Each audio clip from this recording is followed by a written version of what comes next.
Okay.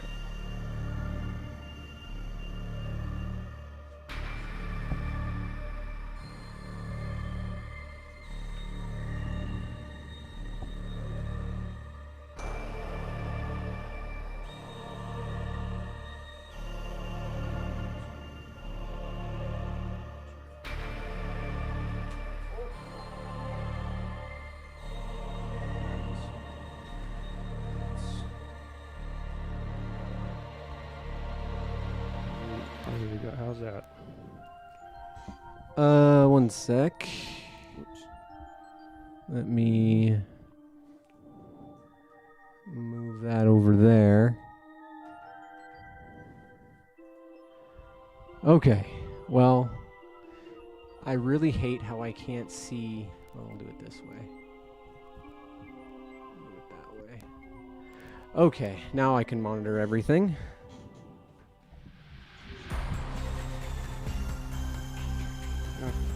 Try to get this. I'm gonna have to get a longer cable. Okay. I think we're good. I think we're going. Fairly okie dokie. The other thing. So, like, your mouse is your pointer, is your stylus. Ah. So. Okay. So like. Whoa. So like when I want to actually do something with the stylus, and the game actually requires it, you have to go over here. So I'm a little, this is kind of like my area, but I'm a little worried about it, like me knocking it off or anything. So Yeah, that's probably a good idea. Okay. Are there like battle stylus stuff you have to do? like I'm gonna have to switch. I'm gonna have to switch. Hold on.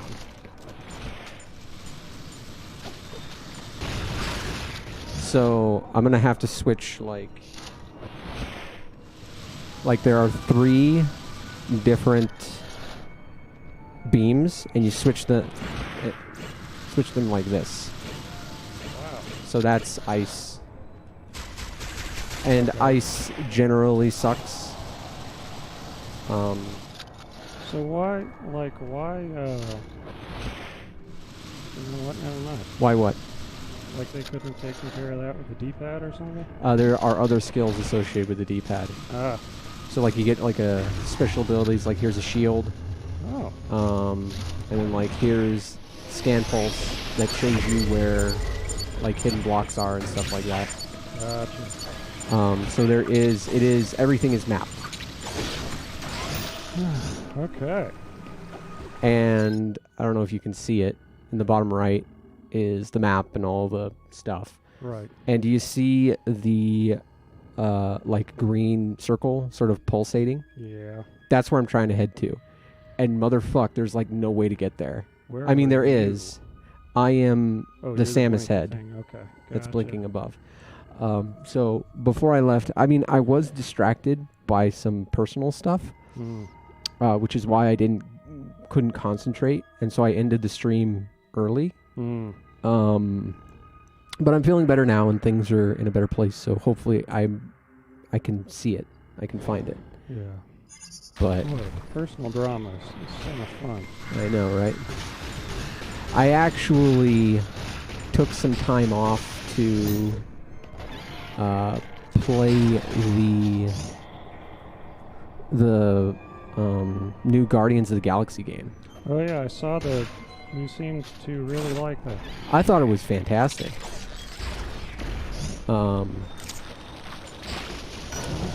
Badass.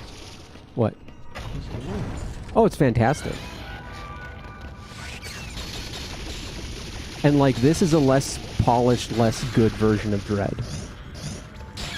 So Dread is even that much better. I may have to try it at some point. I 100% would.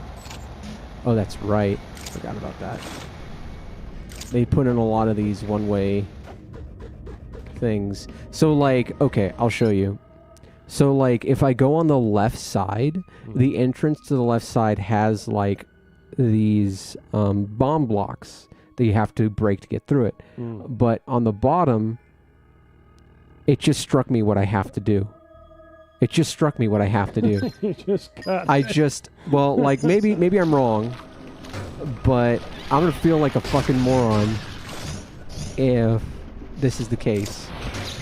Always that one simple thing. Well, I appreciate you being here so I can, like, work it out in my head. Beautiful. Now I'm curious. Like, I don't want to say anything. I mean, I could be wrong. There's that possibility. I'm going the wrong way. One of the things that's dangerous about this game is that I can't see my health really well. Yeah, I noticed that. So, like, I'll get myself into situations where I've been hit a bunch of times and I'm, like, one hit from death. Yeah, I don't really like that bad. I mean, it's not bad on the actual DS. Oh, okay. You know, you have to realize that this is, like, the screens aren't that different in size. So it's sort of like... Like right there.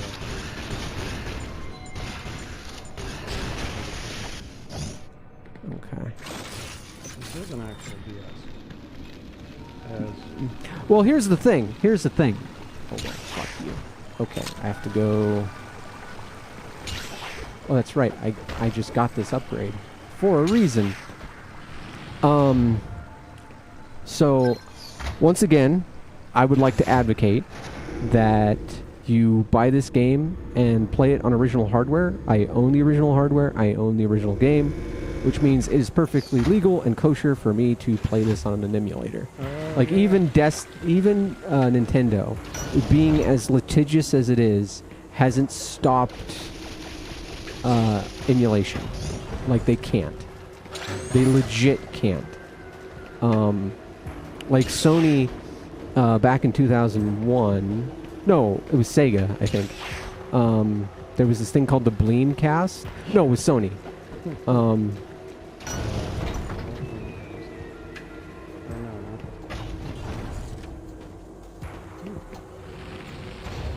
So you had said that we were going to talk about something once. Oh, I was just going to talk about Guardians of the Galaxy. Oh, yeah. Because that game, okay, you ever see something and you're like, it helps you realize how bad you had it? Yeah. Oh, that's right, I actually can't. So I was thinking, hey, Sigma, I was thinking I could go up here, like crawl up there, but I can't because of the goo. And like, if I put down a thing, it just goes into the thing. So this way is actually... That's the way out. That's got to be the way out. So And there's no, like... You can't do that Super Metroid thing where you just, like flick it and turn into a ball right under it, like jump, and do that crazy speedrunner shit? No. Well, you might be able to. I can't. Okay. I don't know how to do it. I've seen you turn it like once or twice. What about up there? There's nothing up there. Can you, like, can you stick to the ceiling up there? Yeah, but there's nothing up there. Oh, okay. So, See, like, I can do this, and it would show me if there were... blocks that I could break would be glowing. So there's no way. By the way, so like this, you would think, oh, okay, yeah. let's go in here, right? It's one big loop. So you go in there, and, like, let me scan. Yeah, I've been... This is where I went before. God damn it. Okay. So you see that? That's what happens when a block glows. Got it. Okay. Gotta wait for it to come back. I don't want to deal with that. So there's nothing over here, right? You see nothing. Go up here. And... By the way, Sigma, how's the audio? How's Gobs' audio?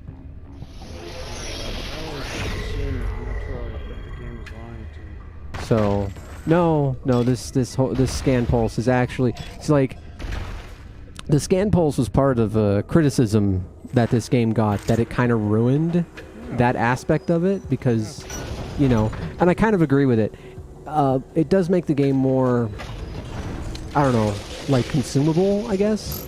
Like it doesn't, this isn't my favorite Metroid, and that's part of the reason why I've taken, and like a lot of people would say play the AM2R, but I kind of want to go through the retail Nintendo-made versions of Metroid to kind of judge what they're like. And so Before you get into things like Super Max. yeah, says you're quiet.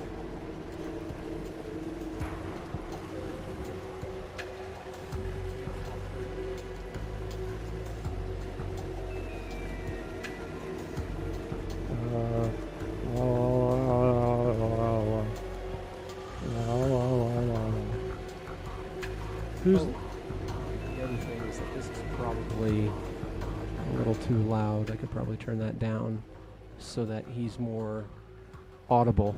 Oh, gotcha.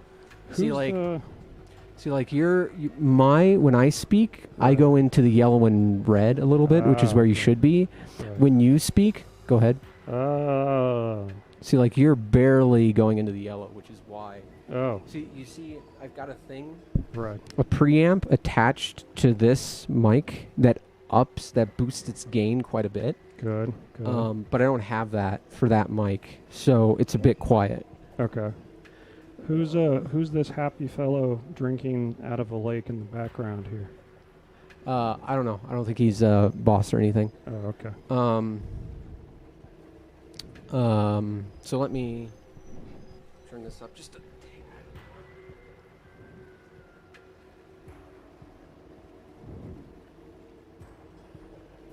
talk. I don't need no instructions to know how to rock. Okay, that'll work. That's pretty good. That will work, I think. Okay. And then I can turn up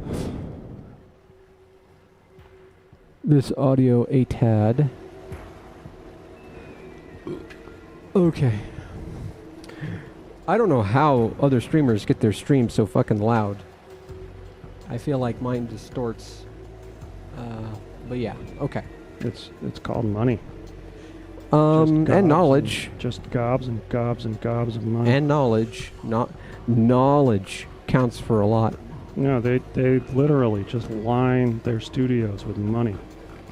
And it just like, you know, it does that sound thing.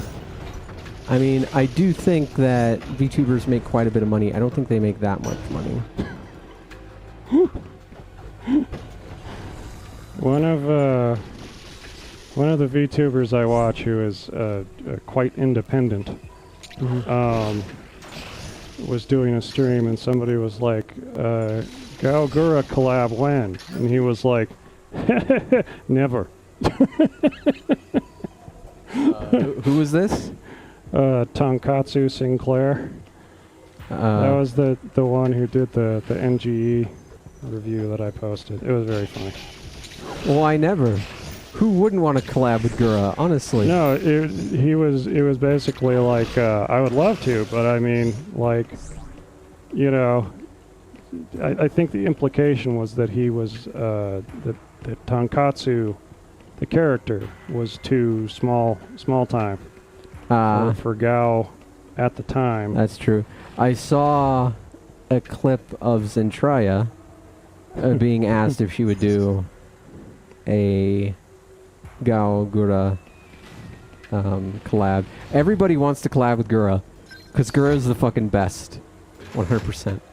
You know, you do get, now that I've listened to a little more, you kind of do get the sense that for Gura, she's really taking like the entire thing in stride. At least that's like what she puts out. What do you mean by that? Like, not just VTubing, but like its effect on her life and like, you know, I don't know how to explain that. But just basically like, she doesn't seem to, like she's an artist. Yeah. She's an artist of VTubing. of the highest caliber. I know that when I go to a Galguda stream, I'm going to have a fun time. You know, and as much talent as it takes to be a VTuber, and I do think it takes talent, because I've seen plenty of people who try to be VTubers, and it's like everything, right? Like a person be like, oh, I'll do this, and it'll be really easy, I'll make a lot of... Like Patrick. Like Patrick, he didn't want to be a VTuber, but he did start streaming under the pretense of like, oh man, I'm going to make so much money, but then didn't get much of an audience, and it's, you know, it's kind of the luck of the draw, you know, it's nothing against him. Yeah. Fun guy, funny guy. Like, I think he could do really well, personally. I think he could. Well, part of it he'd have to be really consistent about it. And yeah, he's very entertaining. And Patrick is, you know, Patrick. It's Patrick. But... It's like me trying to stream. It's... God damn it. There we go. Ah. See, I've been this way a few times. Oh God, I forgot about that. I forgot about that. Oh damn. Dirty tricks. Done dirt cheap. See, that's the Metroid. But he would be a great, you know, streamer, but it really is down to luck of the draw. And sometimes you just don't take off, and you know, there are a lot of really good streamers and VTubers who, you know, have to quit or get like 2 viewers or something like that. And so, like, I see that kind of stuff all the time. And, oh, damn, I think I went the wrong way. Fuck. I'm distracting you. And Gura is very much... Hold on. Turn that off.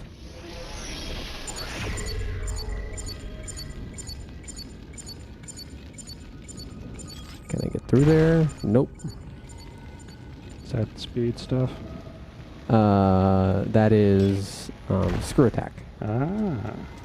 So I think I need to go up and over.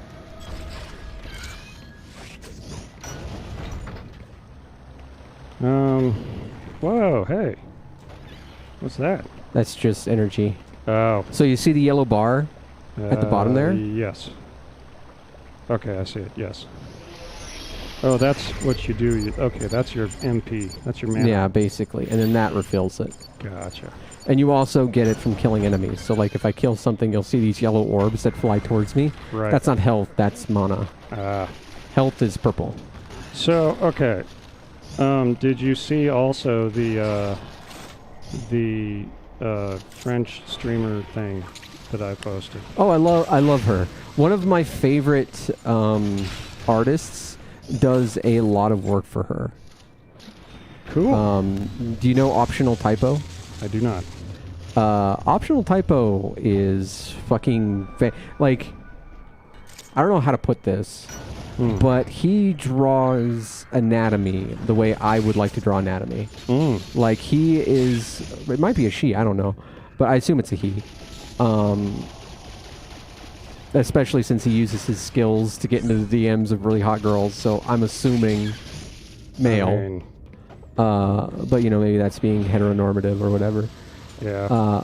But the point is, Typo's work is phenomenal and something I reference all the time. And Typo did some work for Saori. In fact, I think her, like, opening illustration was made by him. Or made by Typo. And like I have purchased as much Typo art as I can get. I think he's one of the best artists out there right now. And so that's how I found that particular VTuber. Gotcha. And ever since Typo posted the illustration, I've been like, oh, I need to watch this person. And so that's how. Non-stop nut November. Yeah, is what she advocates for. Yeah, yeah. And then I was watching Tonkatsu, and it's a fella, but the character is female. And so she advocates also for the same thing. Yeah. And yeah. You know what? It's you know it's not healthy. It's not healthy. No, not November. Yeah, no, it's not healthy. It's bad for you, actually. It's very bad. Like, if you were doing that like I don't year-round... I don't think it's healthy to, like, take care of yourself 3 or 4 times a day every day. That is an extreme in one other direction. Some people. But I do not think that an entire month, like, it actually, like, damages your body. To the point where your body will be like, okay, we need to take care of this ourselves. Yeah. In nocturnal emissions is what they called it in a health class back in the day. Nocturnal, yeah, I like that. Vent surplus cargo. Yeah. Oh, hey. So this is kind of where I think I need to go. Get out of here, stupid fucking... Get out of there. Yeah, No Nut November is bad for you. You shouldn't do it. Like, if you're like an aesthetic monk, and like that's your whole life choice, so I can kind of understand. So like, if I go up to this thing, right, I'll get infected by something. Okay. And the only way, and it'll like kill me, right, unless I have shield on, and then it'll drain mana, and then health. So you gotta take the infection. So the idea, or at least what I thought I was supposed to do, I was supposed to take it to that fella. I was supposed to take it to this thing. Right. But I have no idea how to get it onto this thing, right? Like, I go there and stand there like an idiot. Or I can go up here and go around, and then there's, like, water. Okay. So, like, I'll show you. Oh, jeez. So, like, I go down here, boom, it's gone. Okay. And I think that's what you're supposed to do. Like, this is the area that you're supposed to go. But from here, it's sort of like, okay, now what? So I go down here, right? Okay. Go down here. Let me kill this.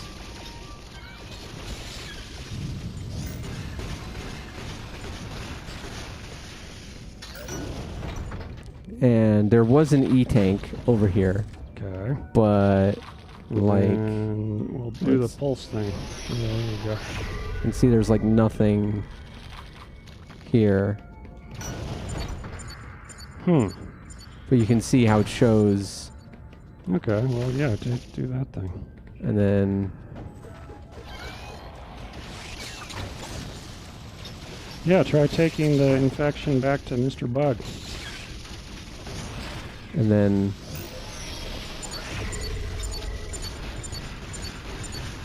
Wait a minute. Is that a way up? No. But you see, there's like... And if you look... So like...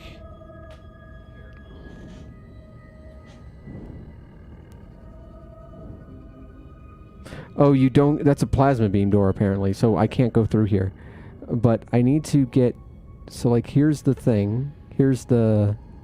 Here's where I am. Here's where I need to get to. It feels like I should be able to go through this way. Right? But there's no... Like thing. There's no, like... And I've beaten this game, right? Like, I have it on the fucking thing. Completely... You know, done. So, you know, I know... You once got I know that it. I once got past this part. Okay. And that's what's the most frustrating. And, yeah, Sigma, Patrick did get in, like, 2 or 3 car accidents. Where he was walking the dog or walking across the street or something, and somebody just hit him. Because apparently that's Denver. I don't know what's up with that. But that was a while ago, and he's better now. I talked to him actually a few days ago, and he was... What was he talking about? He was talking about jobs and school. Ah. And what about over there? Under there. Under the... That looks like a thing you can go under. It does, but I don't think there's anything there. See nothing. Son of a bitch. That's just And then, cruel.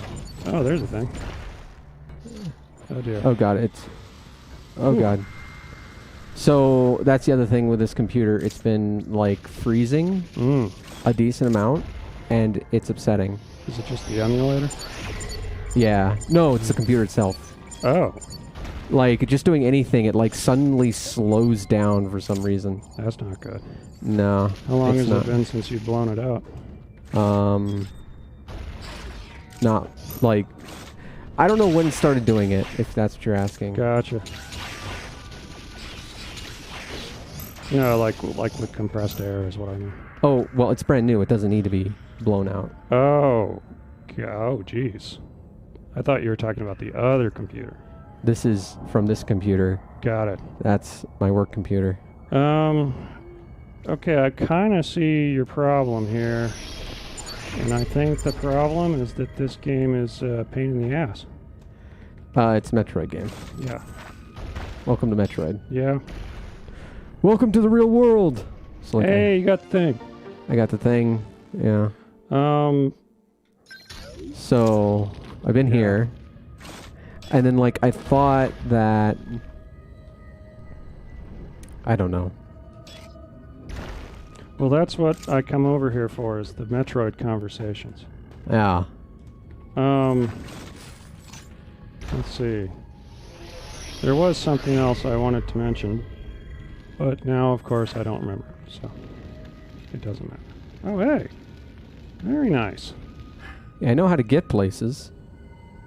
Okay, how about,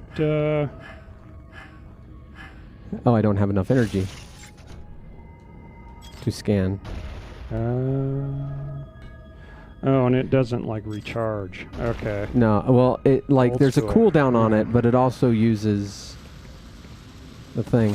Gotcha, gotcha. Okay. Oh wait, I know what to do. Snippity snap. So let me get. Okay, well, what were you talking about? Well, we were talking about streamers and how, Right. like, you know, there are a lot of streamers, and like you think it's easy and you know you're going to be successful, but there is a real talent to it. That's what I was angling at, was that I think that you know, some jealous people might look at Gura and be like, you know, I can do that. That's easy. Mm. But I think that I genuinely think that Gura has a real talent for keeping an audience entertained. Yeah. That, like, if I go to a Gal Gura stream, I am going to have a fun time. I just remembered the senpai tax, and that just put a smile on my face. Yeah, she's funny. God. Whoever she is, you know, Yeah. she's funny. And here's the thing, like, we know her from previous things, Yeah. and like, Well, she's got a lot of practice. Yeah. yeah, that's So- true. But you know, you go back to those times, and she seems super depressed and unhappy. Yeah. And now she seems like really like super happy. And like one of my things always is that an artist always makes better work when they're in a better spot mentally. Like this whole idea of Suffer for your art. suffering Yeah. creates good art is complete horseshit, as far as I am concerned. That has never been true. It hasn't exactly worked for me, So but then again, yes, I remember the Diggernaut fight. Sorry, I remember the Diggernaut fight. Sigma, I hate that fight. It's fucking awful. I'm not looking forward to it. Although I am playing with an Xbox controller, so it definitely makes the control much easier. This is going to be one of those situations that when I figure it out, I'm going to be mad at myself. so, but didn't they just say that you need the plasma beam for that part? What for down there? Yeah, I didn't use it for down there, did I? I went straight to the. Oh, we're not talking about the bug door. Yeah, we are talking. The bug door is a plasma beam door, Oh, okay. but I didn't go to the plasma beam door. Well, I that's, went that's what I to the thought water. when you were talking about figuring something out. That's what I thought you were referring to. No, I'm saying that once I figure it out, I will feel dumb. Okay. I will feel stupid. I mean, I think you could wall jump and make that What? make that grip thing right below you there. Maybe. Let me try. Yeah, there's a thing. But that's a teleporter. Doesn't Sure. really do anything for me, I don't think. Well, let's check. In fact, I may need to go back to like another area. So yeah, let's teleport down there. Why not?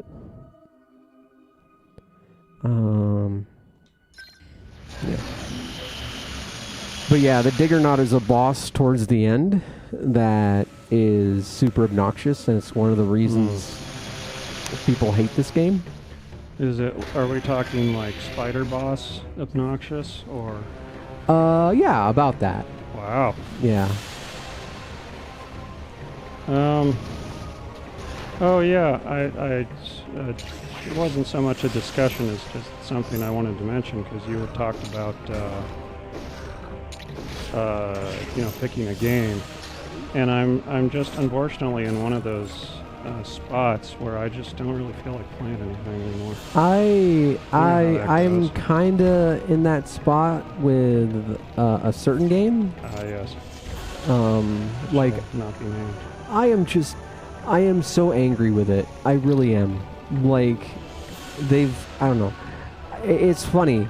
PvP players are getting so much, and the game has been adjusted several times for, their sake, and they're still not happy. Like, they're never going to be happy. I've come to realize something. That what goes through a PvP player's mind in Destiny 2 is, like, when they get killed by something, when they're killed by a meta weapon, the thing that goes through their head is, I am a better player than that person. If they didn't have that gun or that ability or whatever, I wouldn't have lost. That gun needs to be nerfed. Like, that's what goes through their head. Right. The problem is that the context of fair is not losing, and the context of balance is making the other thing worse. Right. And when you do that over and over and over again, the game just becomes blander and blander and blander. And that's kind of where we're at right now, where it's impossible to enjoy PvE because stuff keeps getting changed like that. And PvP players are just some of the most obnoxious man-children imaginable, and they've turned the mode into garbage. So, I'm just thoroughly upset and disappointed with the entire thing, and I demand a refund. Not really, Yeah. but Wouldn't that be nice? I want some emotional compensation bucks. So that's why I'm going through. I've gone through a lot of Metroid games, and I've gone through a lot of. I went through Guardians of the Galaxy, which I decided to play off stream, partially because I wasn't in a mood to stream because of personal life stuff. Yeah.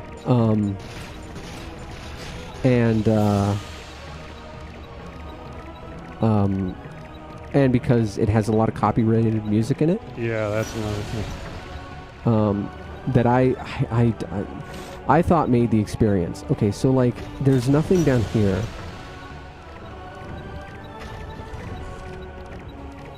Okay, I think this is another point when you're not being stupid enough. Just think what is the stupidest thing, most ridiculous thing. Well, honestly, what I probably need to do is Just do that. backtrack. Yeah, just do that for like 3 hours.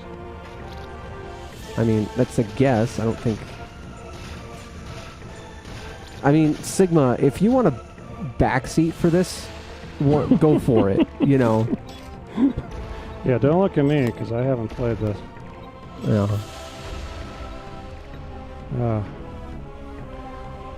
Well, yeah, there you go. I mean, I have, like I said, I have this on the original console. I've already beaten it. So it's sort of like, why isn't this clicking right now? What don't I understand? Right. And it's frustrating. I really think I need to backtrack, probably. But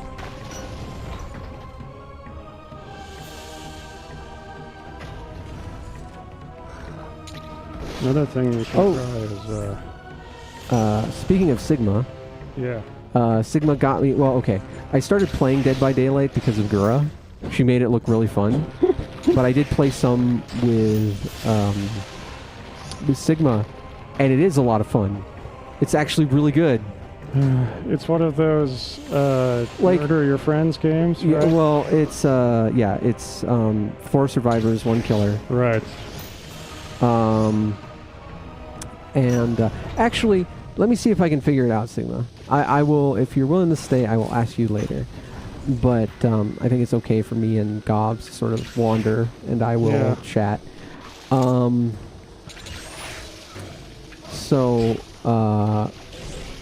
It's 4 survivor, 1 killer. Mm-hmm. You can pick, do you want to be survivor or killer? And the point is to activate a certain amount of generators, and then activate an exit before the killer kills you, basically. Okay. Basically what the killer does is they like attack you and then like knock you to the ground, and then they pick you up and they put you on a hook. Right. And if you stay on the hook too long, you die. Not putting you on the hook, that's fine. But like too long. And if you get put on the hook 3 times, you die. Okay. So, and you can pull yourself off the hook. Random chance though. Okay. And then one of your teammates can pull you off the hook. And so the whole point is to get as many people out before the killer like kills you, right? Okay. And I talk to a lot of people about how like one of the things I hear is that it's like super toxic and all that stuff, and I'm sure it is. Yeah. But I gotta say, after playing Destiny PvP, it is so much more fun. It is so much more fun. It is like I can see that. Yeah. like just about any PvP experience is more fun than Destiny. it's pretty bad. It's one of the worst experiences possible. And I ranted about it last time you were here, so I won't go too far into it. But I basically haven't played all like in like a month, and I went back to get the Halloween event stuff, Okay. armor and guns and all that. And I went through it in a day, and it sucked, because you're doing a lot of stuff in a single day. But even if I were here's the thing. If I were doing it over the entire month, it would feel like there wasn't enough to do. If I do it over the course of a day, it feels like there's just a little bit too much. Like it takes an entire day to get done. And so the end result is like, who is this for? Is this for people who play it all the time? They aren't going to have fun. Is it for, the weekend dad? They're not going to get stuff done. Like what who's this for? Do they think through their design at all? I mean, the answer is obviously no, but like the entire experience was frustrating. And yeah. Oh dear. yeah, you can't go through those. Oh jeez. Okay. Luckily, no falling damage. That is, yes. Samus takes damage from a lot of things, but not that. Yeah, I'm sorry. That, I think that the toxicity is something that just comes with people and the internet. And it's unfortunately, to one degree or another, you gotta count on it. Toxicity is everywhere, right? Like, toxicity is in every game because people are people. My issue isn't so much toxicity, with Destiny at least. My issue is that Bungie on the whole has accommodated the loudest voices in the community rather than the correct ones. God damn it. I know I can get up there. Hold on. Well, yeah, Dead by Daylight sounds fun. I mean, it is, and I would recommend it. I have, the only reason why I have it is because I pay for Game Pass. And to me, that so far has been, that fucking service has saved me. Like, I spend, like, I think $10 a month on it, something like that. Mm. And it's saved me, like, hundreds. Because games just come to Game Pass. And, you know, I don't, like, I've taken so many things off of my wish list on Steam. Because I just have them on Game Pass. Like, Octopath Traveler was a game I was really considering getting for the Switch. And it's on Game Pass, so I don't need to. You know, that's $60 saved right there. So I can, like, and they keep adding stuff, and they keep adding new stuff. Like, the new Halo game's going to come on it, and I'm not going to have to pay a dime for it. I'm going to be able to play it on PC. So, you know, it's like one of those things where, like, this is a fucking fantastic deal. Sigma says, and if the killer brings a Mori, they can kill you after you've been hooked twice instead of just sacrificing survivors to the entity. Yeah. So, like, each killer has their own, like, if they have the ability, they can. So, like, the way it works is that characters have what's called, like, a blood web, and you take points that you earn in game to buy stuff on the blood web, and the blood web has random gear and things that are, like, single use, and so, like, you'll get, like you said, like a Mori, and you'll put it on, and that, like you said, that'll how it'll work. And, like, some of the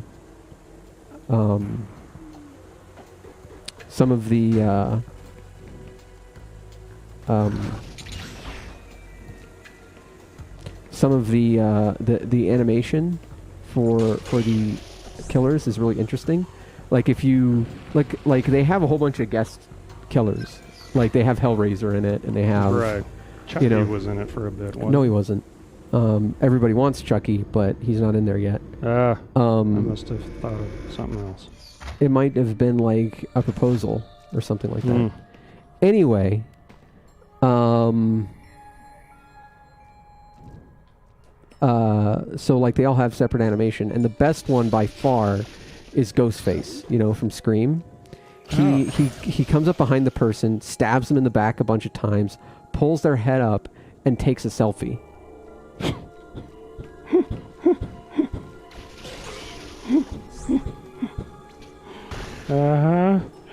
Yeah. They have, like, I was compelled, I did spend money on the game, but I spent it to get the Resident Evil pack. So I have Nemesis as a killer. Oh, okay. Or as Ina calls him, Nimachan. Nimachan. Well, I mean, you know, they're kind of bros. He's got tentacles, she's got tentacles. I guess. But yeah, it's like, it's one of those situations where, like, I understand, nowadays I understand someone being addicted to Dead by Daylight more than someone being addicted to Destiny. And I am frustrated because half the people in my Discord I introduced to or got into Destiny, and I'm like, I am sorry I like did that. You couldn't have known. I mean, it was good. Like, that's the thing. There was this brief period, like, when a Destiny 1 came out, it got a lot of flack for certain reasons. Right. And it got a lot of deserved flack, I think. Let's see. Oh, there's a thing.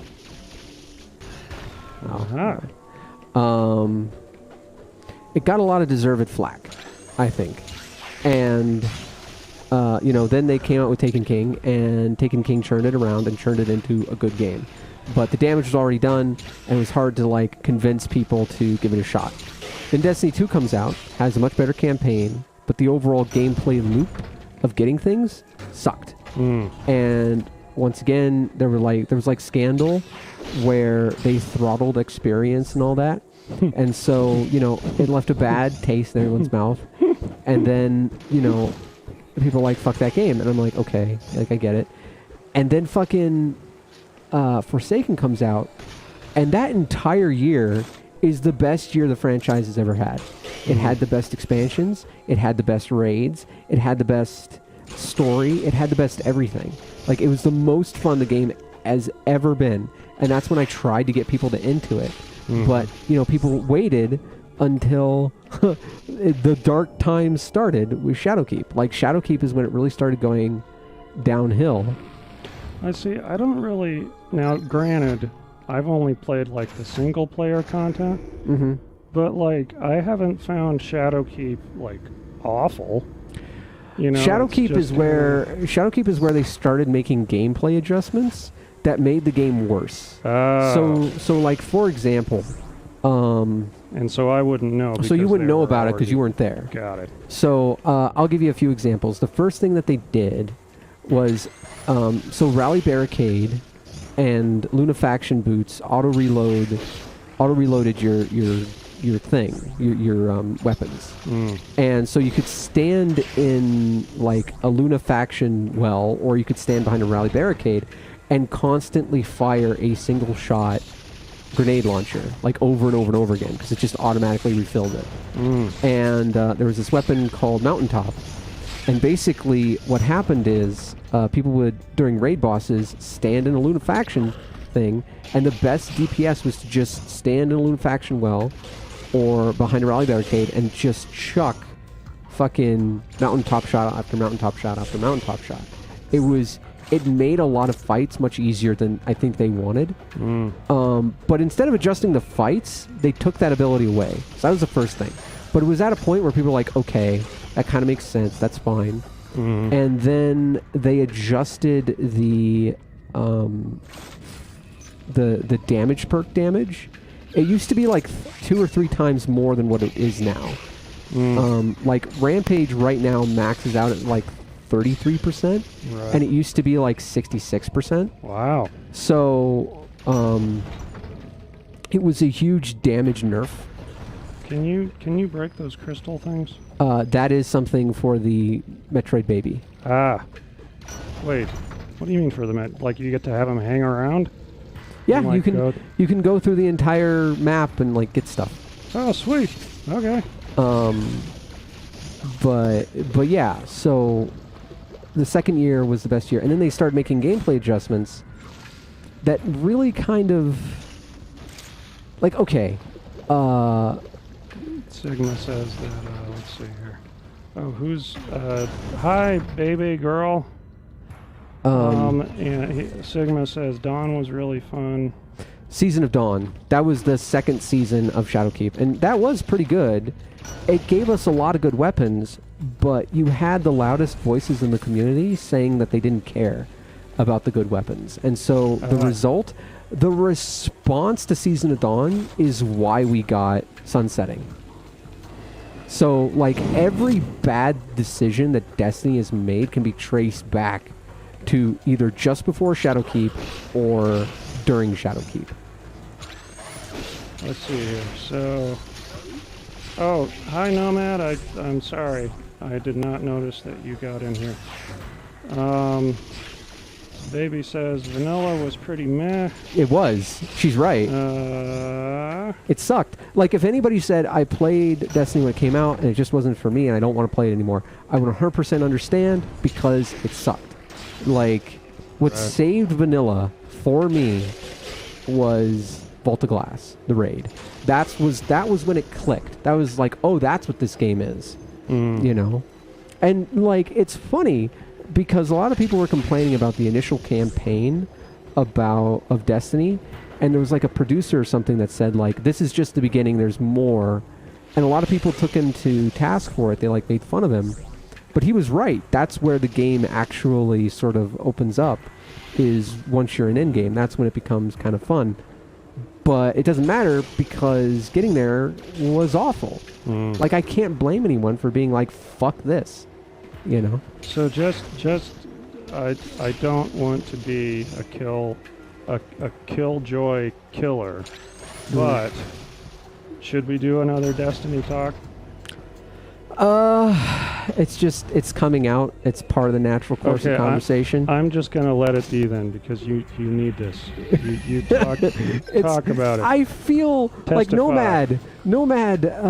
I got into Destiny, I'm pretty sure, and then like Lava Dude, I don't think he's here, and I kind of got Sigma to play it a little bit, and I feel like I wasted a portion of their lives, and I feel so bad about it. I don't know how I have 400 hours in that game. It adds up. Yeah, it's kind of insane. But then, like, it's really weird because I'll go through, like, I'm going to call them spasms because I don't know what else to call them. And it's like, and then it's like, what am I doing? Yeah. And, like, okay. So I told you about the big purchase that I made, which Yes. I'm not going to talk about here. I have to say, I should be disapproving, probably, Yeah. but I am approving. Okay. But yeah, I spent a lot of money on something recently, and we don't need to talk about how much, and we don't need to talk about what. Yeah. But like, at no point during this purchase did I think, man, I need to save this money for Destiny, because that's usually what would happen. It'd be like I don't even have the next expansion or anything. Yeah, purchased that yet. actually surprised me when you mentioned that. I thought that you would have just been like, yoink. And that really speaks volumes, I think.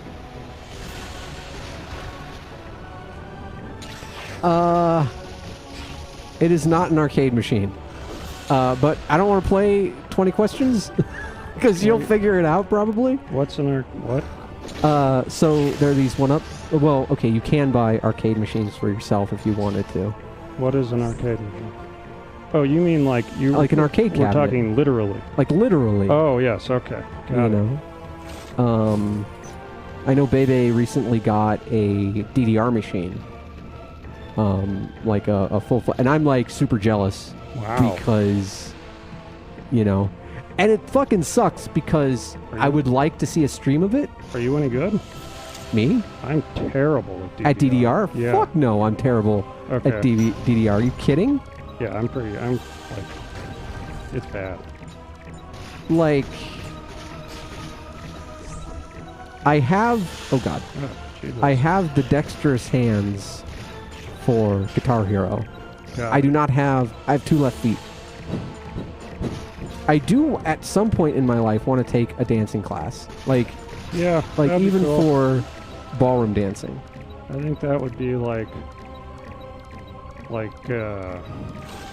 Chi, just be something kind of fun to do for a little while, I guess. I actually did Tai Chi. Tai Chi is very fun. That's cool. Tai Chi is very meditative. Oh, okay. Before we go, is it a body pillow? Is it not a body pillow? We'll never tell. So real quick, because there is one game that I've been playing a lot. I'm just going to mention it. And even though it's more of a just to pass the time kind of thing, it's pretty good. It's called Rune Factory. And it's sort of like... Okay, I need to ask for some backseating because it's driving me nuts. I am in Area 2, and I'm on the last Metroid, which is right here. And motherfuck, I can't find a way to get to him. So like Wow. every single way around doesn't seem to work. Actually, I'm gonna try and go here. I'm gonna try and go up here and see if that works. So I'm gonna go. Gotta grab a dancer's belt. That's basically a kind of jock strap Oh, got it. Okay. for dancers. Got We were it. talking about it in Discord not too long ago, I did not know that. and apparently there's a kind of jock strap for dancers. Yeah, I guess that makes sense. To hide, and it's not really about like a jock strap, it's more about hiding your junk, Oh, so that it's like just a shape instead of like, oh, there's the head, yeah. I know he's circumcised, I know he's not circumcised, that kind of thing. Like information only the most intimate of people should know, and maybe like your doctor, Yeah. I don't need people inspecting certain things, you know.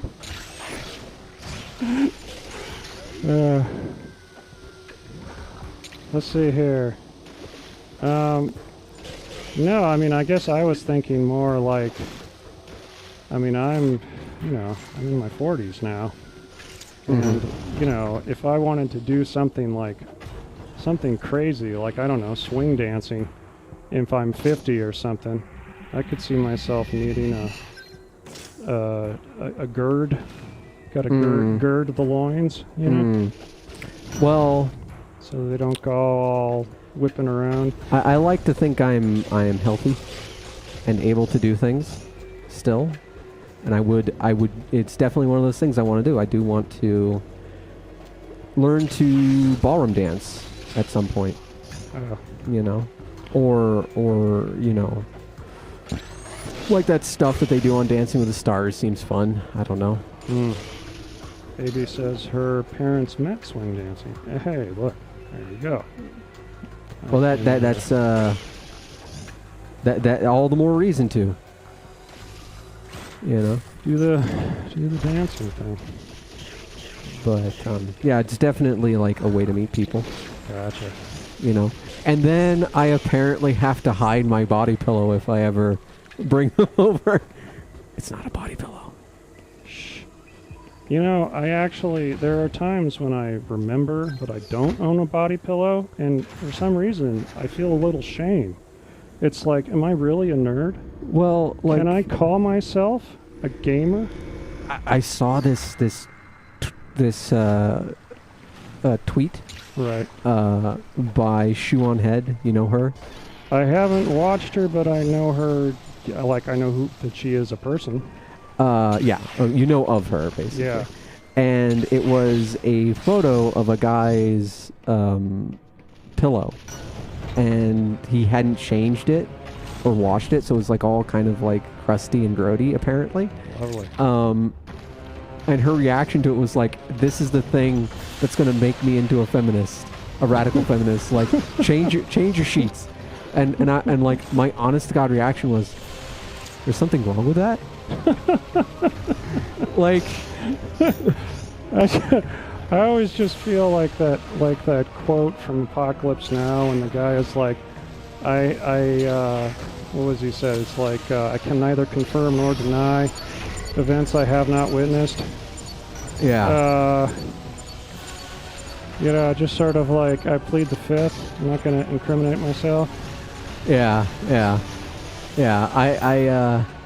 I was sort of like, oh right, I'm supposed to fucking change those. Like, I literally have not changed the thing on my pillow in like maybe a year and a half. You know? You can change those? Well, like, there's... Yeah, exactly. God. Well... I mean, if there's no titty girl on it, what's the point? Well, okay, I did see one. This was, have you seen the one that's like a anime representation of the Milady guy? Have you seen that one? I think I have. I think I know who you're talking about. Yeah, I was like, bravo. That's pretty good. I might, you know, if I had a collection, I might go that route. Yeah. But like, no, I mean, otherwise it would probably just be like, you know, ponies and, I don't know, whatever. So. Mine would, I don't know, would probably be, I don't know what my body pillow would be of, to be honest. Yeah, I'm trying to think. Nah, it's fine. They're still comfortable. Pillowcase. You don't need to change. What are you talking about? Did you know it was called a case? Well, what? That makes it's just it sound like you're supposed to, you know, encase something, but that's just the pillow, right? Like, I gotcha. You're okay. fine. There's no problem. No problem. I like it's one of those things. I just, in all honesty, joking aside, it's just something I forget. Like, it's like, this is still comfortable. It's doing what it's doing. it doesn't smell. Like, that would be the main thing. Right. Yeah, You know, you don't like, want it to smell. Like, I actually do care about, you know, the way I smell and what I smell. Can you not wall jump up that? I mean, you can, but it's... Oh, I don't think so. No. You need a little bit of room. My God. I am now angry. That's something you should be able to wall jump up. Says me. Sorry, go ahead. It's fine. Oh, lovely. Good to know I wasted my money then. But yeah, so it's just... The thing I care about most is how something smells. And, you know, if I'm putting my face into something and not smelling anything, I'm like, okay, I'm fine. Yeah. Plus, I mean, like, what... I mean, what is my cat gonna be like? Rah, rah. You know, it just smells. Rah. I mean, your cat is pretty cool, though. Yeah, but I mean, you know, that's the thing, is that I don't think my cat no. is really gonna get that up in arms about it, so... I mean, aside from all the people I bring over... Yeah, I know. Which totally exist. I know, we're so... we're men about town. We're very popular. In this... Well, that sounds like something Master Shake would say. You know? Like, I am very popular with people. They come over all the time. Yeah, and then fucking Meatwad would say something in the background. And you just turn around, what? What did you say? Yeah. That face oil is just building up. This is true. There's all these words. Face oil? Yeah. Oil. I am not a lamp.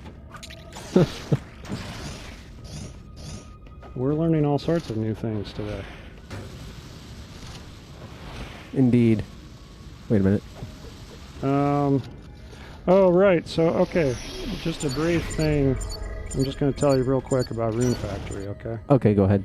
So it's sort of like, somebody described it as Stardew Valley on crack, but I haven't played a lot of Stardew Valley, so I can't attest to that. Oh, did they explain why it was Stardew Valley on crack? Well, okay, it's a top-down game, for starters, and it's like sort of cut up between farming and dungeon crawling, okay? Well, like, okay, the way Stardew Valley has always been explained to me is that it's not about the farming. It's about who you fuck. It is a relationship simulator. I mean, there are... Okay, all right, I'm going to have to get into an explanation area here, okay? Okay, go for it. All right, so, you have to remember this is a Japanese game. Okay. So, here's the deal.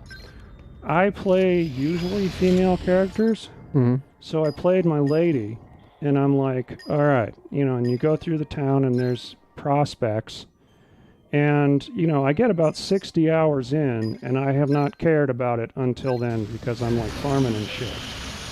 And then they're like, this is a Japanese game, you can't date ladies if you're a lady.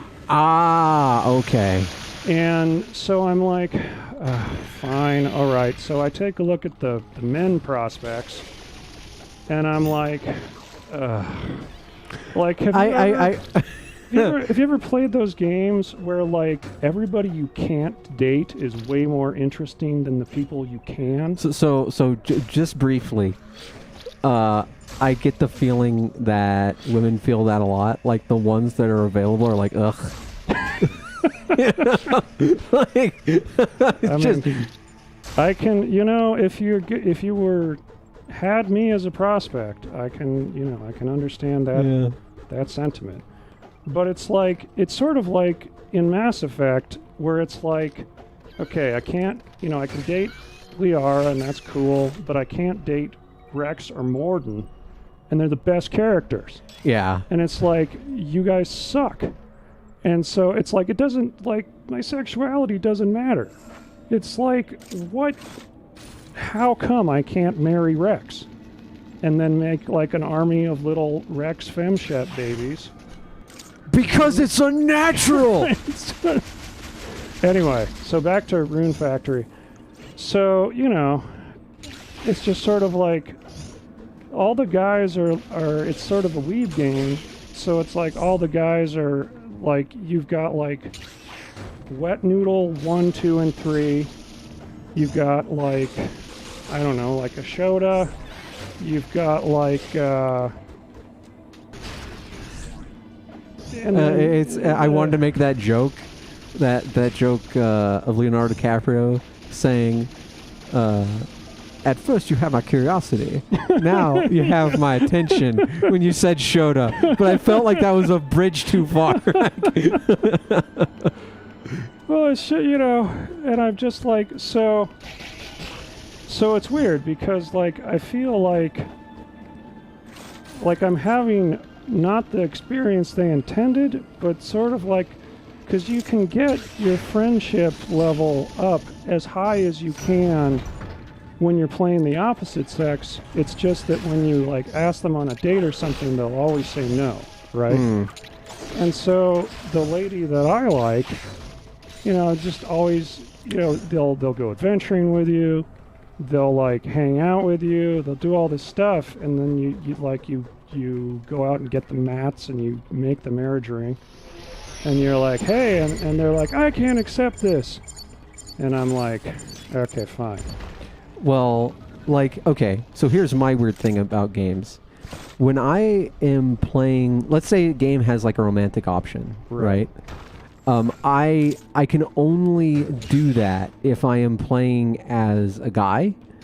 But the minute I play as female, the character just becomes asexual in my mind. Like there's no room for romance, you know, like that kind of a thing, and that my brain just shifts completely. You mean like you don't do the lady thing because your brain is not capable of doing the thing? Well, like it's not so much that it's. Oh wow! I think we can't. missed I 1 second. Okay. I can't put myself in the mindset of either a homosexual woman or a heterosexual woman, especially not a heterosexual woman. Okay. Like my brain just can't. I can't figure out them in the slightest. So it's very difficult for me because, like, when I'm playing a game, it's like I am the character, right? Okay. So like, or not even I am the character. It's just there's like a relationship there where I kind of understand their psychology because I'm the one that's controlling them. Right. Right. Like, so in my mind, Samus is really confused. Like, where the fuck am I supposed to go? You know what I mean? Okay. That's kind of how my brain works. And so, like, as a heterosexual man, I definitely know how men think. Like, I can put myself in those shoes when looking for a romance with another female character. Okay. But I can't put myself in the shoes of being a woman attracted to a woman or even a woman attracted to a man. Like, my brain just doesn't click. So, in my head, like, whenever I play a FemShep playthrough of Mass Effect, there are no romance options. Like, I don't pick a romance. Really? Yeah. Wow. It's just... I know it's dumb, but that's just how my brain works. It's not dumb. I just feel sorry for you not being able to appreciate the FemShep Liara, you know, quadrangle, whatever. Okay, we missed like a lot of chats here. We may have to go back. River Farm. They're talking about what they did for Stardew, I think. Oh. But I don't know anything about Stardew. Like honestly, if I hang out in a Stardew stream, it's because I like the person streaming. It's not because I like the game. Because it's one of those situations where I kind of find it a little boring, if I'm entirely honest. Yeah, no, that's fair. Like, I have played a little bit. Like, Like, nothing against the people who like it. Like, you like what you like, and, like, sometimes there are definitely games that others would look at as boring, but that I can't get enough of. Right. Like Civ 6 or any of the Civilization games, actually. Okay, good example. Yes. You know? okay, like Patrick, he is gonzo for Total War, Warhammer. Yeah, that game's so fucking boring to me. I have tried. Same. Do you remember when we did that like stream and LAN party where he bought it for us, and I felt so bad. Yeah. Because like he bought it for us, but fuck, it was boring. Well, like I've played like a half dozen games with him of the Warhammer one. And it's like I can totally I'm like, okay, there's a lot of cool things here, but it's just not for me, I guess. And yep. Yeah. That's kind of how I feel about, although I will say they're all talking about the dating. Yeah. Well, like I said, that's what Stardew is about. Okay. Sorry, you were saying. I forget what I was going to say. My brain farted. It's okay. I'll throw in a thing. So, you were asking, like for me, that's just not. It's just not the focus for me. Like I'm sure for other people in Rune Factory 4, the romance is the focus, right? Mm-hmm. It's like even if I could have the relationships, it's like, okay, cool. So in terms of on crack, I think this is kind of what they mean. So there's a bunch of different weapon types and like armor types for when you're going into a dungeon, right? Mm-hmm. And there's an intense crafting system. And I say intense, like not lightly. It's like, okay, I'm gonna say I'm some hundreds of hours in. I don't know. I haven't kept track. Okay. But it's like, okay, let me break down the. How can I break down the process? It's like, okay, so you want to make something powerful because I'm slowly closing in on endgame. Uh-huh. And so it's like, all right, here's what you do. In order to bypass limitations of recipe inheritance, which I'm not going to get into. Oh, there's a thing. You been there before? Nope. Hey. So first you make like a crap weapon. Oh, fuck. Dang it. Okay, go on. But in the recipe, not the upgrades, in the recipe, you put a few things that you're going to want your ultimate weapon to inherit. So if an item gives you like plus, I don't know, plus a few hundred strength or intelligence or, whatever your build is, then you can have up to 3. So you put that on the crap weapon. Then you make the new crap weapon, or no, sorry. Then you make the weapon with the base weapon that you want, and you include the crap weapon you just made as an override for that weapon. And so, fine, okay.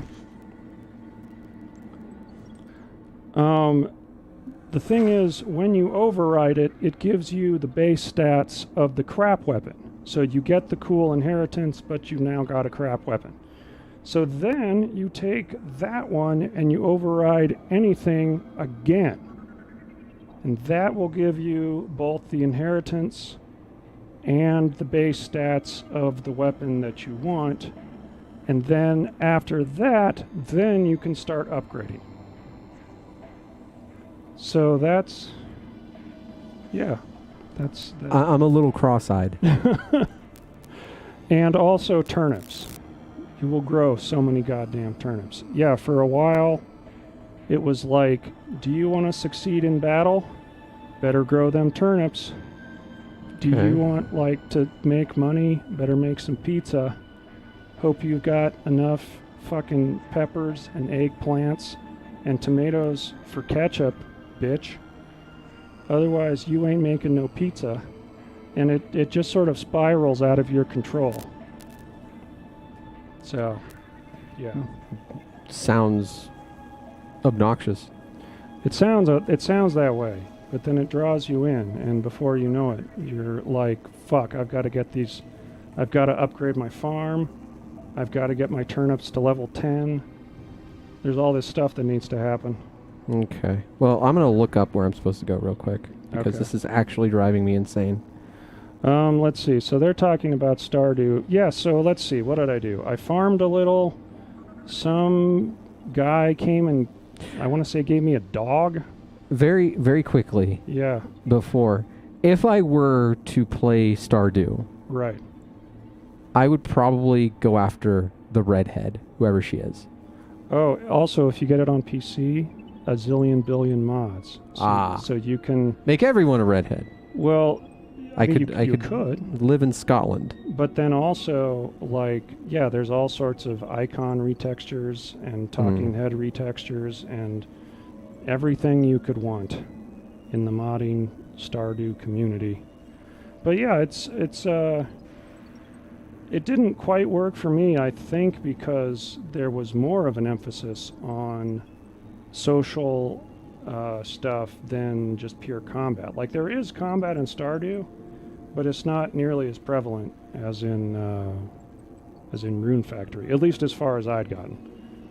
Like, God, what the hell else? Like, there was a beach and a town, and you're supposed to go meet all these people, and you do, and then there was like a bum hanging out, and the bum was in the trash can, and this person comes out and gives him crap, and I helped the bum, and so the bum was like, thank you, and you go hang out with the bum at his fire, and that was pretty cool.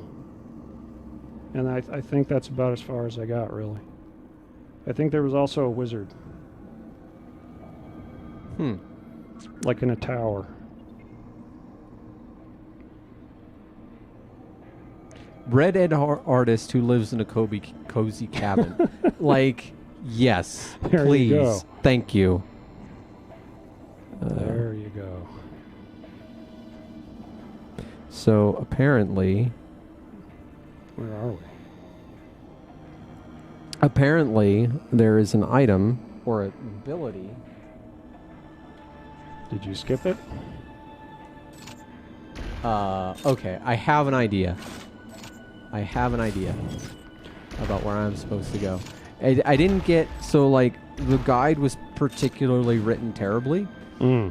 And basically it's just like that one area where I'm like, I can't bomb this thing.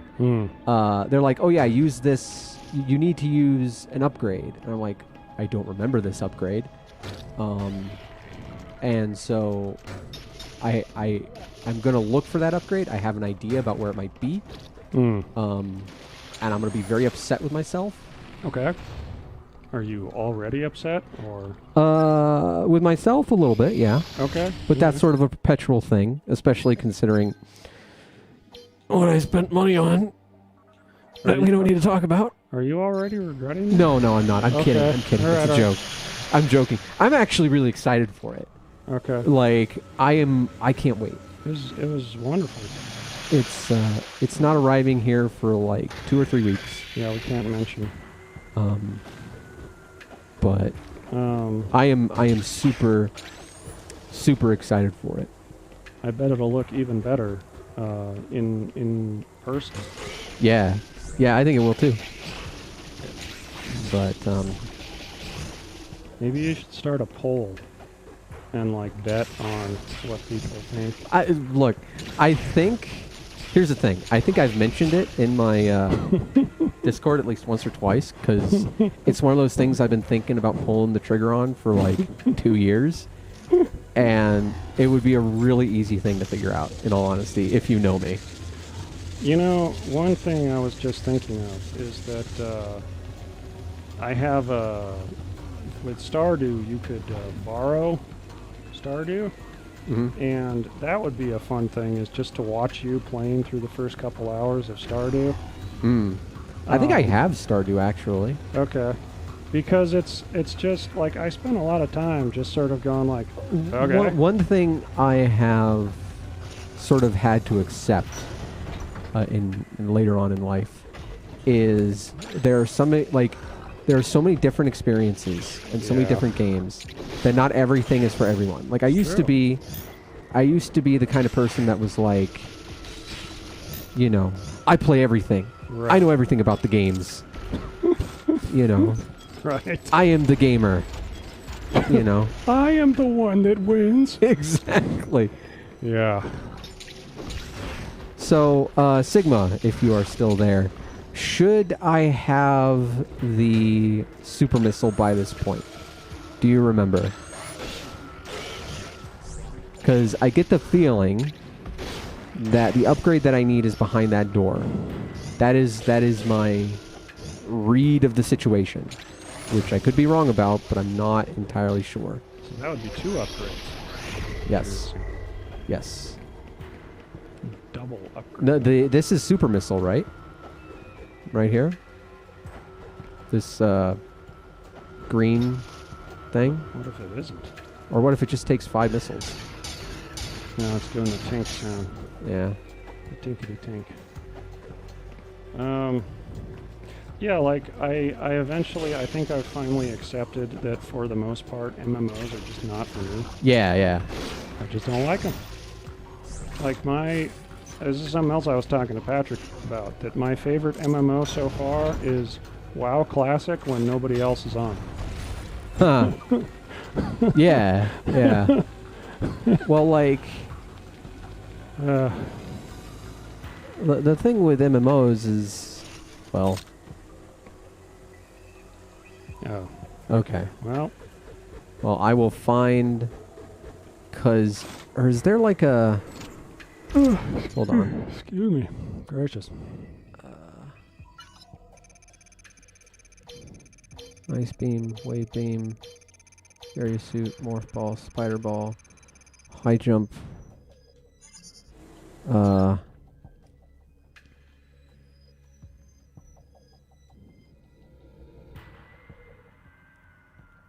Okay, hold on. But, yeah, what were we talking about? Stardew? Oh, well. Were we?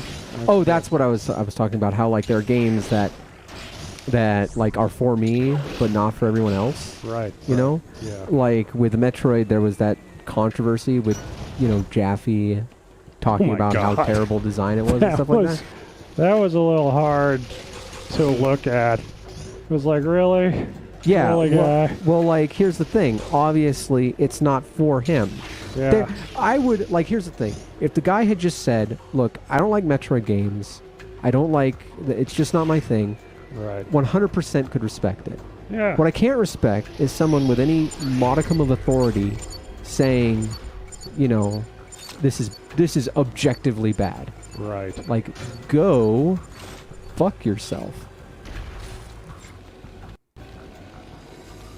Okay, is that like a catch it with the grapple beam? Yeah, that's a grapple beam thing. That'll probably bring me over there. And that's an E-tank? No, it's not an E-tank. That's something else. I'm not sure what it is. It's been a while since I haven't played this game since it came out. Okay. Is the thing that you have to remember. All right. But it might be necessary. Okay. You know what? Can you shield your way through that? Yeah. No, you cannot. Okay. Well, you can make your expensive guess.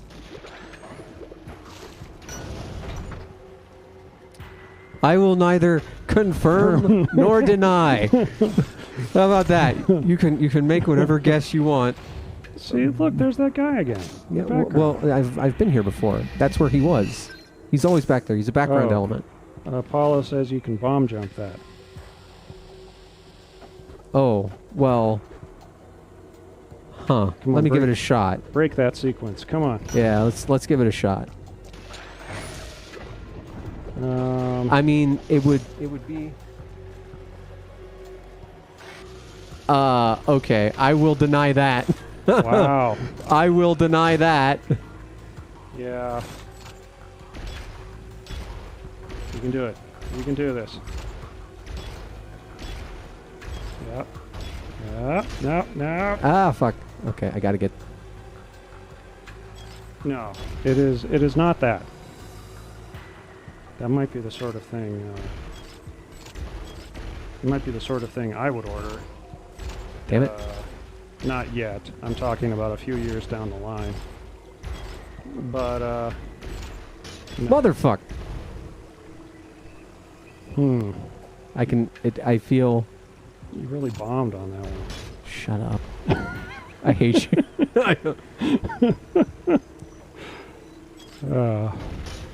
And also, when have I ever talked about getting a sex doll? Have you ever talked about it? No, I haven't, because I don't want a fucking sex doll. Okay. Yeah. Like, I really like the idea, but I have a feeling that being with a sex doll would maybe feel more like necrophilia than it would, like, you know? I mean, because, like... I mean, I'm not, like, let me put it this way. I'm not against a hooker, personally. You know, like... Like, if I weren't... No. I don't know any hookers. No. If I weren't so afraid of sexually transmitted diseases... Yeah. You know? Like, I don't need pustules and you know... I don't want any of, like... the hazards that may come in that profession. All right. Come on, you got this. You are the video game boy.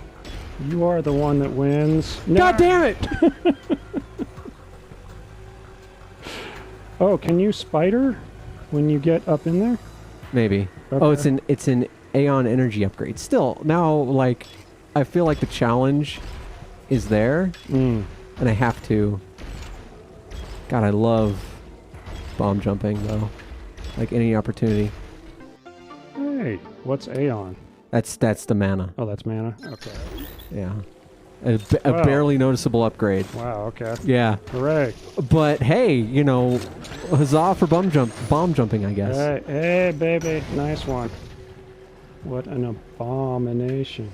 Yeah? This is my life. So, this is what I've chosen. So apparently, there's an upgrade. Wouldn't it be funny if this were like a ROM that they had put out that had like the thing that I needed? Yeah. And it was gone because piracy. But the idea is I'm supposed to be able to like jump using like an ability. And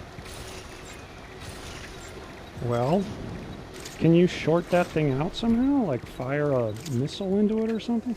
No. The idea, so here's how you're supposed to get past it.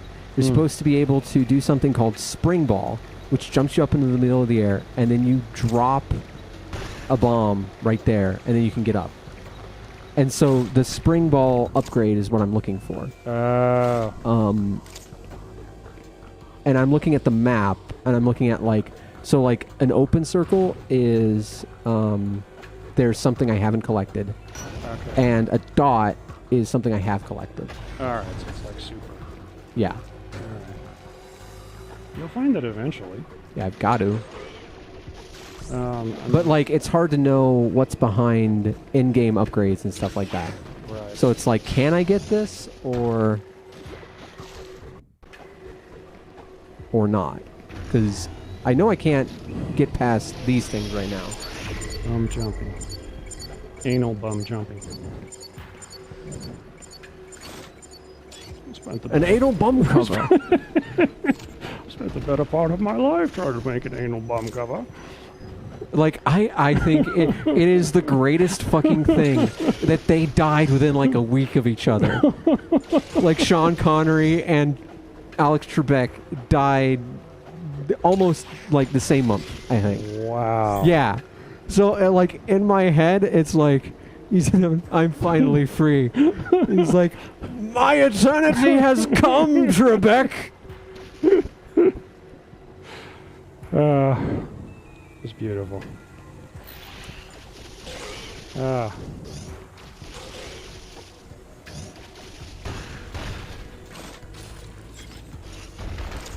That I failed is my greatest regret. That's one of the greatest SNL skits Yeah. ever. Like, the only one that I like more is Chris Farley motivational speaking. Yeah, the Is that Bill Shakespeare I see before me? Well, we actually encourage him in his writing. Dad, it would be great if you could shut your big yapper! I want to live in a van down by a river. We're going to be doing plenty of that when you're living in a van down by the river. God, that was so... I'm actually starting to cry thinking about it because it was just so good. I saw a few other ones that they're not that good, but they're up there. Did you see the alien abduction ones with Ryan Gosling and? No. They're so funny. You just have to take my word for it. What's the funny lady? She was in Ghostbusters. Just like the funny one. McKinnon? Yeah, that's her. Yeah, she's really funny. Yeah, so it's like her and Gosling and a third person. Wait, hold on. Okay, go ahead. And Sorry. they've been abducted, and they're talking to the FBI or whoever about it, and that's it. That's the premise. And it's really very funny. But yeah. Oh, it says you got to find Arachnis. The Armadillo. He's in that central building in Area 2, if I remember correctly, up towards the top. Okay. So, probably there. Okay, I see. Thank you, Sigma. I'm getting At least I have, a place to go. I'm getting Hollow Knight flashbacks now. Like, the map in Hollow Knight is just fucking dense. The map of Dread is very dense as well, but I think it handles it better. I have a lot of problems. Okay. So, I have come to a conclusion that a lot of the games that I like because they are a specific recipe, right? Like Bloodborne, there have been a lot of games that are we're like Bloodborne or whatever, and you try them and they absolutely aren't like Bloodborne. There's this secret thing that's missing. Yeah. And often I've come to the realization that as much as I like the Metroid series, I like Metroid, not Metroid I like Metroid. Metroidvanias. No, they are not my cup of tea. It's kind of strange that It's kind of strange that the only Castlevania I've ever enjoyed is Symphony of the Night. Every time I try a different Castlevania, it's nope. Well, I have a theory about that actually, but go ahead. I've never watched Yarncraft YouTube. I'm assuming that's literal. It's like people who work with yarn. My theory is this. And it's very simple, and we've actually probably talked about it before, and I forgot, is that I think what people tend to forget when they're making new ones is that Super and Symphony were incredibly easy games. And that's not a diss. No, I agree. I just mean that, for some reason, people are super gung-ho about making, asininely difficult shit. And that's kind of what keeps me away from AM2R, to be honest. I don't like my worry about AM2R is that it's balanced around someone who never makes a mistake during combat. And that isn't necessarily fun for me. For me, Metroid games mechanically are very easy. It's part of the reason why I like them. The yeah. joy comes in like figuring something out or figuring out where to go. If we weren't streaming, right, I wouldn't be asking for advice about where to go. I feel I feel bad that people are watching as I'm sort of wandering around like an idiot. You know, that is the only context in which I ask for advice. Otherwise, I would be like, okay, I'm going to be stuck here for like 6 hours, God damn it. I'm going to figure out where I need to go until it kills me. Well, that's what, I mean, that's... And like for me, that's the challenge. Yeah. That's the part I enjoy. The whole combat stuff, it's like, okay, the combat is good and fun, but it's not like the central thing. It's not the reason why I'm here. It's like the review that I wrote of Guardians of the Galaxy. It's like the reason why I continued with Guardians was because, and I have no health, but we'll be fine. Oh, is this him? Yeah, I think this is him. Oh. Oh, look. Little Armadillo. Hey, it's a guy. Oh, jeez. I remember you. We'll pick up this conversation after here. Hey, actual progress. How about that? Yeah. I fought this guy in Mega Man, I swear. He was actually in... Oh, goddamn. Oh, jeez. Oh, jeez. He was in Fusion. I think he's the first boss in Fusion. Oh, he's a... Yeah, okay.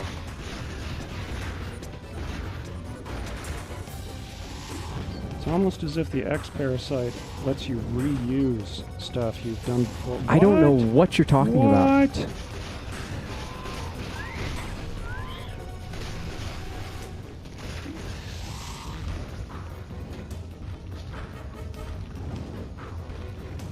Hold on. I am concentrating. Yeah, I'm holding off here. Jeez. Oh, God.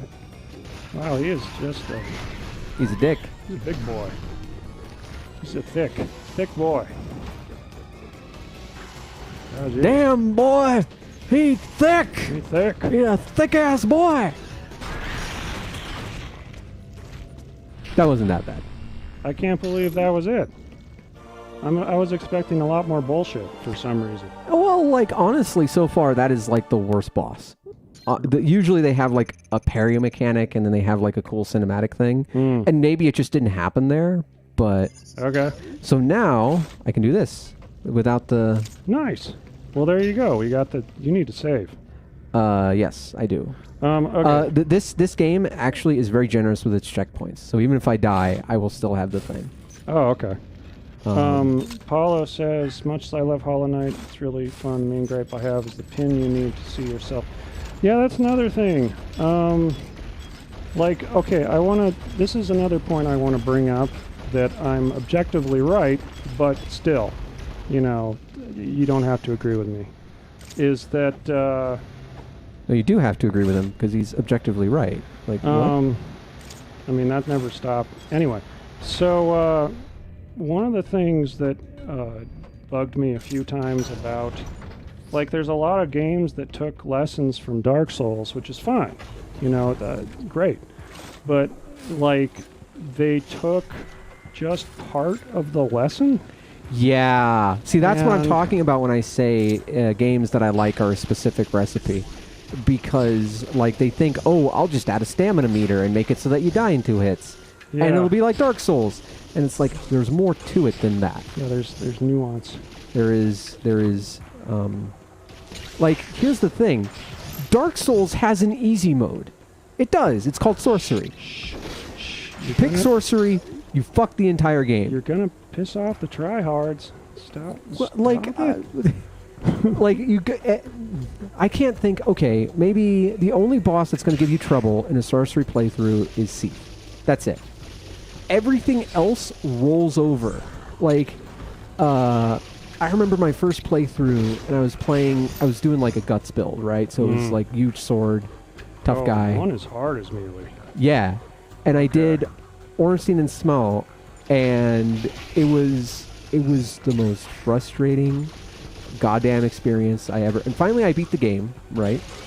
And then I see a playthrough, and it's like, here's how you start off with sorcery. I'm like, okay, I'll do that. and I watched the first 20 minutes of the video just to sort of get myself situated with like a good catalyst and a good, armor and all that. You go buy like 50 spears or whatever that spell is. Yeah, and then like I go through the entire game, and nothing is difficult aside from Seath.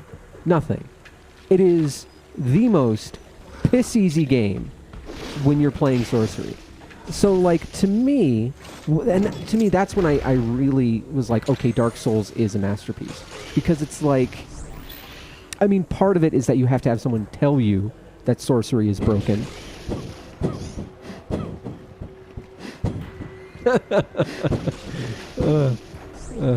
Okay. And then you get sorcery, and so there's that, but there's a big but. It's there, right? Yeah. So the game is like, okay, we're going to have easy ways to play and hard ways to play. Right. And then difficulty isn't so much something that we've made, it's a choice by the player. Right. The player can play completely naked with a broken straight sword, or they can use sorcery and waltz through the game. It's their choice. Yeah. And so that's why I've always bristled at the idea that Dark Souls needs an easy mode, because it's designed so well, it doesn't need an easy mode. That's how I feel, at least. Yeah. No, it's and you never hear, like, it's funny that people never get total apeshit because you're somehow able to make the game more difficult. Like, oh god, you can wear your underwear, this game is broken. Whoa. So we've got I keep forgetting this is Metroid 2. Yeah. Ah, Jace. Come here. I liked you more and you were cute.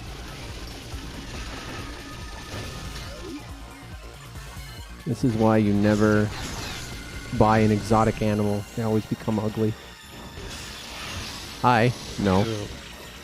Okay, I'll go into the Hollow Knight example after you... Is that it? Yep. Wow. How can that be it? Have you ever played Metroid 2? I guess not. Alright, so he was talking about the pin thing. And this is something that I want to bring up because it may not hit, like, there are, I'm sure are people who play Hollow Knight and are like, I don't need to know where I am. I've either memorized it or it just works for me, and, great, fine. But I think that the thing about, like, Dark Souls doesn't have a map, but the thing about Dark Souls is that every single one of its areas is extremely distinct. Yes. Like, they stand out. You know where you are. Even if you don't know exactly where you are, you know what area you're freaking in. Well, that's one of the things I say that I really like about Metroid, and something that kind of frustrates me with Castlevania, is that these areas are kind of samey, but they're also kind of memorable, and that I know where I am, right? Even without the map, I'd know where I was, And, like, to me, this is a thing that I was saying a lot during the Metroid Prime 2 playthrough. The thing that I enjoy most about Metroid is coming into an area and, like, understanding and dominating that area. Like, becoming that familiar with it. Like, the analogy that I used to use was that it was like moving to a new town. And, like, when you first move to a new town, you don't know where anything is. You don't know where the safe areas are. You don't know the routes to the good restaurants and all that. Yeah. And then the longer you live there, I mean, what you should do is go and explore, so you figure out, the area as best you can. Some areas are a little too dangerous for that. But, but once you become familiar with an area, I don't know. For me, I am super anxious in places I am unfamiliar. So this game kind of systemizes the process of me becoming comfortable when I move to a new city, when I move to a new state or whatever. I gotcha. So that's partially why I like Metroid, because Metroid came out when I first moved here. I started in Los Angeles and moved here, I think first or second grade. And so, now this place is so familiar. It's home. I don't want to leave. But the game kind of systemized the process of figuring out the valley, right? Gotcha. So in my head, it's going to sound stupid, going from, say, River Street to the theater Right. was like making a map in my head like this. No, I gotcha. And like, I remember once, my very first day at school, the bus driver, I think, told us to tell us to stop if we needed him to. And I didn't understand where I was. And so I was screaming at the bus driver to stop. And, the kids were making fun of me, like mocking me, saying, stop, stop, like that kind of thing. Because I didn't know where I was, and I thought I'd missed my stop, as a kid. So, like that whole process of becoming familiar with an area is systemized in Metroid games. And like, so that thing that you say of like a person sort of becoming familiar or memorizing an area, to me, that's kind of the point. That's what they should do. But I agree with you in that Hollow Knight, its areas are very non-distinct, and it's hard to get to that point. It's like, they try. Like, I don't want to be too much of a dick about it, but it's like the areas are not like well, I don't know. Like in Metroid, I use a map. I use a map because I don't know where the fuck I'm going. And like I do think it's cool, if you think that that's the point, that's cool. It just that doesn't work for me. Yeah, and like I was saying, like it's different strokes for different folks. It's not. Yeah. I'm not saying, like at some point, it's sort of like you have to accept that maybe, a game just isn't for you. Yeah. Like I don't mean like you should accept that. Like that's the thing. I don't like Hollow Knight, but for different reasons. Mm-hmm. I genuinely do not like the combat. I do not like one of the things I really love about this game is that getting upgrades actually matters. You know what I mean? Like, what? Like we were stuck forever. Well, I was stuck forever because I needed a very specific upgrade. Right. And once that I got that upgrade, it not only opened up to that boss, it opened up fucking, a whole bunch of other things I could do. So.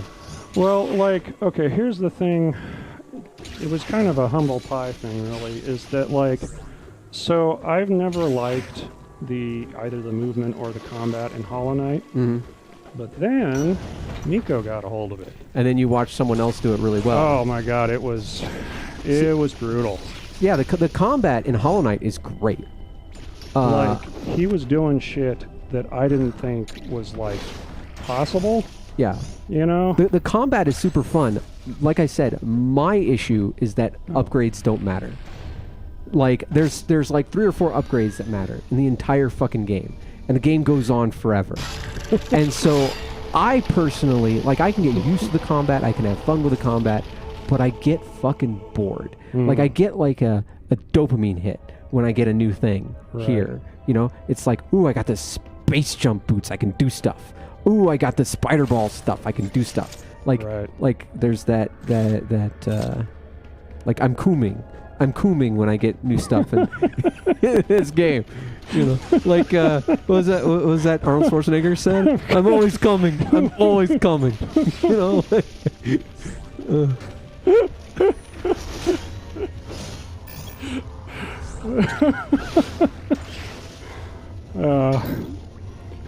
Oh boy.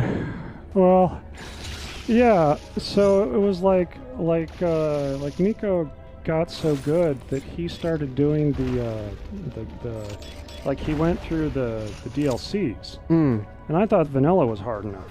Yeah, the DLCs are pretty hard. And he was doing... Did he get the extra special ending boss with the, like, I forget what it is. It's like you go into a thing's mind and you're like fighting like a... Yeah, you're fighting the moth, but it's like part 8 or something like that. And he was, I think, I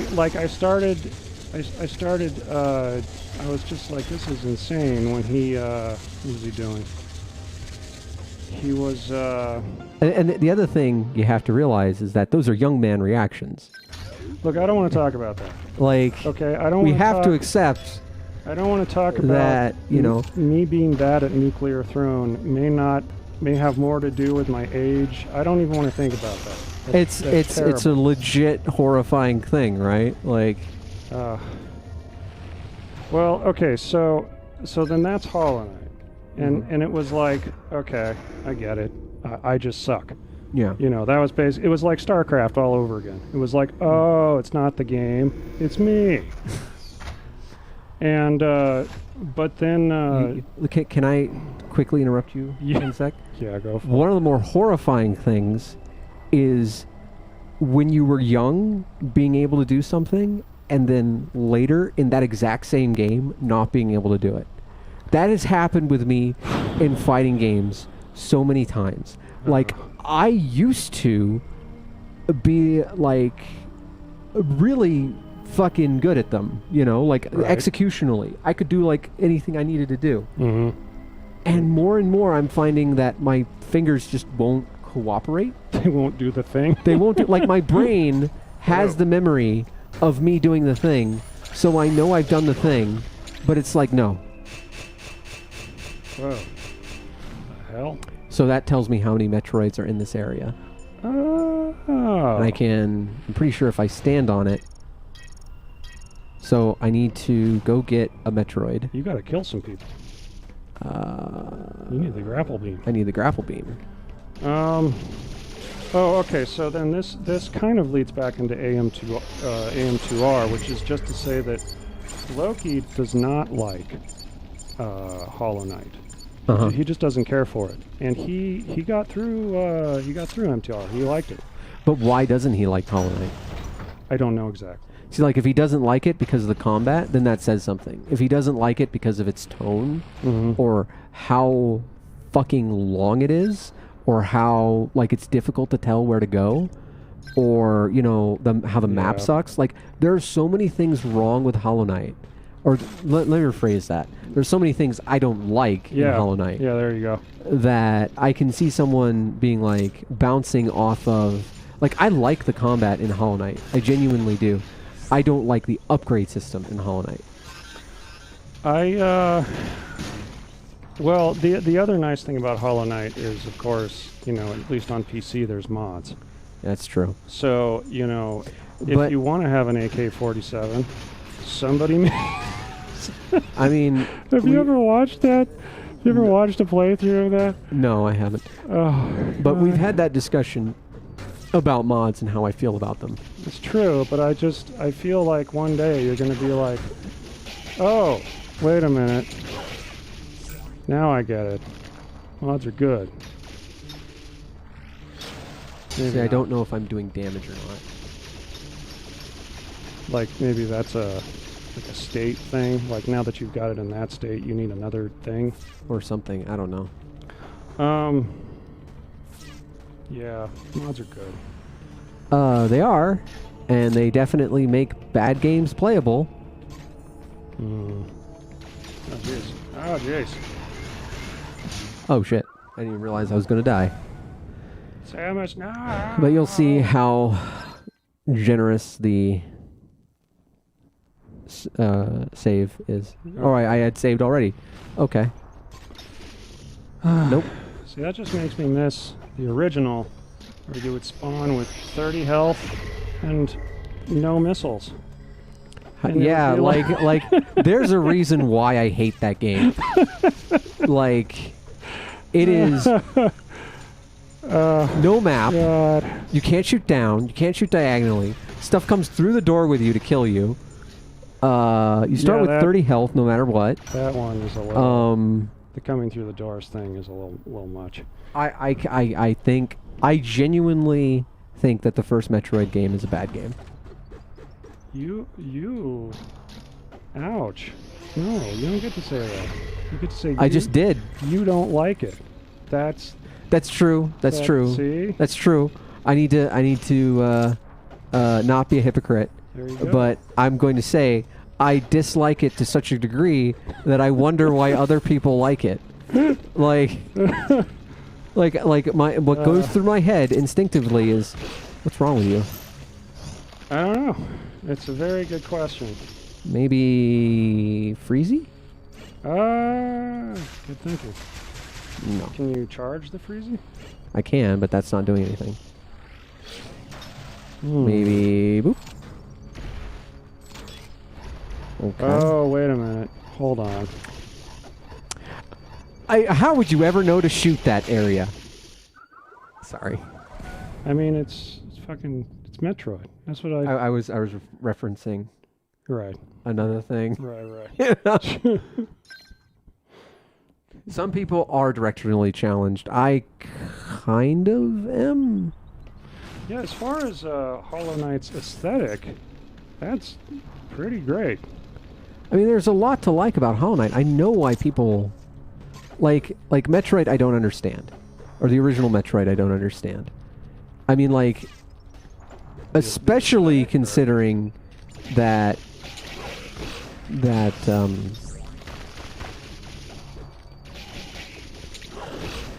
Zero Mission exists. Like, just play Zero Mission. Play a good game. Yeah. Ouch. Your poor soul. Oh, hey. Oh, thing. It's going to be a new Aeon ability. Oh God. New thing. Beam Burst. Hey, you got a thing. What the fuck? Oh, this is like a Gatling gun, I think. Beam Burst enhances your beam by increasing your attack power, enabling rapid fire shots. Firing this beam uses Aeon. Okay. Okay. Okay. So... Hold on. Okay, so I guess you gotta jump down there and kill that guy with your rapid beam fire. I guess. Or I can just bomb. That'll work. I think the idea is this thing. Okay. Oh, I gotcha. Oh, Jace. Holy crap. That was awesome. Yes. Oh, wow. Now they get acid? Mm-hmm. Okay. The original Metroid is fun with a map, but that's about it. That is true. If you give me a map, I can get through it. That's why, I mean, you had to draw your own map. I don't want to do that anymore. I'm first world problems. I mean, honestly, you would think that endears Hollow Knight to me, the whole having to draw your own map, but it so doesn't. Yeah. I can't tell you why. Well, maybe Metroid is kind of grandfathered into your tolerance level. I mean, there's a lot of things that would lead me to be biased towards the first Metroid. I mean, one, it was the very first video game I bought with my own money. You know, it was at a time when, I mean, that was it.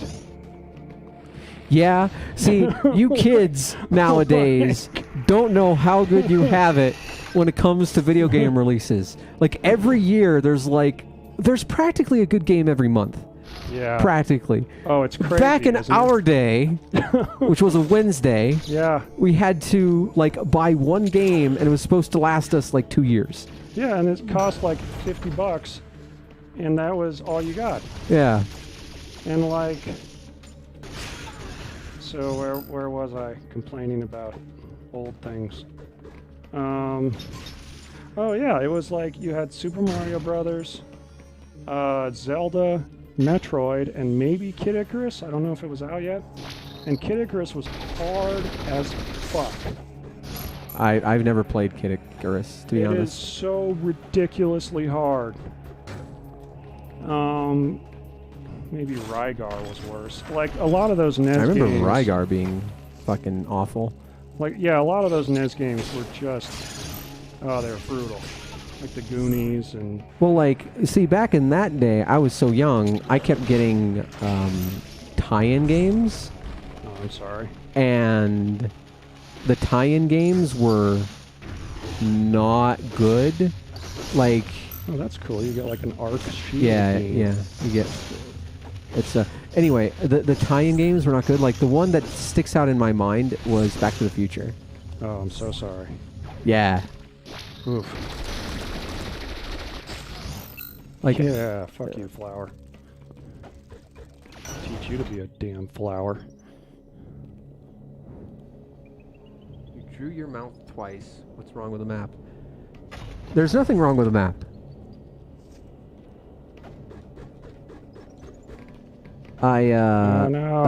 One of the things I really liked about our playthrough that's on YouTube, You didn't have to play? well, partially I didn't have to play. You liked it. Yeah, it was great. And we just got to bullshit the entire time. Yeah. And I got to do some funny editing. Yes. You know? That was Like the editing. that last missile was It was beautiful. awesome. That you know? totally was not planned. And like I kind of want to do that again. I kind of want to take some of these streams and like edit, funny stuff into them if I can. Just for yeah, shits and giggles. At some point, I will come up with a game that I actually want to play. Yeah. I don't know, man. Things are It's not fantastic. It's hard to find stuff to want to play. And it's weird because there are like a zillion good games. Yeah. It's just that like I've changed. You know? I don't know what it was. It was like I don't know. There's just shit going on. Yeah, yeah. We're getting old, but I don't know. I think I'm past the point. Like I was saying, there is always that. Sounds like there's an upgrade nearby. There is always that, for me at least, that realization that You damn it, bastards. that there are certain genres that I don't like anymore, that I'm not going to play, and I just need to accept it. You know? Hey! Grapple beam. See, I heard it. Yeah, you're right. The Back to the Future, I think, 2 It doesn't matter. NES game. All of the tie-ins. They were all almost bad. Were But bad. but the one that I remember distinctly is that one. Like Goonies was hard, but it wasn't Bad. awful. Yeah. Yeah. But most of them were. Yeah.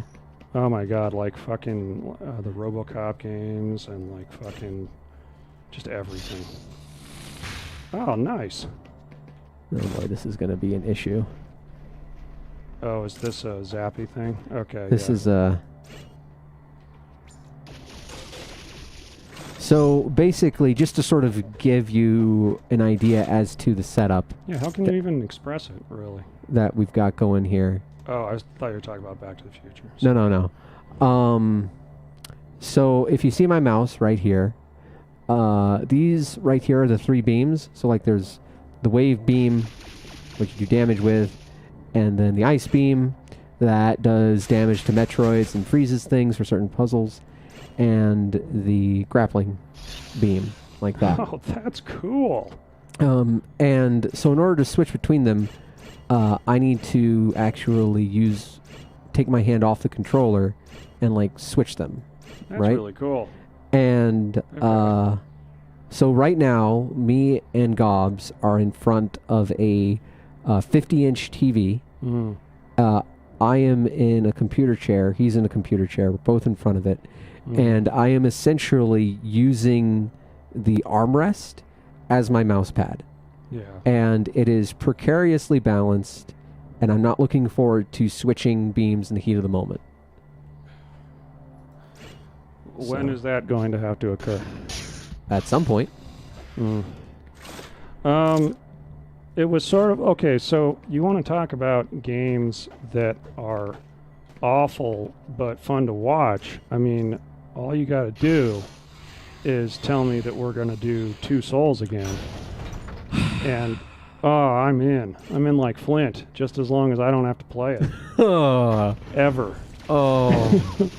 But watching Morgan play it, such a joy. I got so I hated my life. I would do it for the entertainment.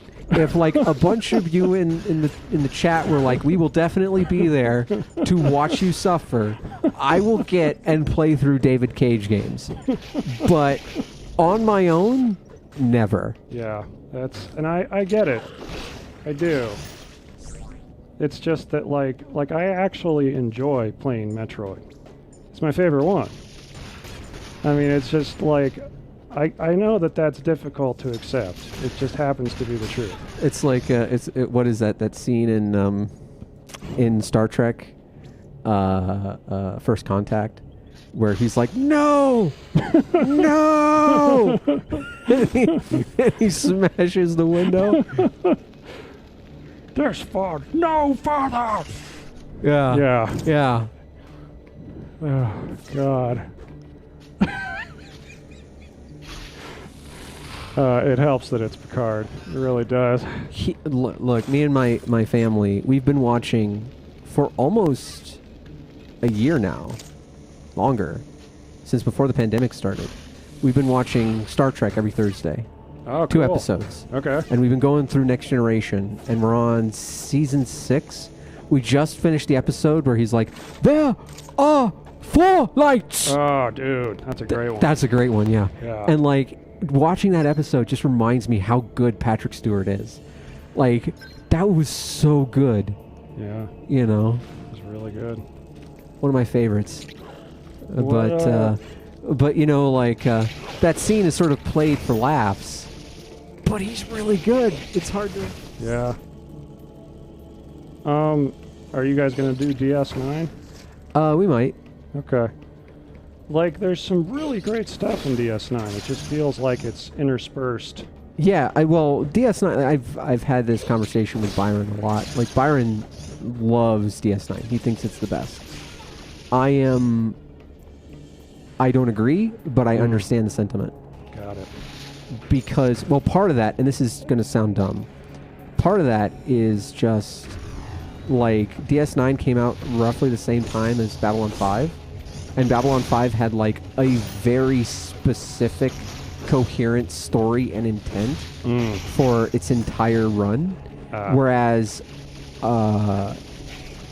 it felt like a lot of the stuff that happened in DS9 wasn't necessarily planned, if that makes any sense. Yeah. So... It's sort of just like we're a bar in space. Yeah. And then they just happen to... Well, first off, Avery Brooks is so good. He is so good. Who does he play? He plays Cisco. Yeah, Cisco's good. And then who's the guy who does Quark? I forget his name. He's real good. He's real good as well. They're all really good. Yeah. And like there's morally questionable things. Yeah, there's a lot of gray areas. There's a lot of gray areas. And like Garrick is one of the best characters Star Trek has ever had. Is he the... He's the tailor. The Cardassian tailor. I put in very strong quotation marks. Okay, he is the Cardassian. Yeah. Okay, all right. We got thing. Okay, sorry. I think you really enjoyed. Yeah, I agree. Like when I was watching Loki play it, it seemed pretty doable. But, you know, just too hard for me, but doable. Yeah.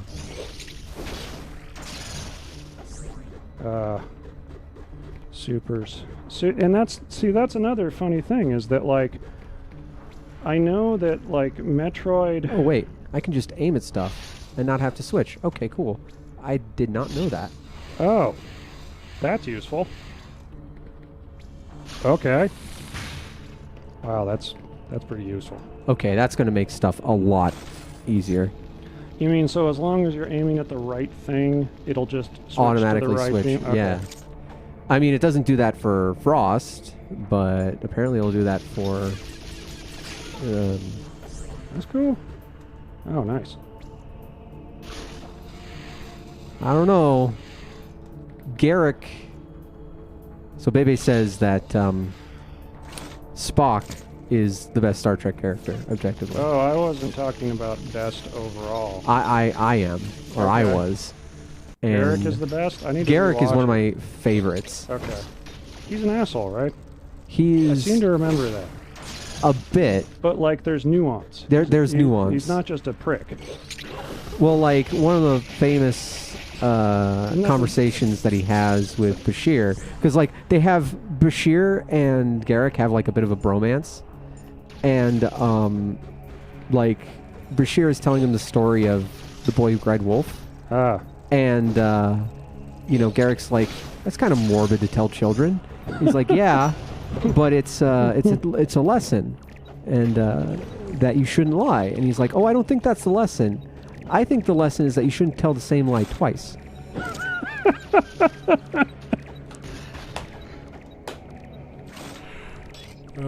Okay, is Garrick the one that he and Cork have the root beer conversation? I don't remember. Probably. Okay. That's... Oh, this fucking... Oh, hey, it's water. Oh, God. Well, you know Where are you, you shithead? that... Because I remember this. So, the Metroid for this one evolves again, and the bitch runs away from you. Every time. okay. So, I mean, they gotta be around somewhere. yeah, it's beeping, so he's around.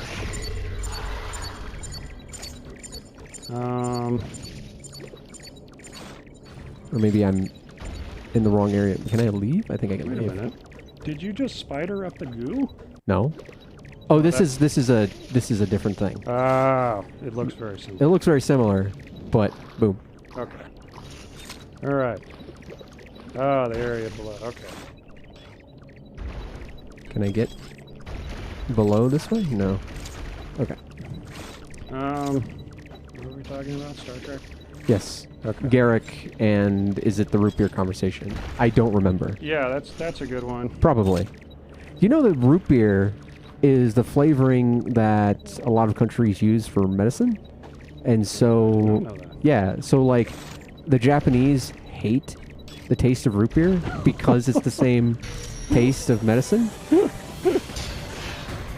that's Oh, I remember horrible. you. Oh, jeez. Oh, no. No, Hold on. thank you. Hold on. Okay. I don't like spidery stuff. Oh, God. Unless Can I you- do. Sometimes it's different. Unless, like, if there's a lady attached. Well, there's that. It looks like a giant cricket, a potato bug or something. Potato bugs. You know what I'm talking about. I'm pretty sure they're harmless, but Yeah. also they're horrifying. Yeah, it's quite unfortunate. Yeah, take that.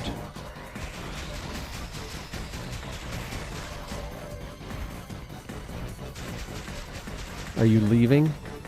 You're leaving, aren't you, little bastard? Okay. Oh, those are just teleport points. Yes. Now I get it. So you gotta go chase them around for a while. Are you on like a timer or something? No. Oh, okay. All right. I do like 7 of 9 quite a bit. For reasons other than you might think. 7 of 9 was the Borg woman. Yes. And I've been watching, my dad likes The Big Bang Theory, so I've been watching a bunch of that over the last couple of years, and I think she guests on one of those.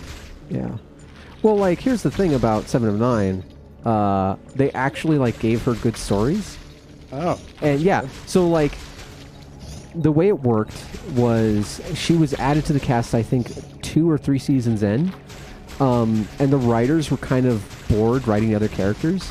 So like immediately they had this new character, and they were all excited to write for her because you know, she's a Borg.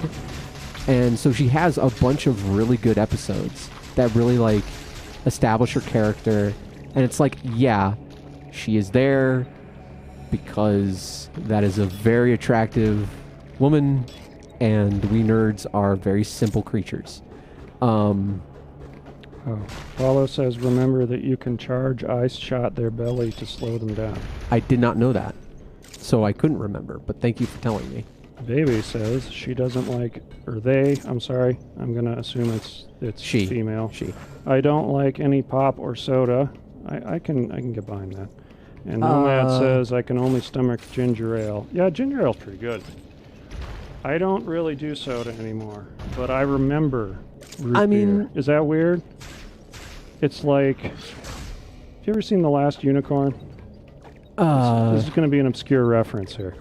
No. Okay, so there's I this... remember one scene from Last Unicorn because I studied it for its animation, but other than that, no. So there's this scene with the skeleton, and he's like, I want you to give me some wine. And the wizard's like, well, you can't, why? You can't taste it. You're a friggin' skeleton. And he's like, but I remember. And that's kind of how it is with root beer. I can't really drink it, but I remember as a child. I assume the She Is Stunning is reserved for Jerry Ryan. And yes, she is. Or The Last Unicorn. Or Last Unicorn. Where am I supposed to go? I'm going to do this and see if there's a thing. There's just this. Okay. Can't do that. Last Unicorn is one of those weird movies with like the casts that you're like, how did you get those people? Christopher Lee, Jeff Bridges, Angela Lansbury. I'm trying to remember. There's a bunch. Yeah. Oh, I'm an idiot. Oh, hey.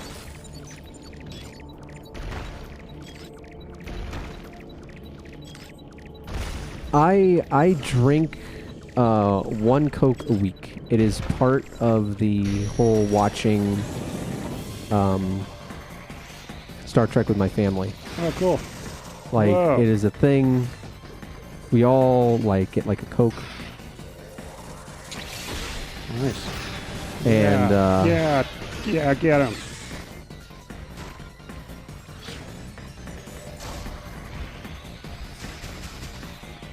Get back here. God. No. You're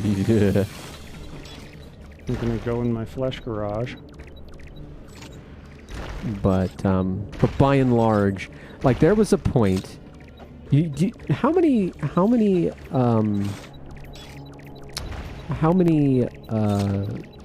cans of Coca-Cola are in those like really long? I want to say 12. Yeah, I would go through like 9 of those in like a night. Oh my Back God. like when I was in high school. I don't remember that. It's before I think. It's before I knew we you. met. Gotcha. Yeah. And I was very unhealthy. Like it was when I was like 200 pounds. And so I am very cognizant of how unhealthy, you know. Oh God, working at the theater did not help Yeah. with my habits anyway.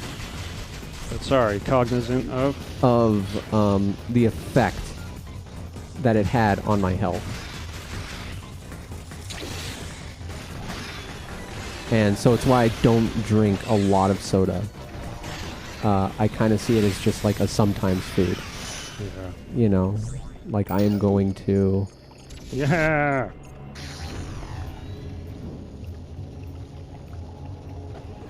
How do you say that? Sumol? Sumol?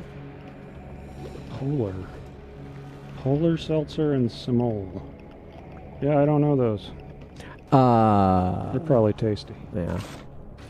I really like what were those like lightly flavored carbonated water? Izzy's? Is that what those are? Not Izzy, it was another brand that came out recently. Oh, recent? I don't know. Well, not recent, like within like 5 years. I can tell you. And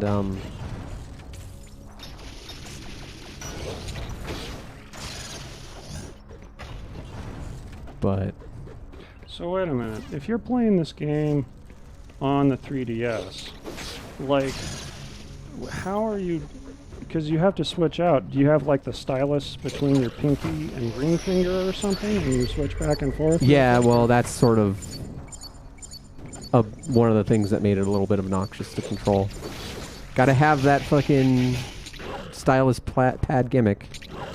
Yeah, I was just trying to think about it.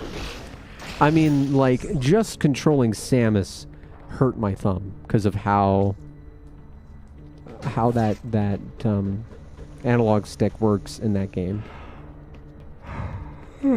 I could, like, no. Okay. So let's see. Small.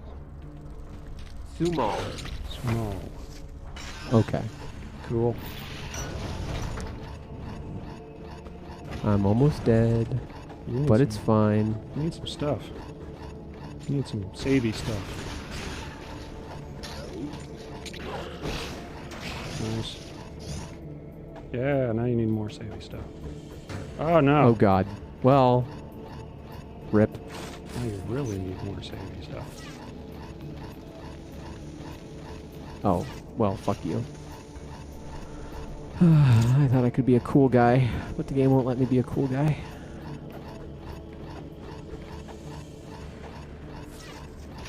It's hard being a cool guy.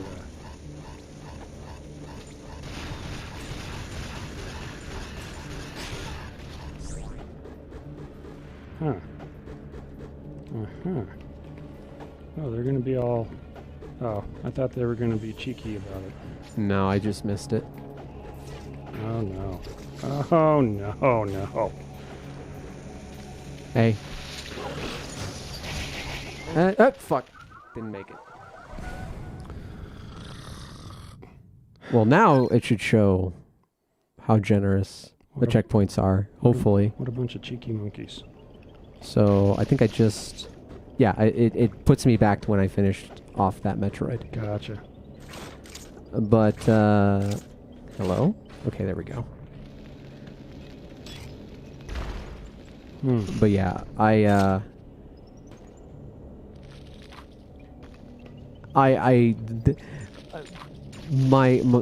the biggest problem I ever had with my weight, because like I'm not a tall guy. I mean, relatively. I mean, I'm the same height as some people, which is apparently tall for them, but not tall for me. Whatever. Just joking. Anyway, you know, I'm not a huge guy, so like 200 pounds does not sit on me well. I try to maintain my weight at somewhere between like 150 and like 160, 165, something like that. If I start going over that, I start feeling unhealthy. At 200, I was having chest pains. And it was like, Of course, that could also have been the gargantuan amount of caffeine from drinking that much Coca-Cola. But, man, like, I don't even think I drank that much Coca-Cola at the theater. Wow. After that stuff. But, yeah.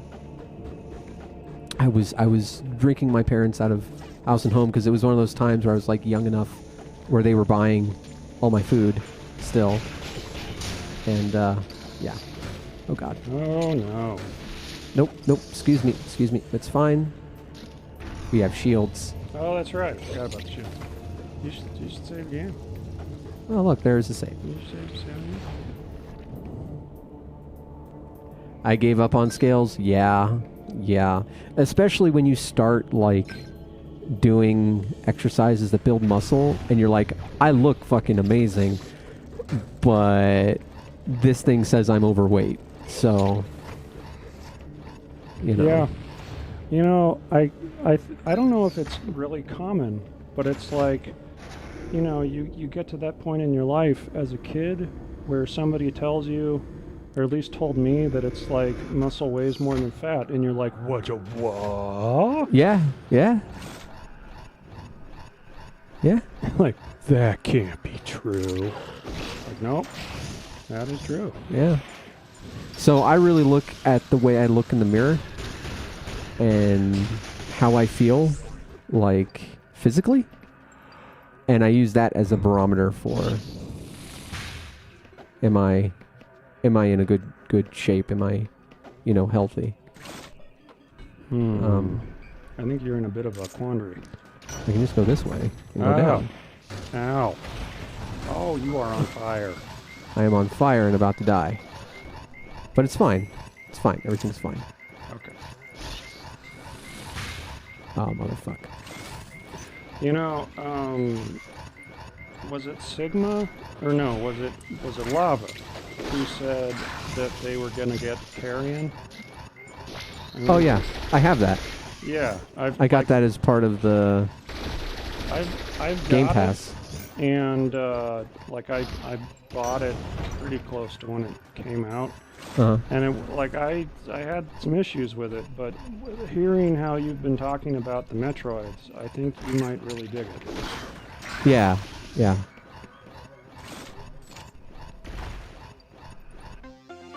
Hey. Hey. More magic. I mean Aeon Gauge. MP? Never heard of it. Crazy. Okay. Muscle is denser than fat. Okay. Gonna pull a Lemmy on us. So it's like weighs more more? than 2 pounds of fat or 2 pounds of feathers? Yeah. No, That's what weighs more? A kilogram of steel or a kilogram of feathers? A kilogram of steel. That is why you fail. But have you seen that skit? No, I just remember the joke from, I don't know, whenever in my childhood. There's a oh god. Ooh, okay. There is a skit online of like a guy doing an educational program thing, and he's Scottish, and he's like, "What weighs more, a kilogram of steel or a kilogram of feathers?" And he's like, "That's right, a kilogram of steel." And then like 2 people come out to tell him that he's wrong. He's like, "But they're both a kilogram." And he's like, they put these two, they make like one of those balance things. There's like a kilogram of steel on one side and a kilogram of feathers on the other side. He's like, no.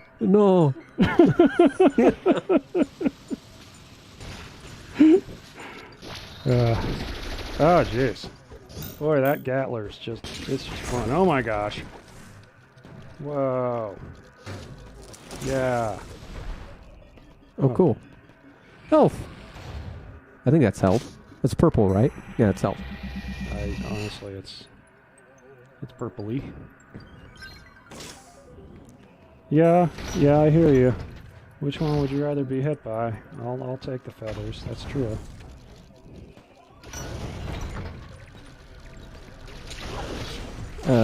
Feathers in a pillow that hasn't been washed. Because they've got oil, whatever the hell that is. Your skin produces oil. What? Are you being obtuse?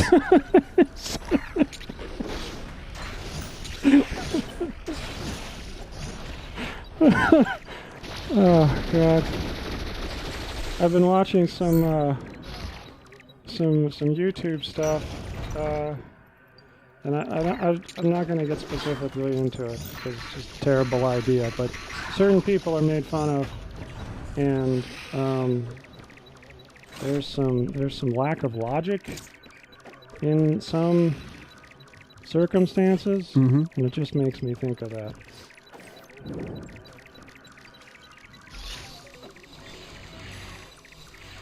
Damn you.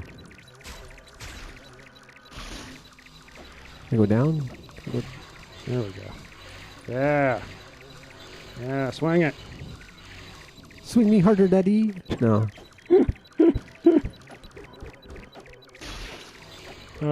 Really? There's no. There is a way. There's gotta be a way. Do you watch Hell of a Boss? Is that a thing you watch? No. Okay. There's not a lot of stuff that I watch, to be honest. Well, the Hell of a Boss ones, they're like 10 minutes a piece, and they come out every few months. So it makes it easier to keep up with it.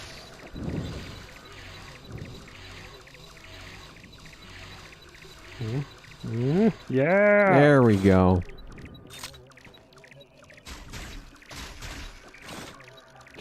What? Oh, you want some of this? Yeah. Ah, fuck.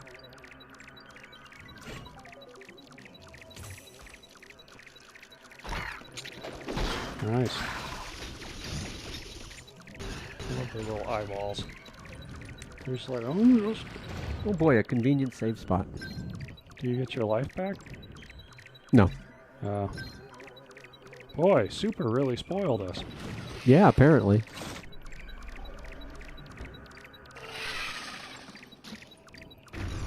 I'm hearing a noise. What could it be? Okay, wrong way.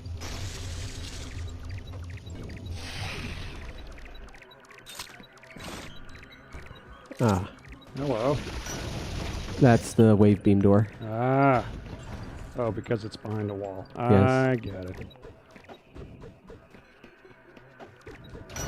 I'm picking up what's being put down by indiscriminate or indeterminate parties. Not indiscriminate. That doesn't make sense. Ah, ha, ha, ha. And this should give me ammo. Ammo's already filled the capacity.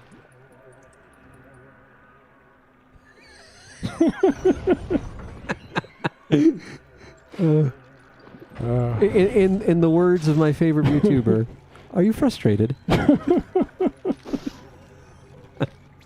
Does this frustrate you?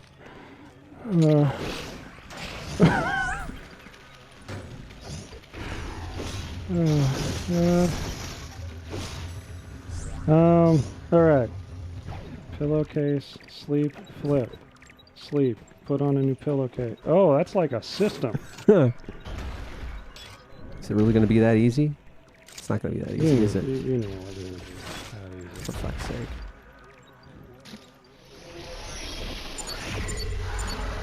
Oh, it was going to be that easy. Just Maybe. I'll be goddamned. wow.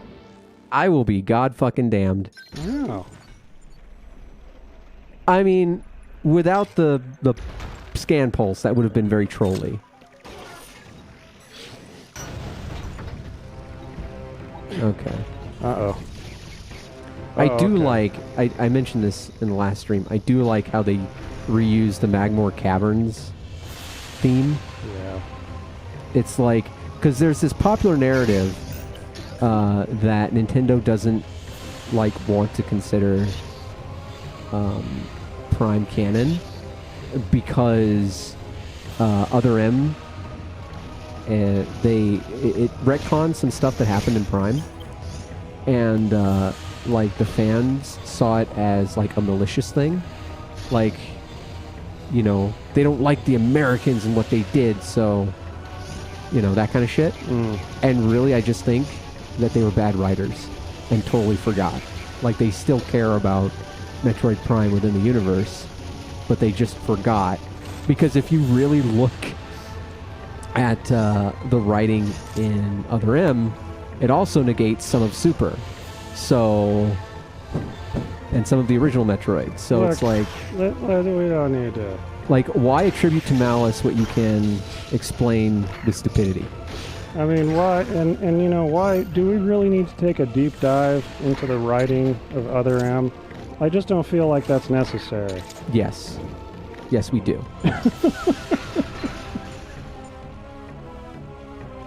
I mean, you could just, like, it's like, you know, like if you were a teacher, you would just be like, has potential, resubmit, and then send it back. Yeah, yeah. I mean, there's... Oh, God. Here's the thing. I criticize Other M, and yet I am an Other M defender, because I do think the game is good. Like, the actual game part of the game is fun. For me, at So, least. Sigma says that Other M also negates Fusion. So, you know, look, if I'm being totally honest, You don't care about the lore in Metroid? it's just, I don't want to put it that way. It's not the most important thing. I mean, I do care. It's just that it's like, it's kind Why of, are people so mad about it? well, it's sort of like Star Wars. Yes. Like, it's like there was a point when I cared, but also B, a point where I Let it go. yeah, like you let it go, and then also, God, how can I put this? Well, I'll give you... I stopped trying to keep up with all the changes X, Y, and Z people who were in charge of it were making. yeah. If that makes any sense. Yeah. Well, like, the thing that sort of is like, okay, like, have you ever seen that meme of, like, a hand on a mouse, and then there's a cat paw on it saying, it's time to stop posting? Yes. That's how I feel when I saw I think I might die if I go in here, but let's find out. Yep. Actually, can I make it to the other side? Let's give it a shot. We're going to find out. But it's a bad idea, so no. Okay. And one of that was some YouTubers who are really upset about Star Wars apparently watched and like it was this. It wasn't about Star Wars, but it was like the same kind of energy. Where Ginny Nicholson, who's particularly articulate. I love. And sort of dry in her humor. Oh, yes. And she made a post about how she didn't like Joker. And it's interesting because a lot of the stuff that she didn't like, I agree with. Right? And honestly, I didn't like Joker that much either. I liked it for what it represented and the idea that you could ignore the Chinese market and still make a huge profit. Like, I like it for that. I don't like the idea of Chinese censorship controlling art. It drives me up the wall. But I did not like the movie. Okay. That's just me. I might have. One of the problems might be I might have built it up in my mind too much because people were like, "This is amazing. This is great." You know. And I'll be frank, I enjoyed Logan more as like a serious, heart-wrenching comic book movie. Right? Like, I love Logan. But I didn't like Joker. Anyway, so she gave her opinion and, you know, articulated it as well as she could. And then, like, a group of YouTubers decided we're going to spend 12 hours talking about it. To their credit, it's not all responding to her, but it's still a 12-hour stream titled Responding to Ginny Nicholson. And, like, I remember when that stream was live, and I decided to watch some of it, because, you know, I just want different opinions, right? So I'm listening to it, and, like, what they would do is they'd have her say something, and then interrupt her, or, like, pause it, and then, like, do, like, a rebut, right? But the problem is that a lot of her statements often followed with context that sort of explained her opinion. So they'd pause, give a retort, and then the next 5 minutes would give context, which completely undercut their response. And it's sort of like, you guys need to fucking chill. It's a movie. She's not allowed to not like it, right? Yeah. Like... Okay, so Sigma says, I care mostly because I can't turn off the analysis part of my brain. I go into the games, and I really like diving into the lore and history of games, as that's fun for me. And I don't want to give you the impression that I know what I'm talking about. That's a dangerous impression. And it's like, with Star Wars, here was the thing. I'm going to try to condense how... Oh, you dirty bastards. There's got to be, like, a thing. Okay. For one thing...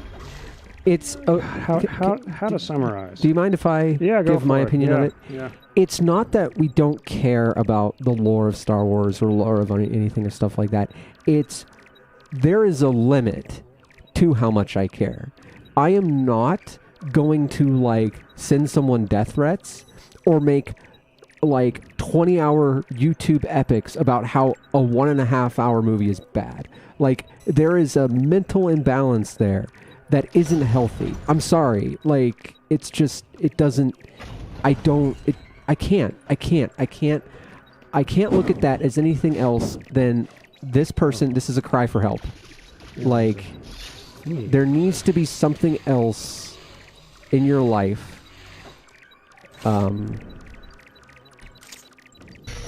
Oh God! It's Cricket Metroid. Oh jeez. So, it's when caring about a fandom gets to that point that I. Damn it! So there is a little bit of a delay. Okay. Two things. It's when caring about the lore of something gets to the point of that kind of vitriol that I can't really, like, you know. I guess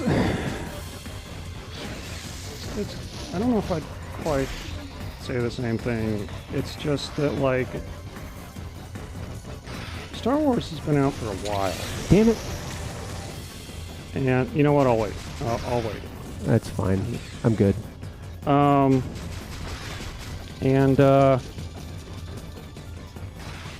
Like, I part of it is just personal offense. Like, that's one thing. You know, it's just me being me. But it's like the biggest thing I can point to is. Are you? I disagree. I pressed the button. I disagree. Come back here, you little shit. Don't leave me. We're having a conversation. Yeah, okay. Look at that. Jackass. Anyway, please continue. So we were talking about Star Wars, and it's basically, it's like, you know, I mean, I was born a year after the first Star Wars. So it's like, you know, it's been around it a while. I had like toys and shit, and like,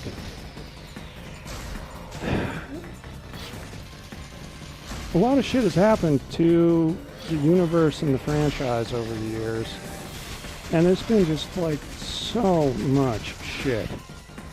And yeah, there's definitely a limit to caring, and then also it was just like, I can't care about who the fuck ever what they're doing with it now. Yeah, like I would, without these YouTubers constantly braying in my ear, I would not know who Kathleen Kennedy is. Oh my God. I just, like, and I guess I'm one of the 5 people in the world who thought that The Last Jedi was good. You know, like, here's my thing about Last Jedi. I did not like the movie. I like the ideas in the movie. Yeah, right? fair. Like I like that whole sequence where he's like talking about the Force and like it being connected to nature and stuff like that. That was so good, you know. There's a lot of stuff in there that I really like. I do like the idea of you know, I like a lot of the ideas in it basically. Because the way I always understood the Force, you know, back when I was, oh hi, so that's where you are, you little shit. Wow. The way I understood the Force as a kid was that there's the Force and then there's the misapplication of the Force, which is the dark side. Like, it's one thing. And over the years, they've sort of recontextualized it so that, you know, there's a light side and dark side, and they're distinct and not the same and all that. And I kind of like the interpretation that it's all one thing, and it's the misapplication of it that is good or evil. Right. That's the part I like. Like, that's just an example of one of the concepts that I like. I liked the whole idea of arms dealers in that universe. Yeah. Like, there's a lot of stuff that I like, but I can't change the fact that I was bored as fuck throughout the entire thing. Like, yeah, that's, you know, I think that's pretty fair. But let's see. Like, the very first episode of that Battlestar Galactica reboot that was on Sci-Fi a few years ago. Oh, yeah. The first episode is the entire premise of Last Jedi. And so the entire time I was watching Last Jedi, I was like, this is Battlestar Galactica. Oh, I never watched that really. When it got, it was like 80 billion seasons. I don't know, I forget. I think it had like 5 or 6 seasons. Yeah. And the ending, if you want to upset Byron, say, hey, I really like the ending to the Battlestar Galactica sci-fi TV series. I love the end. I unironically love the ending. I think it's great. But he hates it so much, it's funny. Oh, okay. Is it like liking the final season of Game of Thrones? Is it that kind of thing? I would say Game of Thrones is worse. Personally, that's my take. I the only reason that I got through Game of Thrones is because other people I knew were watching it, and I would come over, and it would be on.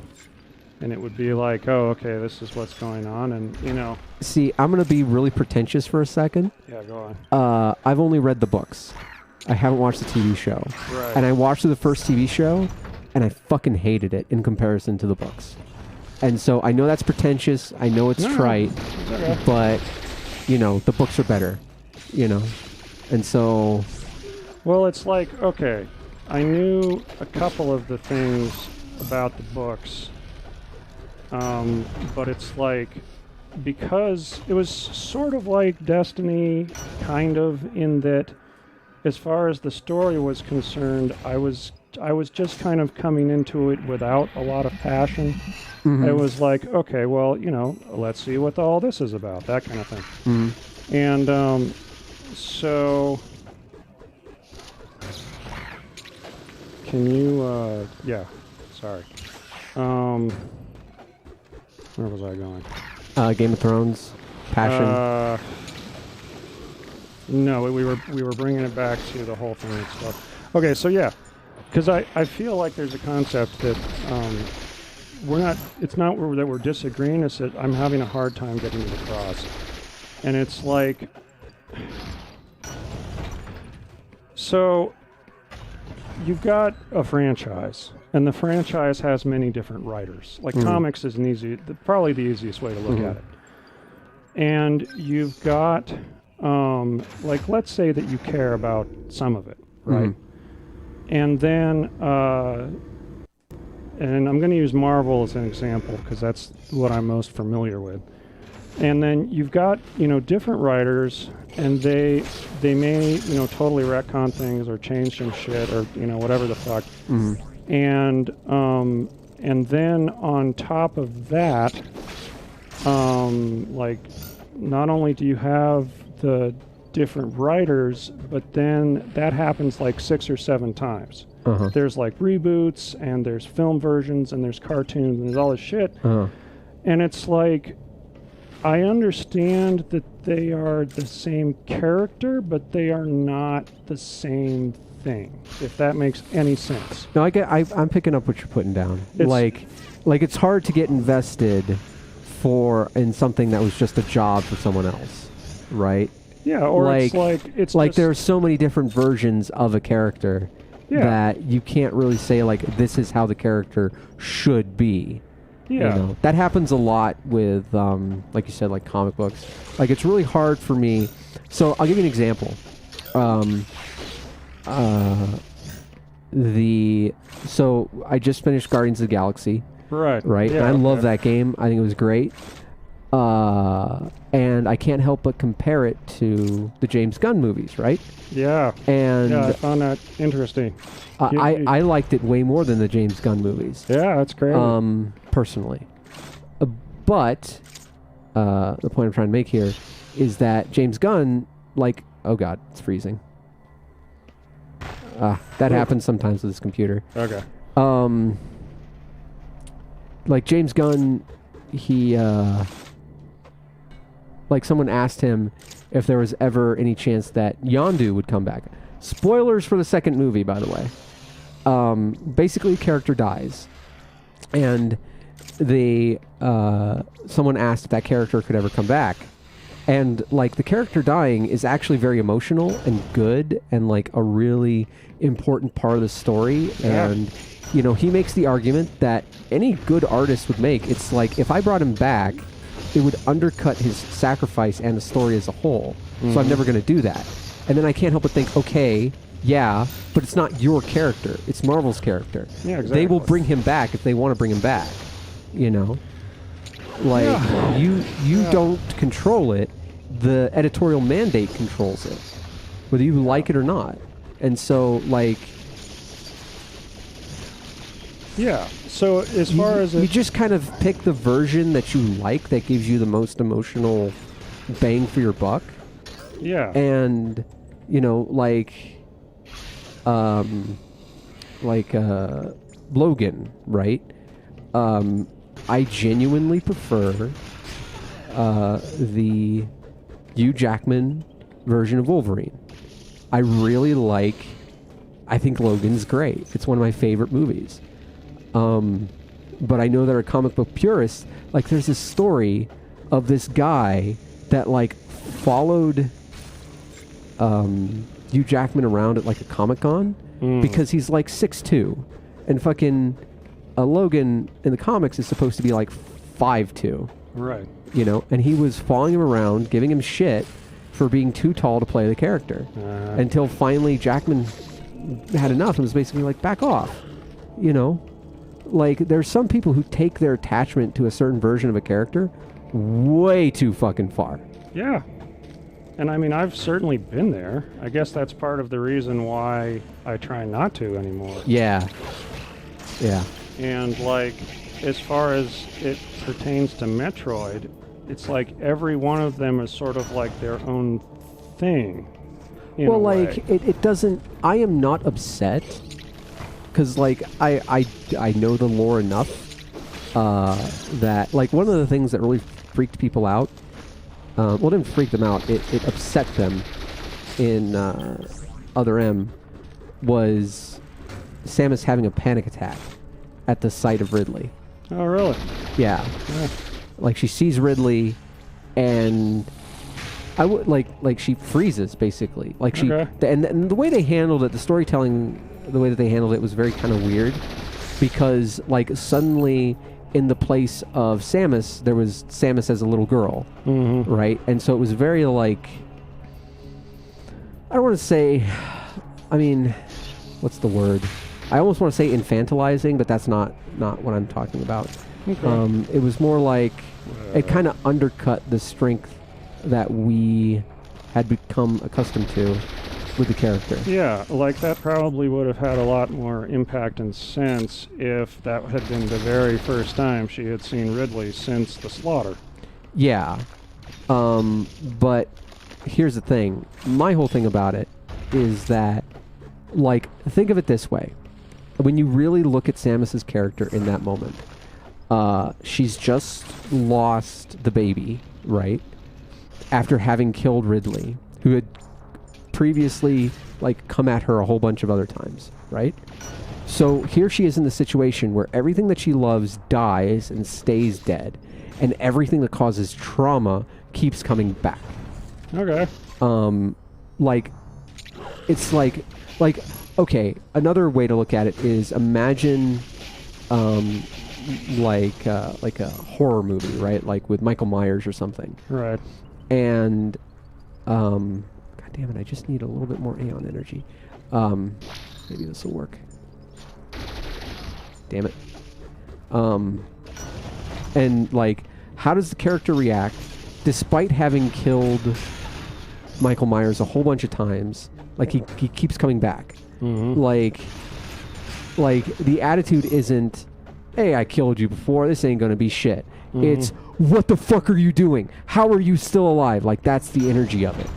And so, like, her reacting that way to Ridley, who is a murderous monster that ate her parents, I can't be like, she'd never act that way or anything like that. Like, I think she would.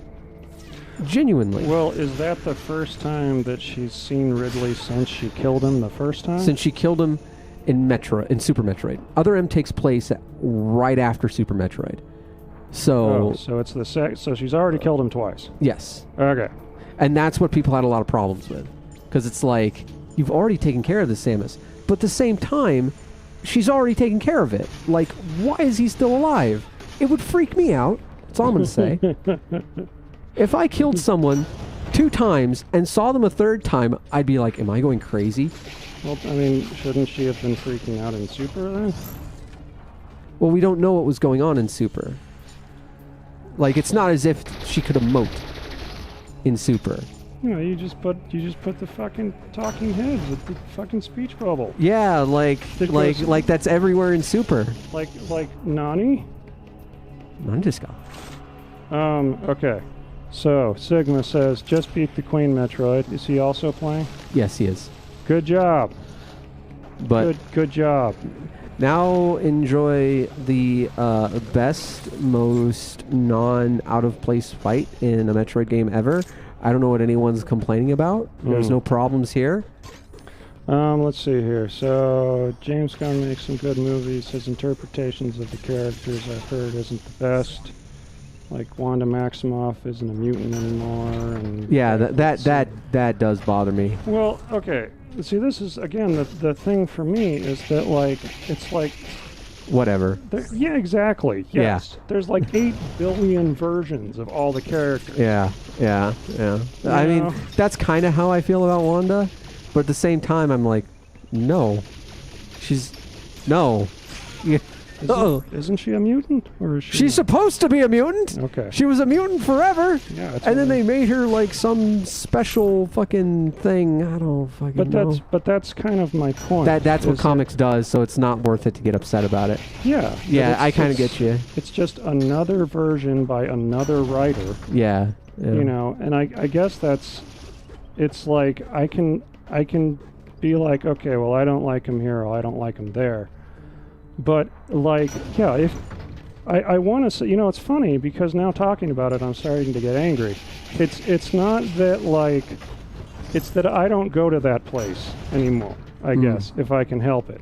I just don't want to go there. I don't want to go to that part of me where I'm going to freak out because, you know, Link isn't represented how I think he should be or some bullshit like that, you know? He's left-handed! Yeah, that stuff like that. Yeah, that kind of thing. You know? And like Zelda's a great example.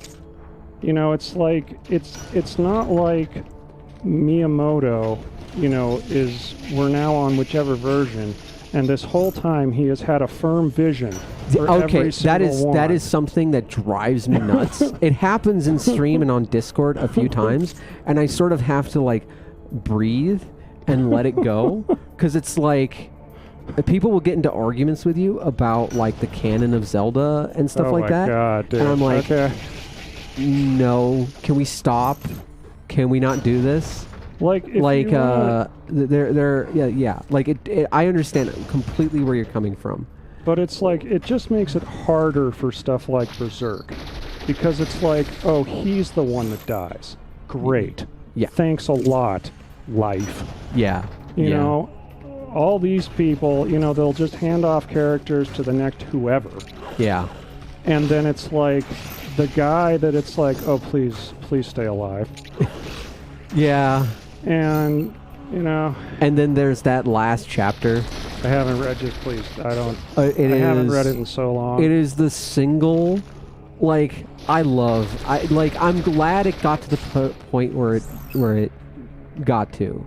Because, you know, like, it's not an end, but I got a resolution to something. You're kidding. Yes. I got a resolution.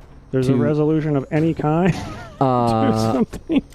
Well, like, of course he put in, like, there's more to it, and there was going to be more. But I feel like Gotts accomplished his goal.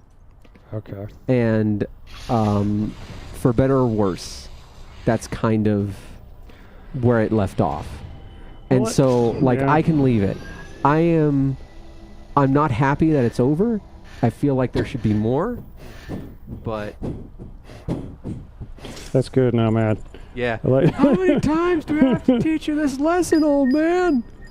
Yeah, like, okay, the thing, like, I stopped reading the comics, like, on a regular level sometime after the first run of or no, it wasn't the first. See, that again, I'm trying to keep it all in my head. This would have been in the 90s when the New Mutants started up, or or rebooted or something. And then there was the Age of Apocalypse. Age of Apocalypse. Thank you. Yeah. And it was sometime after that when I just kind of, I was like, okay. That was the reason why I remember Age of Apocalypse so well is that that's when Joe Madureira really took off. And Madureira is one of my primary artistic influences. I like Age of Apocalypse. Yeah. It was good. I really love the way he drew Rogue. Like he's a weeb. And so he turned Rogue into Motoko from... What? No. What? No. So... Yeah. And like, I'll be honest, I really prefer like really long hair, curvy Southern Belle Rogue more than anything. And I wish they would go back to that.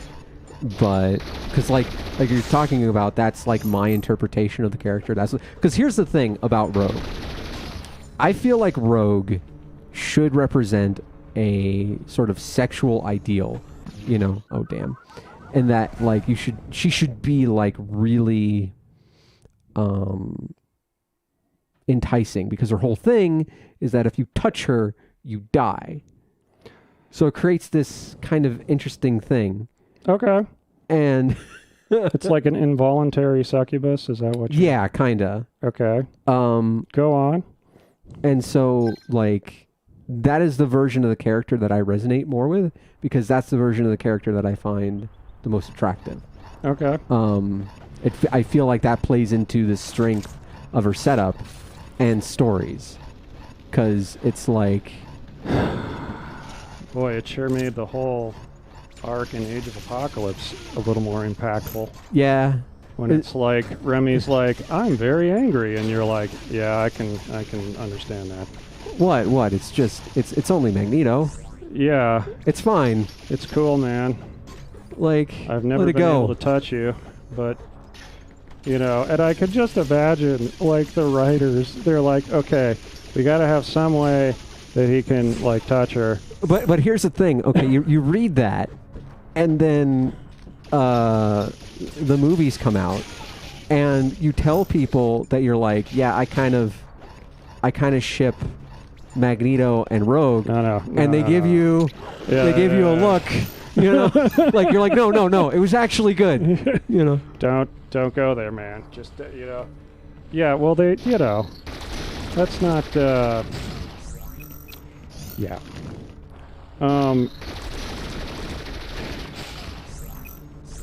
Anyway, the point is that there are interpretations of the character, and it's not worth it getting too butthurt over different interpretations of the character, which I agree with. Because, and then that doesn't even take into account fan fiction, lest we, you know, start and open that can of worms where it's like... Well, most fan fiction is like...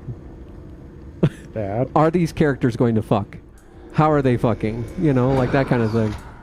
I remember... It's beautiful. I remember when I was a kid, well, not a kid, but like, you know, teenager, I found fan fiction of a certain variety. Yeah. And then one of my friends, like, it was me, Byron, and I don't think you knew Jesse. We were all like reading it, right? Okay. And we were finding like new versions of it. And Jesse's mom was a bit of a tight ass. Yeah, I was gonna say maybe like a wanker. You know, a bit of a like, calm down, lady. Like, yeah. It's not that big a deal. Okay. And she found Jesse's stash of printed lewd fanfics. And and next thing I know, I'm getting a call from Byron's mom about the entire thing, because Jesse's mom, you know, was like, "This is disgusting," blah blah blah blah blah blah, and so I got lectured by Byron's mom over it. Well, I mean... And I look back on it now, I'm like, that fan fiction was awful. Well, I mean, look. It's porn. I mean, do we need to, you know... I mean, yeah, It's really cool. That, like, he's like, oh, blop. But then it's like, I don't know, it just doesn't... I like, why care?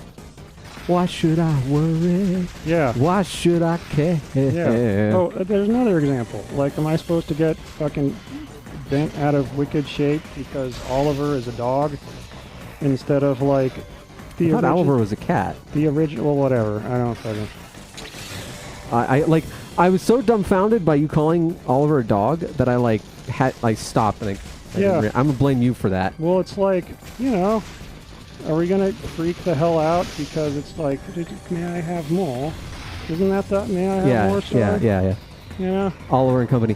I think it'd be more being upset that it's talking animals in a modern city with Billy Joel.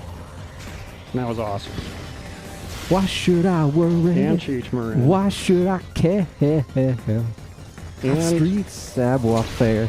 Was it Bobcat Goldthwait? I don't remember. He might have been in it. God, I'm trying to remember. Or was it Dom DeLuise? That was probably Dom DeLuise. Anyway. See? Exactly. How dare you? What? Oh, okay. I got you. Well, there you go. See, like, if they remade Oliver and Company, because they're going to, sorry to burst that bubble. I feel like they've forgotten about Oliver and Company, if you want my honest take on it. Oh, God, they're gonna... Maybe that will somehow benefit it. Like, it's obscure now, so it won't get turned into some live-action thing. No, it'll still get turned into a live-action thing. It's just that no one will care. Like, that's the main thing. I'll care. Sort of. I mean... I don't really, I'm sorry. Like, I care a little. Because, probably because I watched Oliver and Company with my kids a lot. That's probably why. See, the one I am attached to, that I'm afraid they're going to do a remake of, but I don't think they can, because it's, like, cartoon animals, is Robin Hood. Robin Hood was the one I watched a lot as a kid. Yeah, but that's not just... That's furries. Yes. So it's like, you're not just doing animals. You're doing, like... You got to commit to pull that off. Yeah. You know? You can't just be like, oh, well... And I totally didn't have a crush on Maid Marian. I don't know what you're talking about. You know what I hear a lot from girls is that Robin in the Fox Robin could get it. Like universally, I hear that so often. Wait, you mean like girls liked Robin? Is that what? Yeah. Okay. Like he was attractive. I gotcha. Well, he had that voice. Yes. That sort of like Englishy kind of a voice. Yeah. And you know, that gets all the Cheech was in it apparently. You know what my first movie in the movie theater was as a kid? Honey, I Shrunk the Kids. In a way, I'm sorry, and then in a way, it's like you could have done so much worse. Well, like, here's the thing. Have you noticed how fucked up I am around bees and hornets and shit? Oh, okay. That movie is why. Yeah. I mean, okay, let me phrase that. That movie is my initial, like, oh shit, I don't want to deal with these things. Right. And then I was stung, like, I was fishing out in this place called Minocqua, and this fucking hornet, out of nowhere, just crawls on my neck, and I look down, and when I look down, it stings me. You know, because it's on my neck, and so my thing's going down. Okay. And it stings me, and, like, I tear it off my skin, slam it to the boat, because we're on a lake, and I slam the thing so hard because I am filled with white-hot rage that my uncle, who is a good 200 pounds heavier at the time, restrains me and is like, I never want to see you that angry again. Like, that's the thing. People sometimes see me playing video games and get me getting like a little perturbed, and they're like, man, calm down, you're not that angry. That's like 20% of my maximum anger threshold. And you get that maximum anger threshold by physically hurting me. Like, okay. Like, this one guy, I was like 14, 15. Byron was like 14, 15. And we were traveling with a guy who's like 20. And we stayed in a hotel, and there was a pool, and we went into the pool. And the guy there was a bit of a prick, and he was being a bit of a prick, and he started drowning me, basically. And like, I just go white. Yeah. Like, I kick the shit out of him, and then climb out of the fucking pool. Right? I don't remember what happened, but ever since, Byron was like, Morgan has a bitch mode. You know? Like... That is how Byron would put it, yes. Yes. And so, you know, I don't even remember what happened to that guy. I don't even remember anything. I don't remember the circumstance about why we were at this hotel, why we were at this pool. I think we were like going to Boise for some video games or some shit. Something like that. Well, you don't... What the hell is that? I don't know. You don't do the dunk thing unless you're like really close personal friends with somebody. Yeah. Whoa. Oh, shiz. Oh, shiz. Oh, that is a boss for later. That is the one that he was talking about. Oh. Because it has those two things. Oh, that's the Destructinator or whatever. Something like that, yeah. The digger knot? Yeah, digger knot. That is much later in the game. There we go. Apollo told us. All right, so Samus Returns. Hey, good one, Apollo. I like Honey, I Shrunk the Kids. My Girl Made Me Fear Bees and Wasps. Yeah, that was another one. And like, I've never seen that actually, but I know the premise. So when I was a kid, I looked an awful lot like Macaulay Culkin. And so like I couldn't watch. So like Macaulay Culkin, it ends with him dying to being stung by bees. I remember that. And so like when you see what is essentially an effigy of yourself die to bees, when you have a fear of bees, it's like, how about no? Do they like really do it up like he's all swollen and blackened and shit? I don't remember. I remember it was traumatic for me as a child. Got it. Yeah, it's like the opposite of Bridge to Terabithia. Like I had vaguely remembered that that book, and then I ended up almost reading it to the kids. No, it wasn't Honey, I Shrunk the Kids. It was My Girl, Sigma. Girl, yeah. I just remember there being a big ant, and it sacrifices itself to a scorpion. Yeah. Okay. Yeah.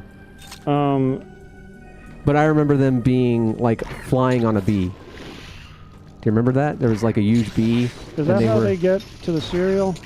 I don't remember. I want to say they get to the cereal though.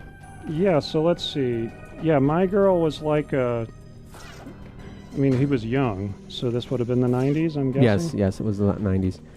It would have been before or after Good Son? Oh, it was after Good Son. Okay. Oh boy, that was a movie. Still haven't seen that either. You haven't seen Good Son? No. Oh man, that is like the creepiest fucking movie. Oh, that was the other thing, is that now in my head, it's now canon that whoever the kid is in Home Alone, that he grows up to be the kid in Good Son. Because he turns out he was just a sadistic killer the whole time. Oh, that's a funny way to I like view it.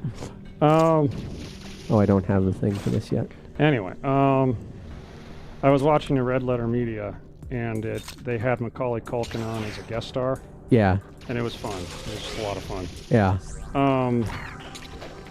Oh yeah, okay, so Bridge to Terabithia is this book, and spoilers, cover your ears if you don't want to hear about this. It's basically about this close, personal, beautiful friendship between this girl and this boy. And then about, 7/8 of the way through the book, she just fucking dies. Yeah. Yeah. And, yeah, see, Nomad said, there you go. Yeah, yeah. No, I know about Bridge to Terabithia. I've seen it. And, like, doesn't just die, like, dies in, like, a realistic way. But it's like, it's one of those things where it's like, oh, she was so beautiful, and like, it's one of those things where it's kind of like,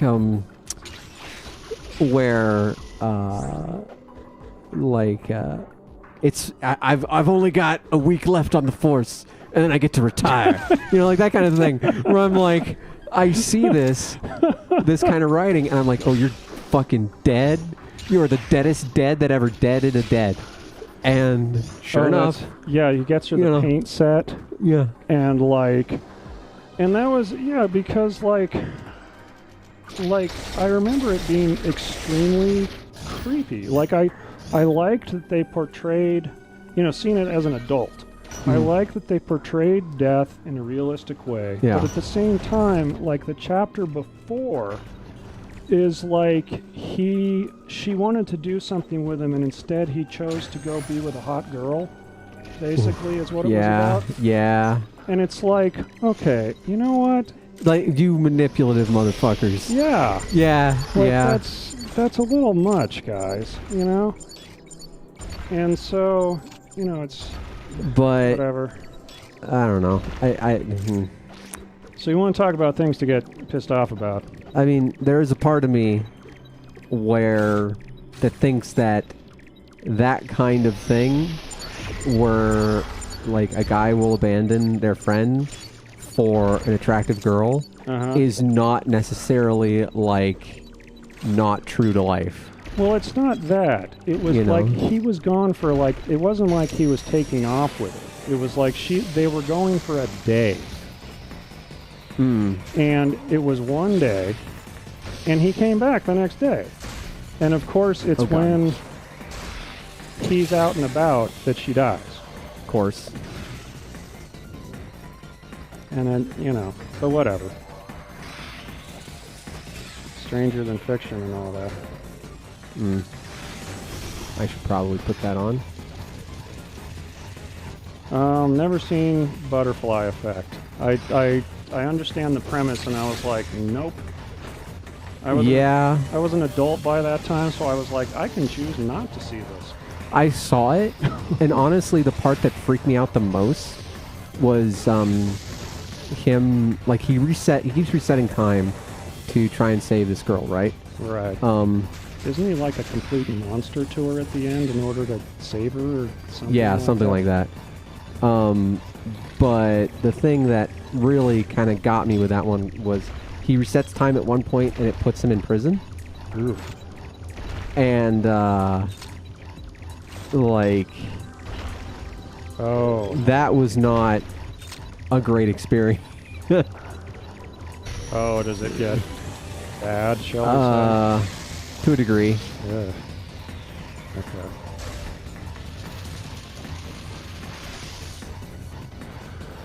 Well, anyway. Yay, death. Yeah. Well, shit. So anyway, I ended up not reading that to the kids. What? Bridge to Terabithia. Ah. It was one of those ones. No, you gotta give them fucked up experiences. What's the point? I don't know, man. Like you need to break their hearts. Let them realize how terrible the world actually is. Well, no, I mean, because I didn't like that message. I was like, oh, you think this girl is hot? Well, yeah, you're following your desire. Now your friend dies. You know, I was like, unless this is a true story, then fuck you. You know, that's a terrible thing. I do think there is some value in teaching people that lust is kind of not a good reason to blow off a friend. You know, that's Well, just my take of it. I mean, it's not really. I don't know. It's like kid lust. You know, it's like puppy love. Yeah. So I don't know. I don't know. Yeah, like if they had been in a relationship and like. Hold on. Damn it. Yeah, if they'd been in a relationship, it might have been different. No, just kill me. Just kill me. No, you got this. No, I don't. I'm going to die. Okay. It's a whole bag just waiting to be got.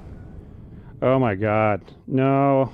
You know, I actually never seen that. How have you not seen all of these movies? Oh God. Well, you've never been around for the what the hell conversations with Ronnie when he's like, how can you not have seen all of these things? Yeah. Fire in the Sky is great. Like now I'd watch it. It fucked me up as a kid. Well, yeah, that's the point. It's great. Okay. I don't know what was wrong with me. Like at 6 years old, I watched Aliens. Right. I was 9. Still fairly young. And you know, I watched a lot of X-Files. X-Files. I mean, like. Yeah. Same. I have. Look, Gillian Anderson. Yeah. There you go. In X-Files, brought me to the table because oh my God. Yeah. Like. She looked good. Like. I mean, she still looks good, but. Then she was like an FBI agent. And like, step on me. What is the term now? Step on me, mommy? Isn't that what the kids say these days? Jesus Christ. Like, oh my goodness. I pressed the button. I disagree. Yeah, kill me. Ow. Kill me. I'm gonna try that again. Do it now. Kill me. But yeah, Gillian Anderson was why I watched that fucking show. Oh, yeah. Thank you, Apollo. The Brave Little Toaster. What a magical film that was. And so, like, I watched that, and then I watched, you know, there are these made-for-TV movies about abduction, and then Fire in the Sky, and all that. And so I had a fear as a kid of being abducted. And I had a bunk bed. And so I was always, like, debating with myself. Should I sleep on the top bunk or the bottom bunk? And the debate was, if the aliens come, are they going to suck me through the roof? Or are they going to come through the door? Because like in X-Files, there were quite a few instances where they just sort of came through the door. Right. And I was like, okay, maybe if I'm on the top, I can hide from them if they come through the door, but then they can pull me through. And if I'm on the bottom, then they can't pull me through. So there was this nightly debate with myself as like, do I sleep on the top bunk or the bottom bunk? I don't want to get abducted. And that is fucked up because I know I had that feeling because of movies like Fire in the Sky. Well, you're a kid and you don't know any better. Yeah. I'm trying to remember, like Brave Little Toaster is...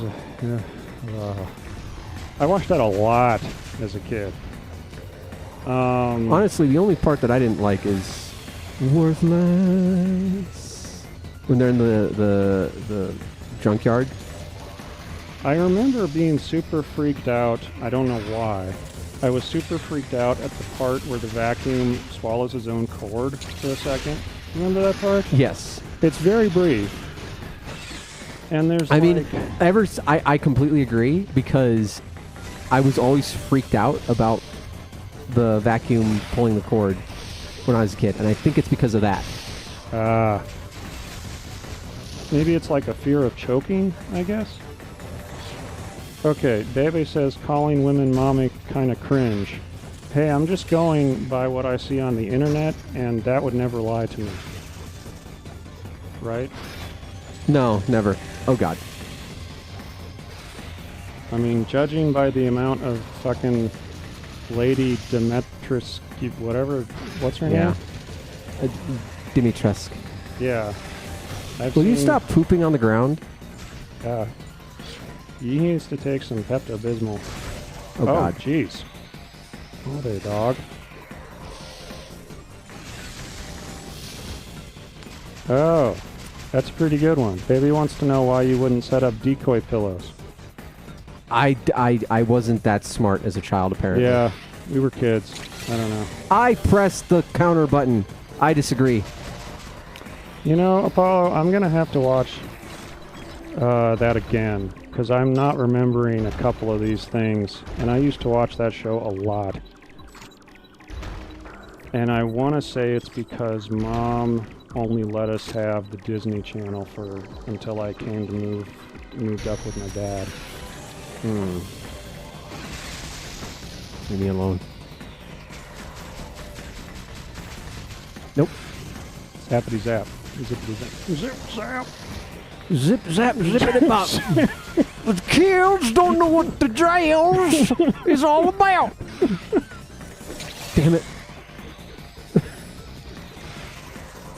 When the zippity zap ate the pudding. Oh, God. So many things just become so much more sinister now. Oh.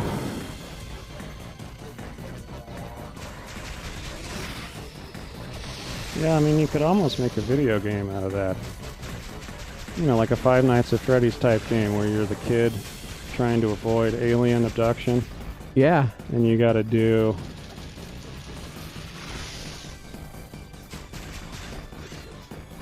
Come here. Nope. This guy's really starting to bug me. Yeah? No? Nothing? Okay. No! No!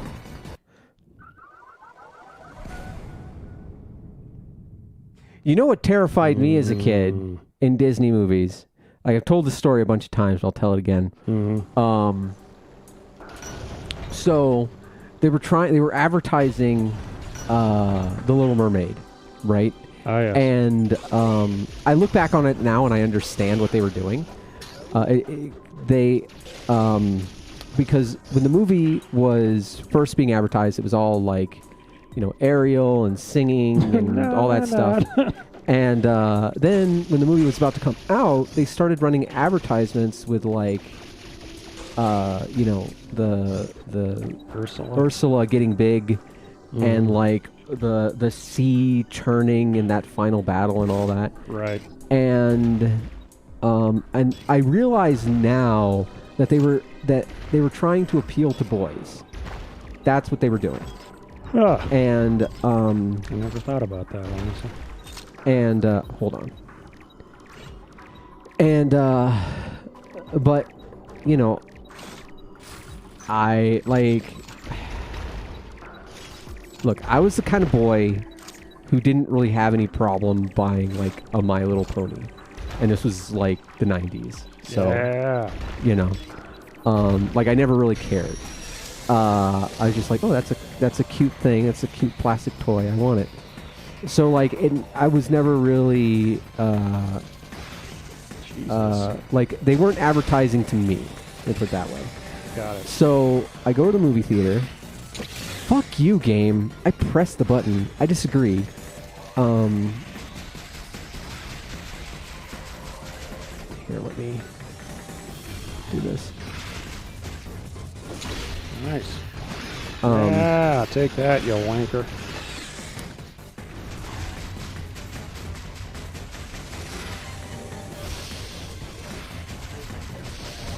And so, you know, the only thing that they showed me with those advertisements was that the Ursula was scary, right?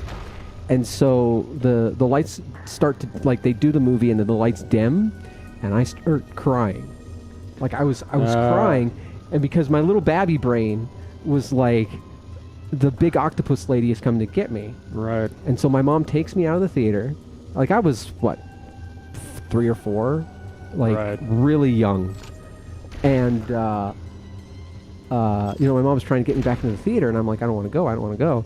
And I see a poster, and my babby brain does the logic, and it's like, if the octopus lady is real, then maybe that pretty redhead is real.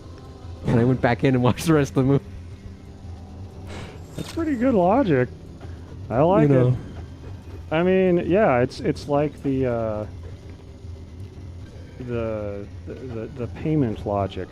It's like, well, maybe this is shitty, but this also means. It's beautiful. Which way did it go? Yeah, it went over there somewhere. What? I don't know. Let's see here. Apollo. Oh, so I saw. I don't know how old this. Kalaspi Cuspo, or however you say their name, always made their fucking characters look like goddamn nightmares. Yeah, that's right. Rugrats.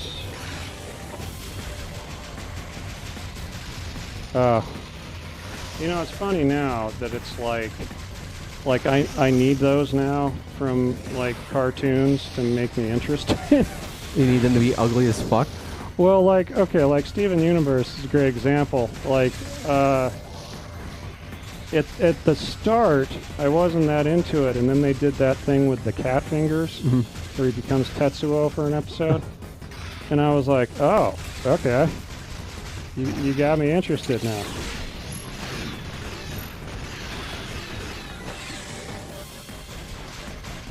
And then it just, then they strung us along for like 5 seasons. And okay, you want to talk about caring about something? I'm still angry about that. Just Well, like bothered me. so here's the thing.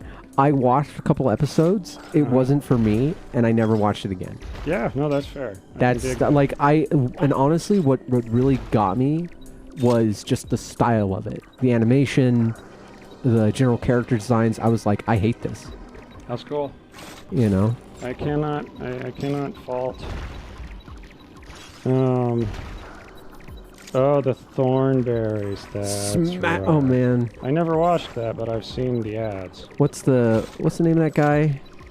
The mustache guy? No, the actor. I don't know. There's God, I can't remember. He was in Clue. He played the butler.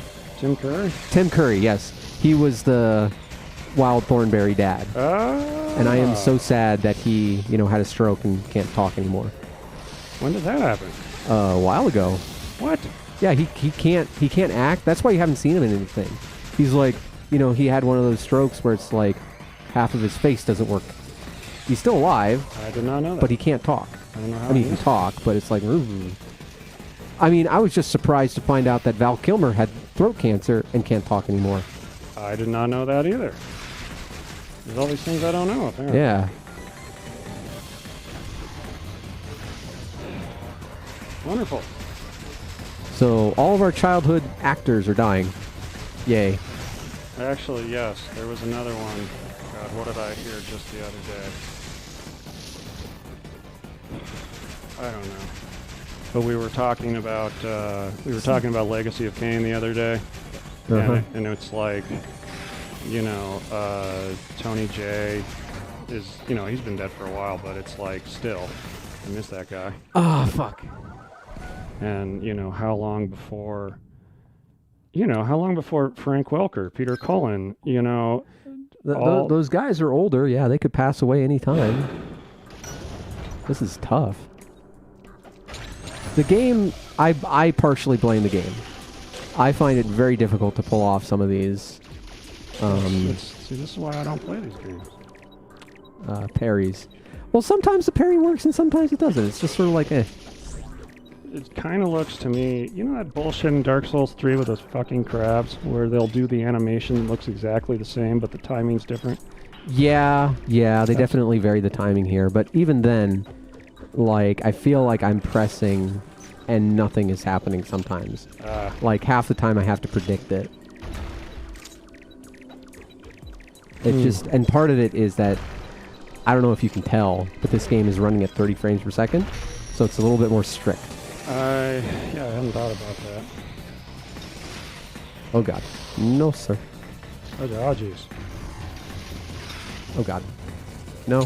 I will definitely say that they've done a good job at making these guys fuck ugly. Yeah. I press the button. There we go. I mean, at least it's better than being stuck. you know, trying to get a fucking, like trying to get to a Metroid. Gotcha. You know, like I don't mind dying over and over again. I do mind like, where the fuck am I supposed to go? Gotcha. But honestly, it's stuff like this that makes me hesitant to try M2R, because this game is notoriously easy in the community of Metroid, and I'm like, I'm kind of struggling. It's weird. The games that they say are like hard actually wind up being easier for me, and the games that they say are easy wind up being harder for me. Like, there's so many people who are like, Zero Mission is so easy. And then I play it, I'm like, I died so much to fucking Kraid and got so ragey at it. What's one that's supposed to be... Metroid Prime 2. Not supposed to be hard, but you find it easy? Yeah. Okay. I mean, I don't have anything to relate to. I haven't played it. I'm kind of like giving up and just shooting at it, to be honest. Go get him. It just means I have to survive longer, which is a little annoying.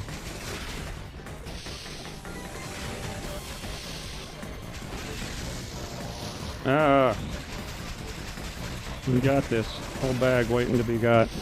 I feel like at some point, I vaguely remember we were talking about Game of Thrones.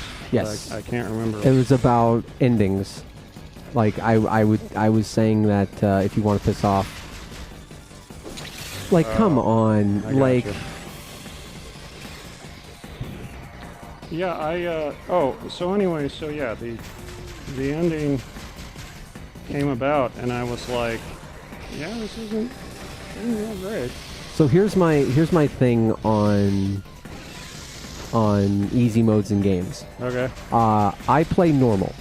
Right. That is the mode that I play. Right. If I play on normal and it's hard, then it's a hard game. If I play on normal and it's easy, then it's an easy game. And other options are great, but that's generally like what I was kind of surprised, honestly, to hear that I didn't know that From Software were the ones making Elden Ring.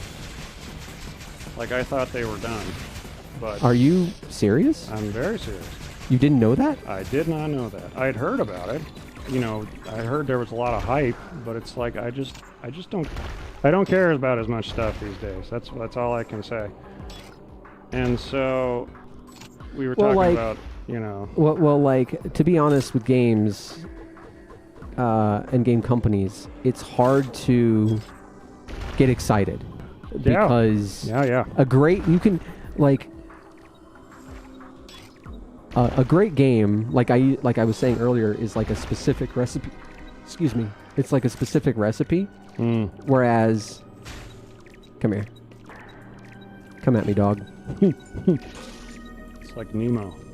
Oh, I need to find my dad. Help me. Excuse me. Yes. Well, fine.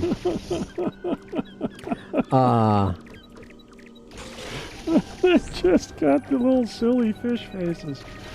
I don't know why I find it funny. I'm sorry. But it like I was saying earlier, games are such like a specific recipe, Right. but it isn't even that they're just a specific recipe anymore. It's also the fact that it's like a specific group of people, right? And these people get shuffled around because the executives have no appreciation for the artists who made the thing. And so it's sort of like, you know, the sequel in the game isn't as good, and you're trying to figure out why. And the reason why is because it's not the company that made it. It's a person. It's people. Gotcha. All right. Yeah, fuck you, bud. I think I got in the water. You suck. Oh, jeez. Yeah, don't fight him in there. That's a bad place to fight him. But Yeah. But that's just my feeling on the whole thing. Which of course makes it the right feeling. Yes, objectively.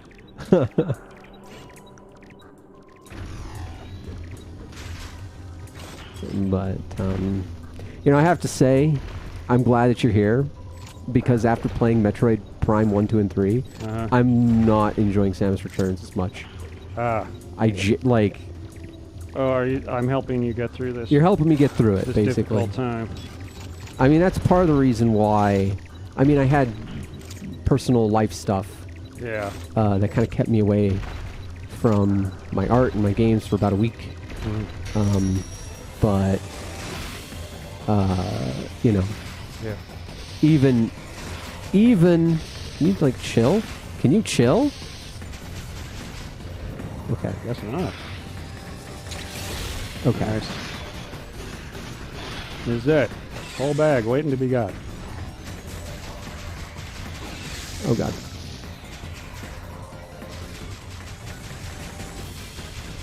Nope. Nope.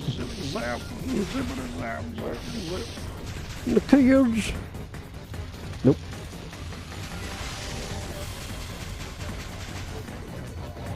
Oh, he's bugging out. Ah.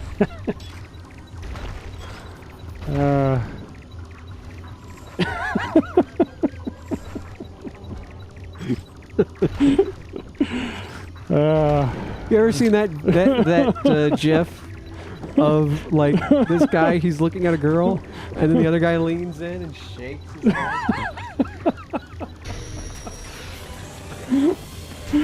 That's just what I did.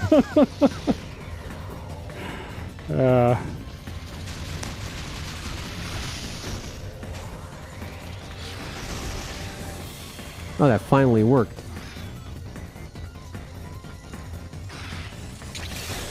Okay, what? Yeah, you done got dirtied.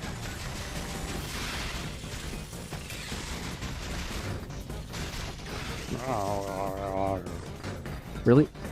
I'm a big old cockroach and I'm very angry.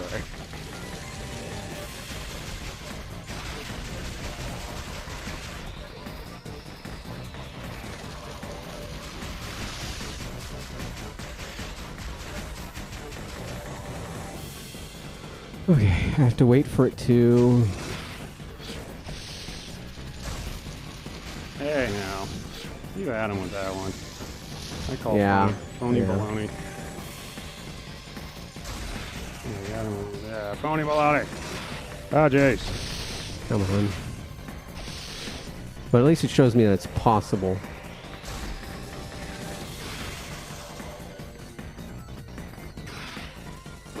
Oh, I keep trying to like it definitely varies the timing, which is super annoying. Mm-hmm. And so like I keep trying to predict it.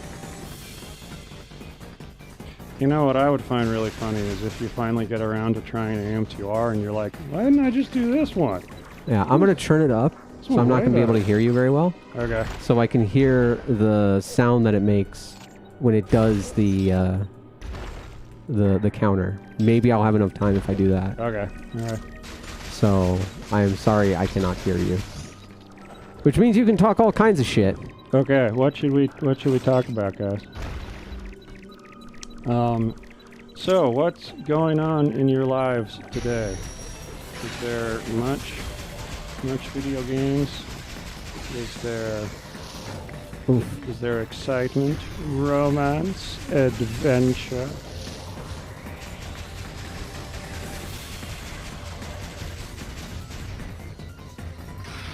For me, there's coffee. I definitely have some coffee. Nice.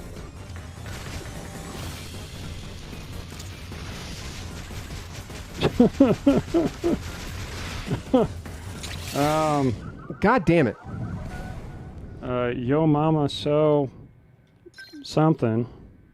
Okay, I'm sitting up. I am getting into gamer mode. Okay. Gamer mode engaged. Did you see when Morgan did that thing? It was really embarrassing. Oh. Yeah, I know, right? All I heard was, yeah, I know, right? I don't know what's going on. You guys better be behaving yourselves. Yeah. Okay, now never tell him. He's never going to live that one down. All I heard is down. This is blasting into my ears. If I am talking louder, that is why.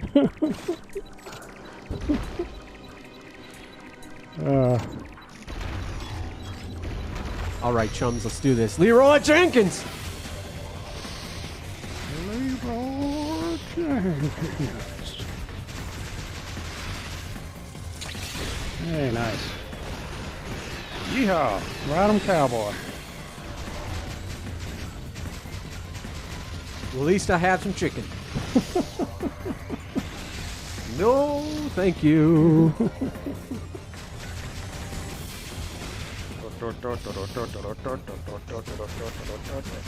Oh, come here. No, no, no. So I think the turning up the sound actually helped. We'll see in this next fight. Although I don't like the sound being this high. Boy, you guys sure are speaking truth. No, sir.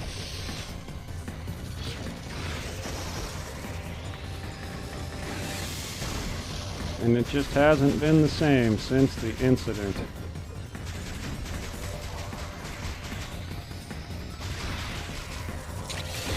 Oh, nice.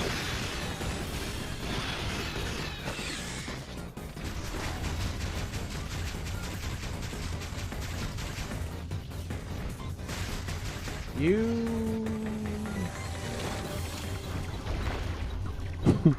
Son of a bitch. Yeah, Get I back know, here. guys. It's okay. Maybe Morgan will have a good explanation for all of that at some point. I heard in the my name. future. Stop. I thought this was a no talking shit stream full of upstanding, close personal friends who all love and respect me. Judgment-free zone? Is that? What?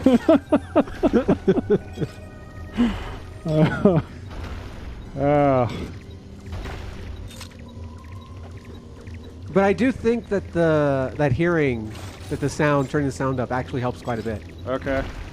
I mean, even I countered him twice, so I think I don't even need to counter him for this last thing. He looks like he's almost dead. Okay. I'll try and counter him, but I think we got it. Yeah.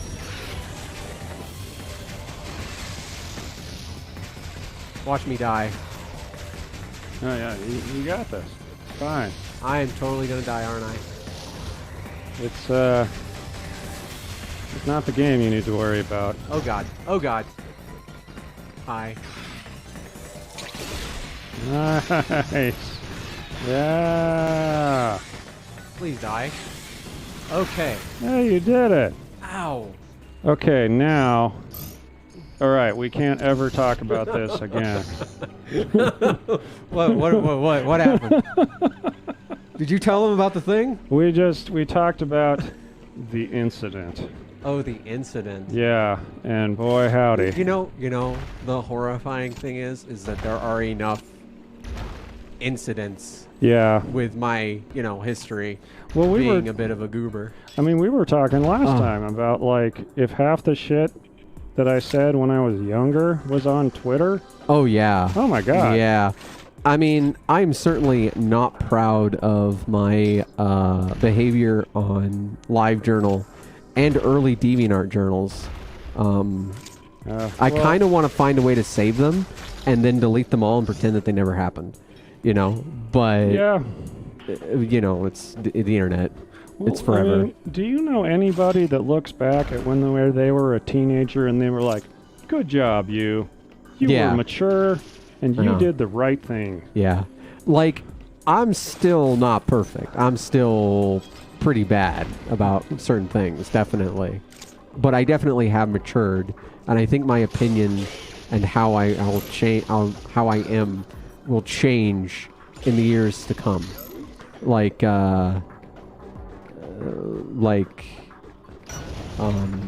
certain opinions and things that I have now, I will cringe at myself later for having, for saying, Yeah. or, Yeah. Probably. I actually haven't seen The Prisoner. Or is that... Wait, is that the one with Hugh Jackman? Where the creepy old lady kidnaps his daughter or something like that? What? Or is that Prisoners? Yeah, that's Prisoners. The Prisoner is probably different.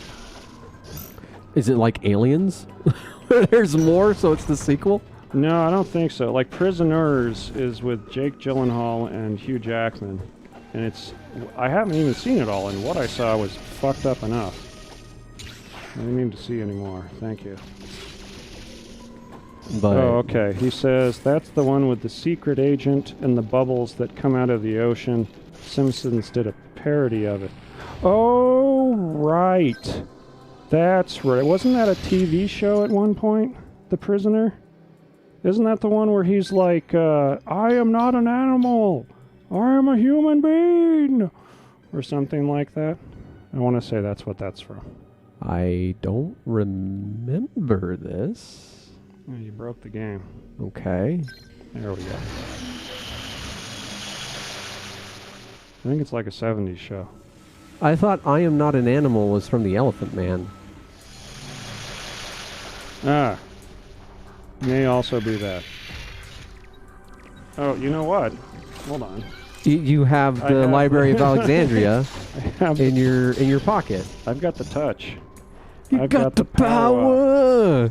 Yeah! So, I mean, it's probably not a spoiler, but like they use that at the end of Saints Row 4, and it's just at the end best. of what? Of Saints Row 4. Oh. It's just... You know what that sounded like? Okay, I need to turn this down a little bit more. You need to turn that down a little bit. You know what it sounded like? What you said? It sounded like they used that at the end of Tank Girl 4, and I'm like, there were other Tank Girl movies? I don't mind the comic continuing. Speaking of which, speaking of Tank Girl... Poor Lori Petty. What now? Speaking of Tank Girl, there is the Riot legally distinct character Jinx, who totally isn't Tank Girl. Look. I don't know what you're talking about. Hey, that girl is a psychopath and a criminal, whereas Tank Girl is a psychopath and, like... A criminal. Only from corrupt people. But yeah, they've got a new animated series coming out on Netflix. That looks really good. It looks really good. Have we come full circle that now Riot makes... Oh, that's right. I can't... Okay, wait. There's many things now. I can't shape Totoro's ears like the character? And Kangaroo Iced Tea, yes, I remember. Wait, when is Jinx sane? What? Yeah. Okay, so this new thing, right, is like about Jinx's history, and like it's her and her sister Vi. Right. They finally are like, okay, they're related, and it looks like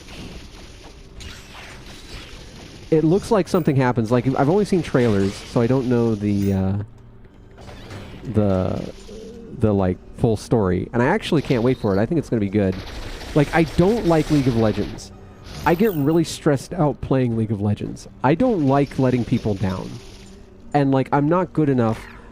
Like, if I'm not good enough to carry, then I feel like I'm letting people down. If that makes any sense. And so... I don't like the game. I find it very stressful. It says that was indeed the Elephant Man. Okay. So I was thinking of something else, which was the Elephant Man. Yeah, I don't want to talk about League of Legends, if I'm being perfectly honest.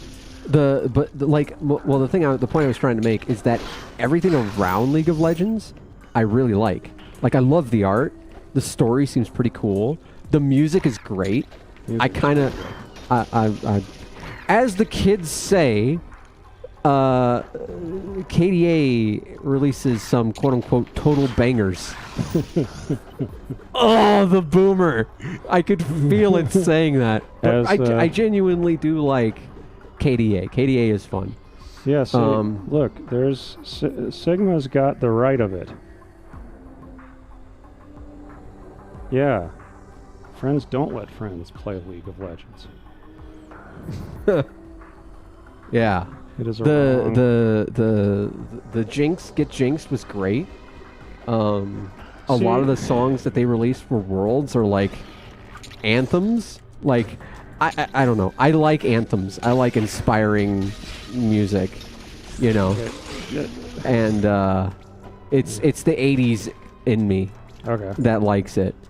As cheesy as it is. There's too many things that I get angry about.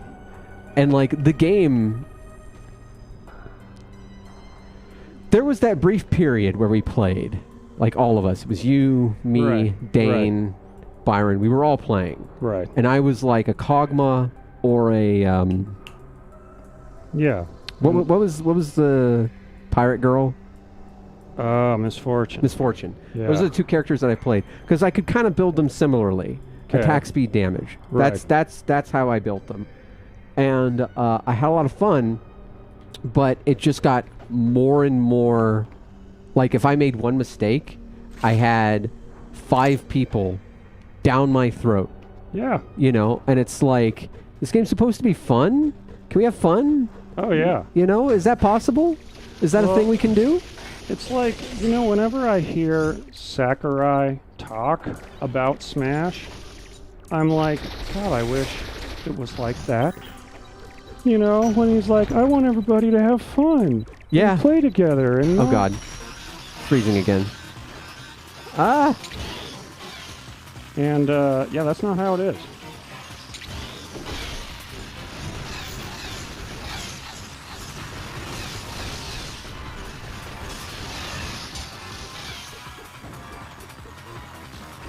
I like how these guys' go-to defense is to poop fire.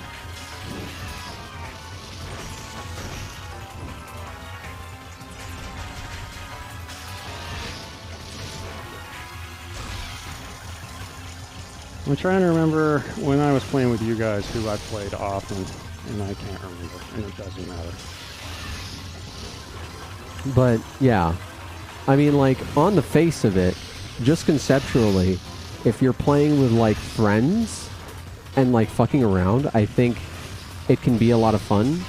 But, man, matching with people, like, I don't understand why they're so angry. Like, I really don't. I played some Heroes of the Storm with Nico. And that was... Yeah, I mean, it's... You know, if you're really good at games, you're going to enjoy those games more. So my first MMO addiction, Sigma, was EverQuest in 1999. I have been playing MMOs for 22 years.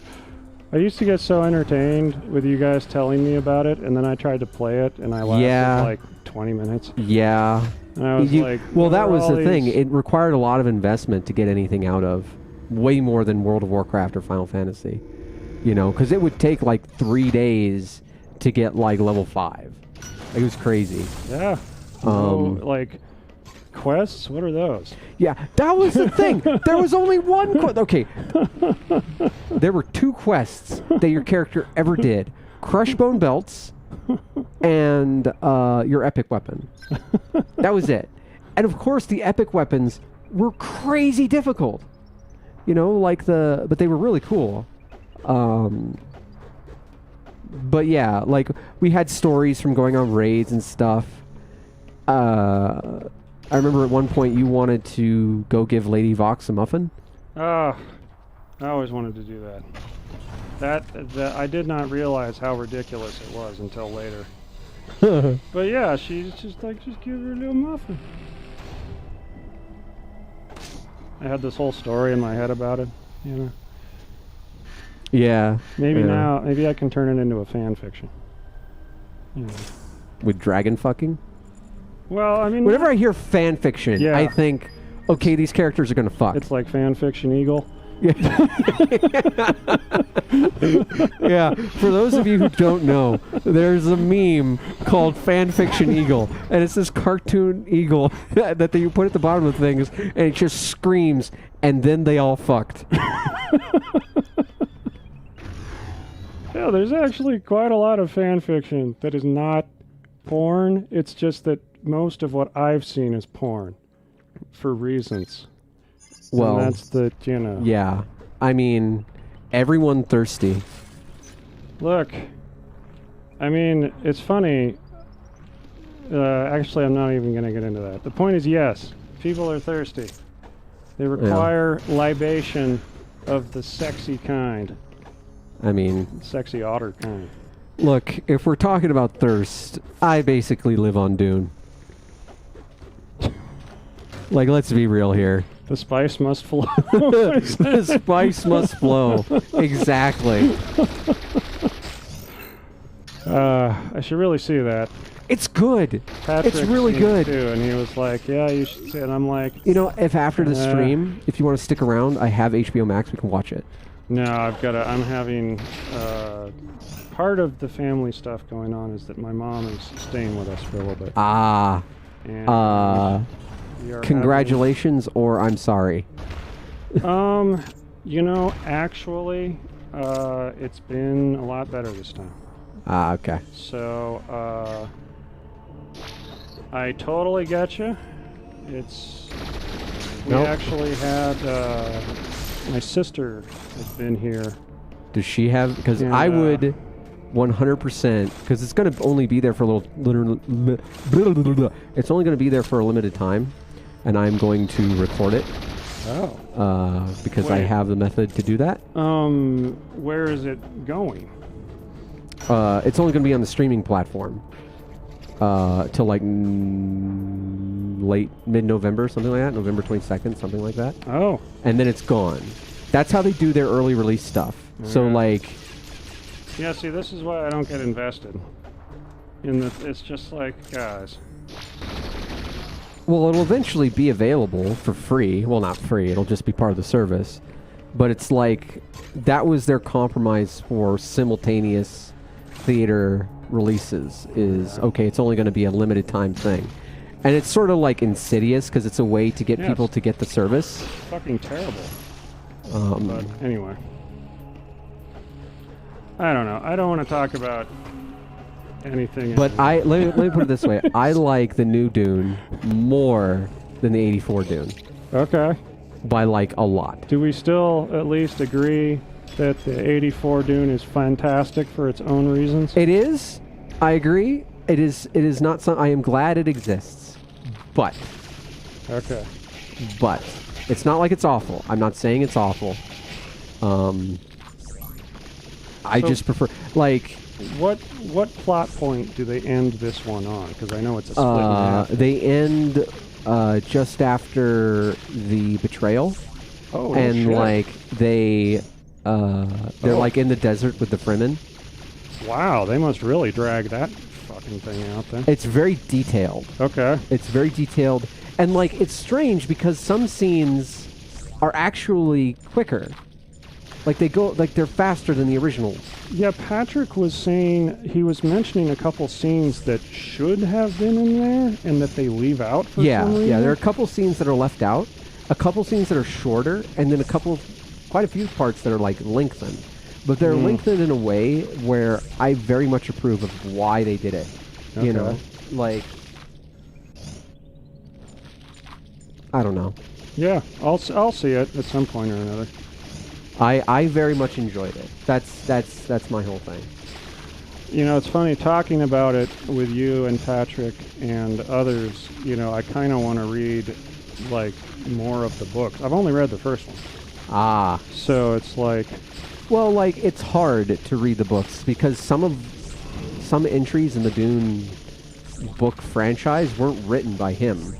well, I was more talking about just the ones he wrote. Like, I think they go up through like Emperor of Dune or Children of Dune or whatever. Because that- there's like a whole, well, like, shit gets weird. I remember. well, that. it gets unfortunate. like, if you only watch the movie, you're like, oh, Paul's a hero. Yeah, it's the most optimistic Yeah, one. like, you know, and then you read the books and you're like, oh. Spoilers. Oh. Yeah, because, like, basically, like, I've talked to, like, my kid's mom is a nut for the books. Mm-hmm. And so, like, I got to hear all this shit that happens, and then talking to you guys and, you know, talking to Patrick, and it's like, yeah, like, the first book is when you still have hope. Yeah. And then, like, it becomes basically like Game of Thrones, but more depressing. Yeah. Somehow. Yeah. If that's possible. Like, yeah, I was never quite sure how to take Dune's message, and I'm still not. I have not read it in, like, I haven't read it since I was in college. That was the last time I read it. Like, I was going through, like, some rough times, and I needed an escape. yeah. So I read through all of my favorite sci-fi novels, which included Dune, and How far, like, how many books in did you get? like 2 or 3. Okay. I was really interested in reading the Baron prequel, because there is a series of books that are about, like, the Baron and why he is the way he is. And is that by the guy? No, it's not. That's what I was saying. Okay. Like, Isn't it his son who picked up the... yeah, but it's not the same guy. I know, it's just, I would rather have it be the son than some other stranger. I don't know. if that I makes like. any sense. I don't know. Anyway, Oh, Nomad asks how the music was.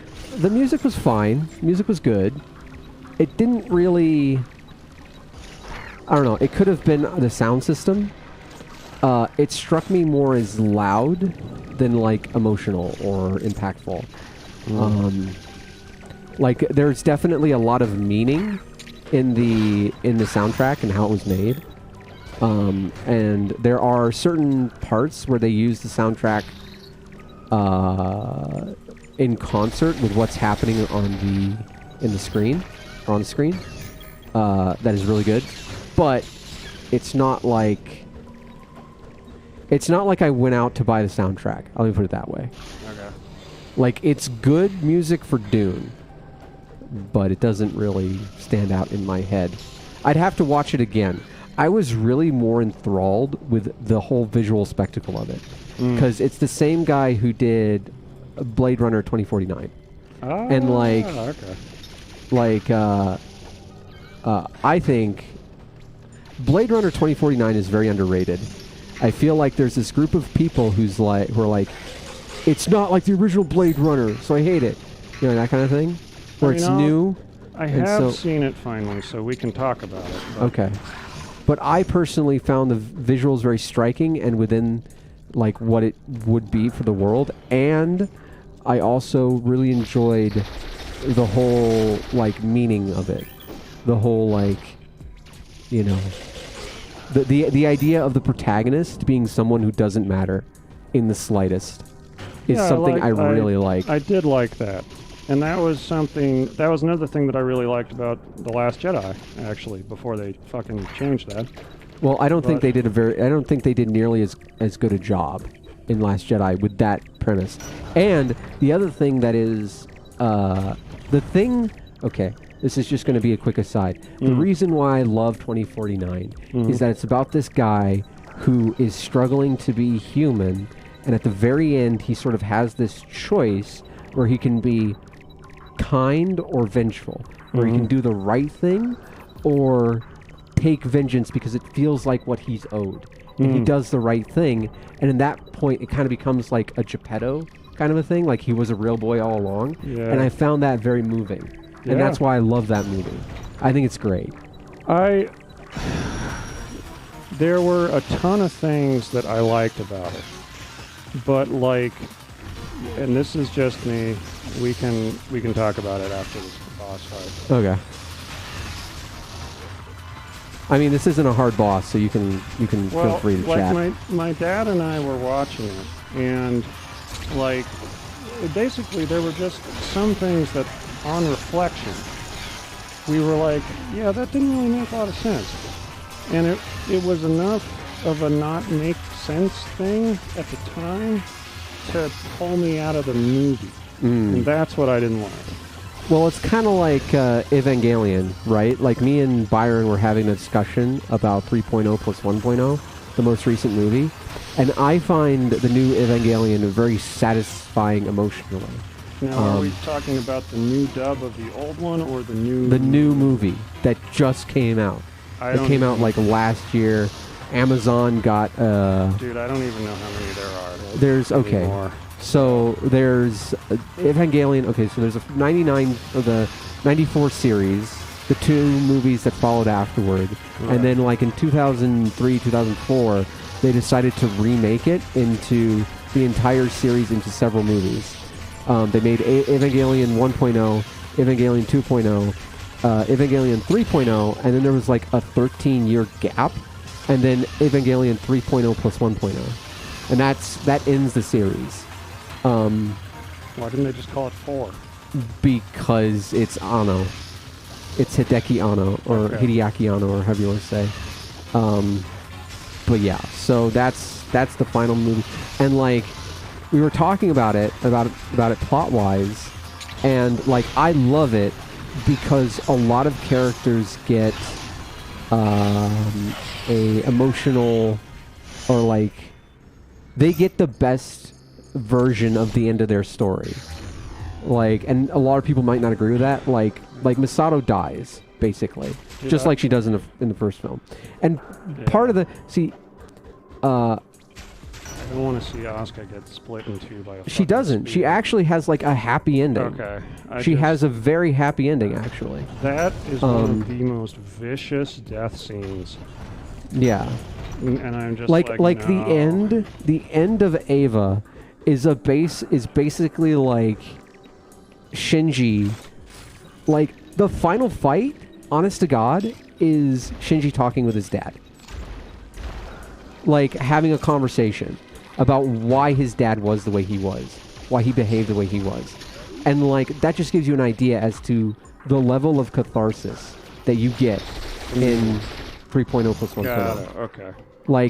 Like he understands his father, you know, he makes up with him. His father winds up with his wife. I yeah. have a real hard time with Genji being Gendo. being whatever fuck it, he doesn't deserve a name. He's an asshole. Well, he like, here's the thing. The way they interpret his character is how I have always interpreted his character. So to see it, like this was a guy who was lonely and angry, and he met the love of his life only to lose her, and then he was willing to destroy the entire world to get her back. Like, I totally get his character arc. But it doesn't end with, I mean, it's sort of a bittersweet kind of thing. Their souls wind up sharing an Ava for all eternity. Okay. So it's sort of like, you know, that kind of a thing. Okay. But that's I cool. think that it was handled particularly, but it does have that feeling of like fan fiction, of like, okay, here's all these characters, they're happy, they're healthy, they're confident, you know. Shinji. See, when you got to that point, I was like, and now they're all gonna die horribly. Yeah. No, not anymore. Okay. But like, I guess the. No. Oh God! Ow! Okay. But we were talking about it plot-wise, and so after what I have been a fan of Ava since I was 13 years old. Right. You know. You've seen some shit. And so to finally see those characters get the catharsis that I think they deserve, was very emotionally satisfying for me. But for a lot of other people who were like a little bit more caught up in plot and like the ending making sense, they were less than happy. And so, you know, I can't blame those people. Definitely that is a valid complaint, I feel. Yeah, I mean, I don't... Okay, I may have to turn up the sound again. Just so long as I don't have to fucking go through everybody just... Like, the whole tumbling down thing, it's perfect for what it's supposed to be. That's it. I don't need to see that anymore. Yeah, no. It's very much... Like, you don't need to remake that. I got it. It's very much the exact opposite of that. Oh, is it like... Like... Is it like My Hime? Yes! Actually, yes! Oh, God. Which still gets my vote for best turnaround ever. Yeah. Okay. Apollo, I think both films were good. Even if I have a couple misgivings about the second one, I definitely think they're both good and worth watching. I love the first, like... Well, Jesus. Yeah. Calm down, man. Jeez. Oy vey. Look at me, I'm bugged with fire butt. Man.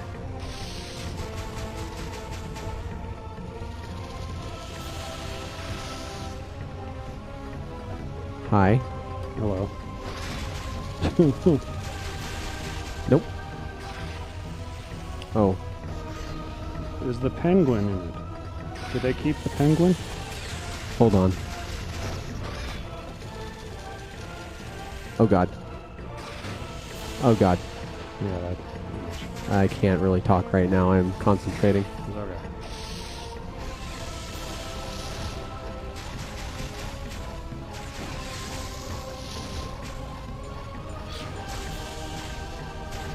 Mm-hmm.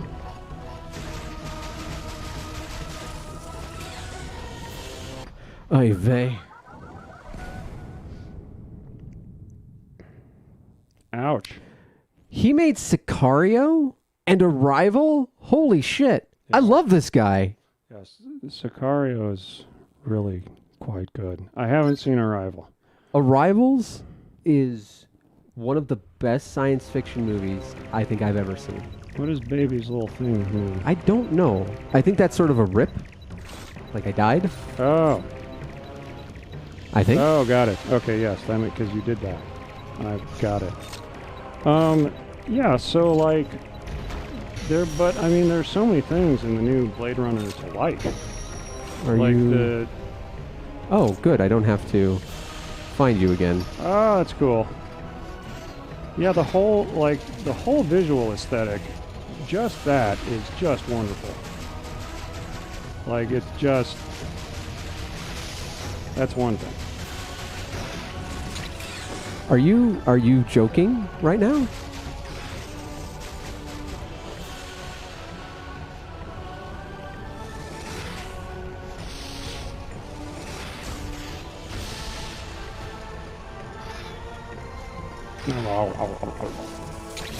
Nice.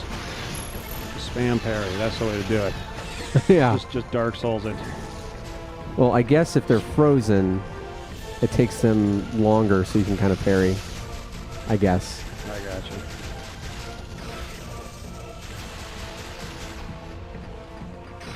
Oh no. Okay.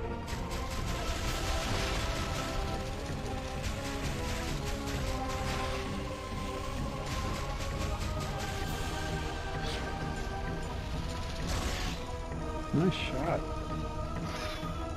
Fuck that guy. Ah, fuck.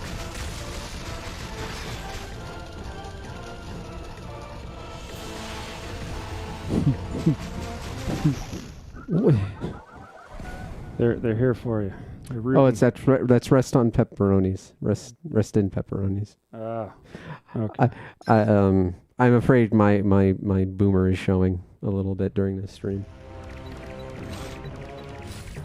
Oh god. Is that because we're old? You're old. I am young. I am... Sorry, is that because I'm old? Yes, it's your terrible influence. Okay. There we go. Oh god.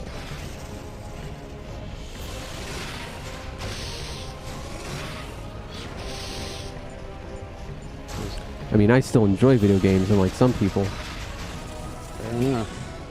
Yes, I'm yes. kidding. Let the puns flow through you. What? Are there puns? That's what's going to get you to be more boomery when you really understand all the puns. Oh God. No, I understood puns from the beginning. You haven't really embraced them. No, I should. That's the thing. Yeah, right in your stupid bug face.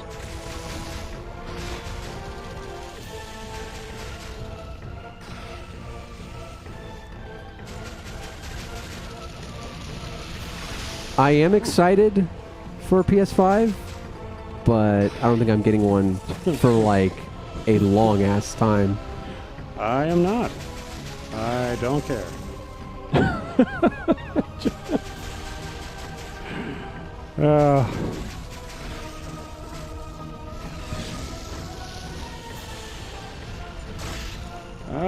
Okay.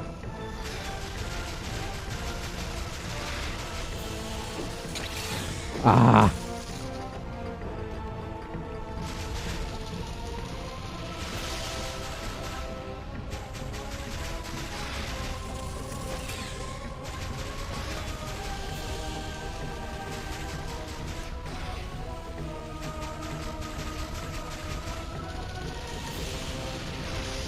Blah, blah, blah, blah, blah, blah.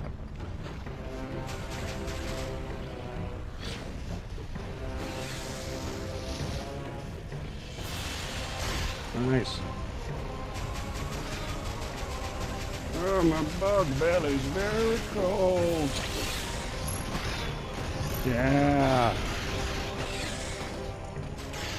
Yeah. Like, no, my bug face. He was like, zip, zip, zip, Zip, zip, zippity bop. Wow. Yeah, where is that mod? Where's the mod that makes all their faces Bill Cosby? That's what I want to know. So the point of this particular entry, Bebe, is we are committing genocide. We are going through and killing all of the Metroids, and we are killing them at different stages of development. So there's a bunch of, like, I don't know if you can see it. At the bottom right, there's like the second screen for the DS, and you'll see like a DNA strip with like a number out of 10, and then like a little figure with like a number next to it. We have to kill 18 total Metroids. We have the DNA of 2 of them, and we need 1 more for this area. A surprising amount of video games are based on war crimes. Again, what are you talking about? I've never, willingly murdered children. I've killed a lot of them in video games.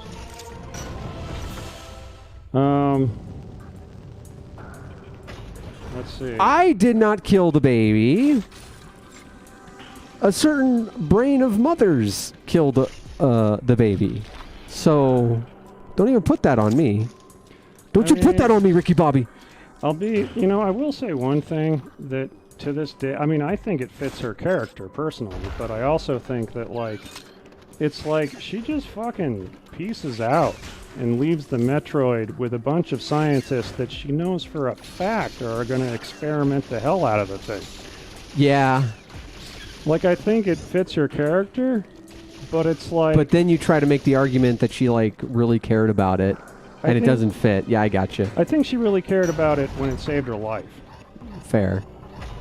And then also, when it dies, it becomes, energy and then fuses with her? No. Oh, yeah. And so it's I can see that having some effect on your consciousness, somehow. That's my headcanon now. That it's I didn't really care about you, but now I feel all your pain, so I'm sad. Yeah.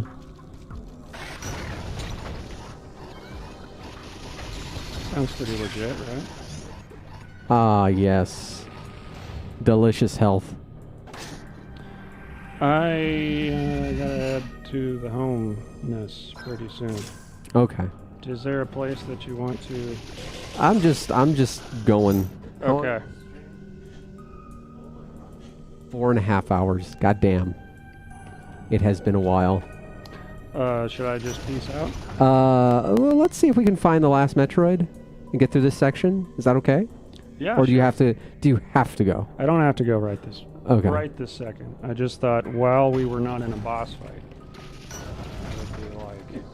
Well, like I said, let's see if we can't find. They all look like Nemo to me. So basically, what I need to do right now is I need to go up and turn in the 2 Metroid DNA fragments that I have. Okay. And then it will tell me where the last one is. We'll go to the last one. If it's too, like, if I can't figure out how to get there, then I'll save and end it. Okay. How about that? That works for me. Sorry to take Metroid away from you. Okay, Apollo will set us straight here. Here we go. Wait a minute. Okay, baby. All right, wait a minute. I gotta go a few chats up. I was like, okay. You'll be killing larval Metroids before the Queen, Morgan, so you will be a baby murderer. Yeah, I mean, I wasn't saying that Samus was not a baby murderer. Because, I mean, you know, I don't even think we need to explain that one. Let's see. And then Baby says, you know, I'm not sure I like them making Samus a female anymore. Lol. Is that like, because I don't know Dread's or really Fusion's story for that much, because I kind of, you know, actually, okay, I have the perfect way to describe it. The overload, like, I'm gonna call it series overload, is best expressed through Metal Gear. It's the easiest way to understand. Like, you just get to a point with Metal Gear where you're like, I can't brain this anymore. I'm sorry. Like, it doesn't even matter if it's good or bad. You're just like, no, fuck you guys, I'm out.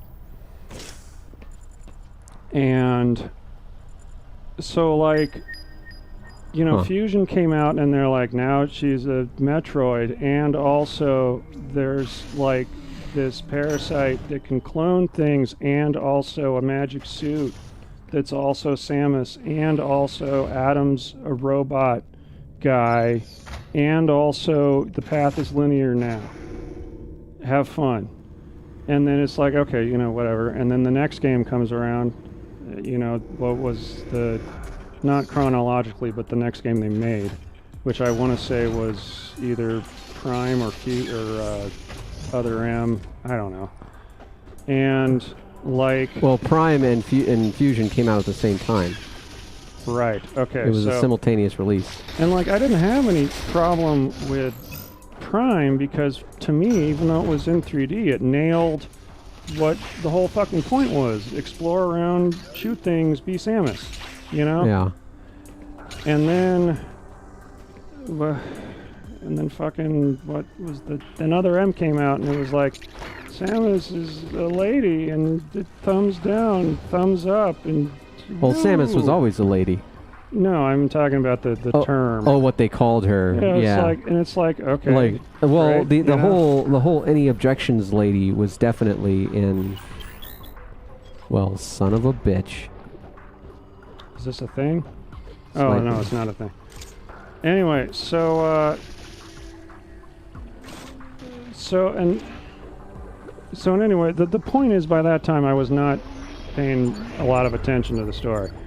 And so then I've heard, you know, from you guys that, you know, Dread has some big spoilers about Samus's genetic maker, I don't know. Yeah. And I'm just like, okay, well, you know, okay. We'll get there eventually, but I'm not going to lose a lot of sleep, whatever the answer is, if that makes any sense. Huh. Okay. Does that make any sense? Yeah, any objections lady apparently comes from Fusion as well. So it's been there for a while. And like in Fusion, it's like any objections later, and it's like, okay, yes, I have many, and the game's like, too bad. So, it turned out I did care. I just didn't want to think about it. Oh, hey. It's probably, it's a missile tank. So, yeah. So the point is, there's a lot of shit going on, and at some point or another, it's like I don't care. Uh-huh. I mean, I care, but I try not to be bothered. Does that make sense? Yeah. And I think that is incredible, and I really envy that. It's like, okay, going back to Star Wars, like, The Rise of Skywalker is a special film, and I will always love it because, like, it goes above and beyond the call of what the fuck. I don't know how else to do. So it's like, is it bad? Yes, but it's a special kind of bad. Huh. If that makes any sense to you. No, I agree. It's one of those so bad it's good things. Oh my god. Like, do you remember? And it has Ian McDiarmid just emperoring the fuck out of everything, which is... Anyway, they try to have their fucking I am Iron Man moment, and it just comes off as awful. Yeah, no, it's just... Morgan, I am all the Jedi.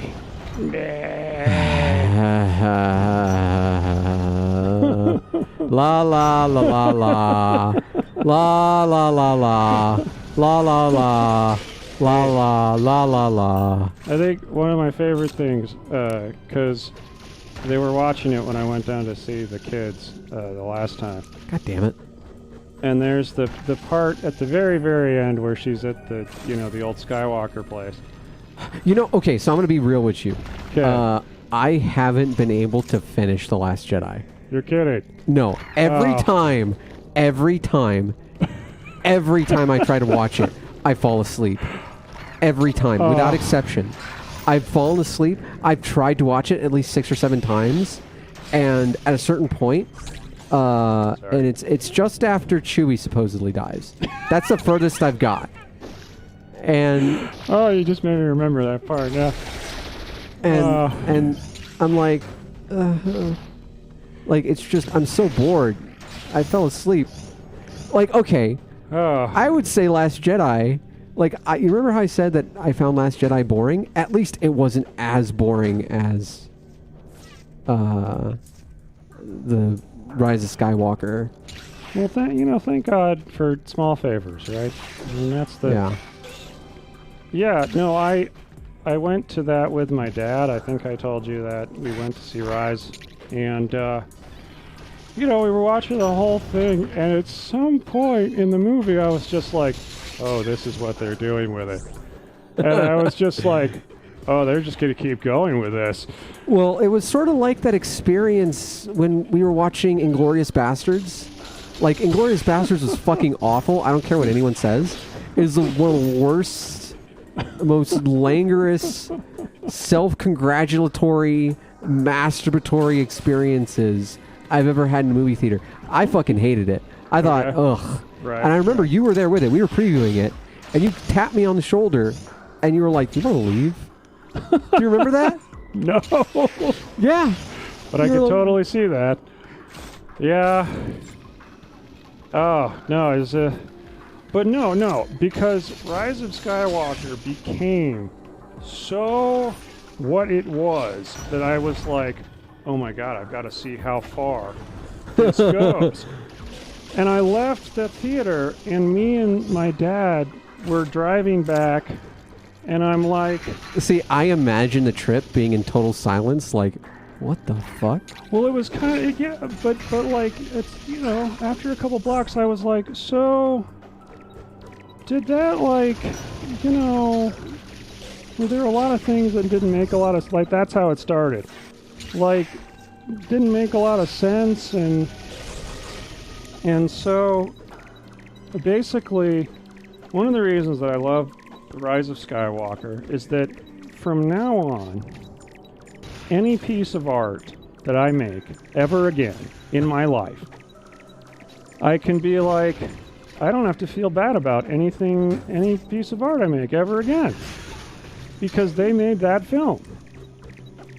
And like somebody was like, I saw a post on Twitter that was like, if you ever feel bad about your script writing, as you know, as a potential script writer, and you know, you're worried about the quality of your work or whatever, just remind yourself that, you know, they wrote this line, and it was a line from Rise of Skywalker. I forget what it was verbatim, but it was sort of like the worst amateurish garbage. Oh God, doing it again. That's not a good sound. Yeah, that happens quite a bit. And that was the thing that do some troubleshooting. But then, like, on top of all that, it also gave you Ian McDiarmid just being the Emperor, and that was the best part of the movie. That he was just hamming the bejesus out of that role. Yeah. And yeah, it was great.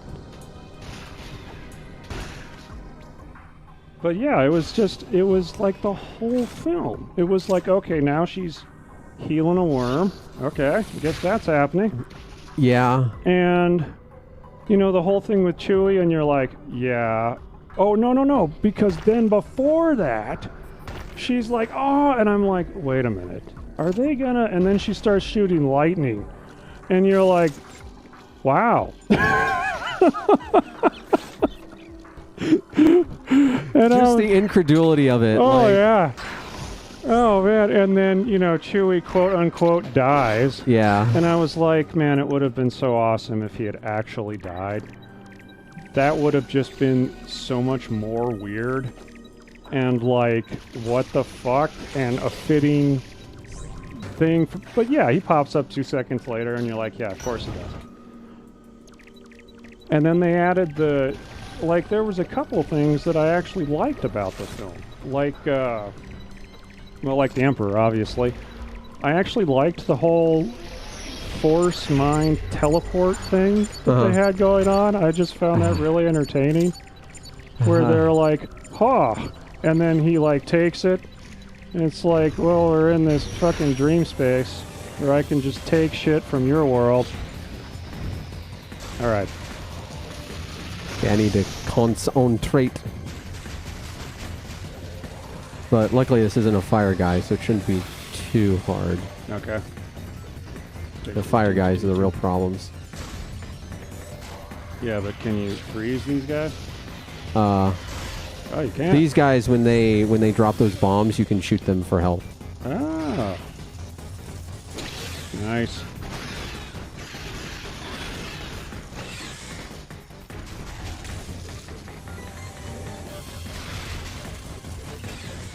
Oh, I forgot about it being in The Last Jedi. Thank you for reminding me. Yeah, I kind of dug that. And then there was another thing I really liked. Oh yeah, I remember. I'll save it. My favorite thing about that movie is how it convinced everyone Adam Driver's hot.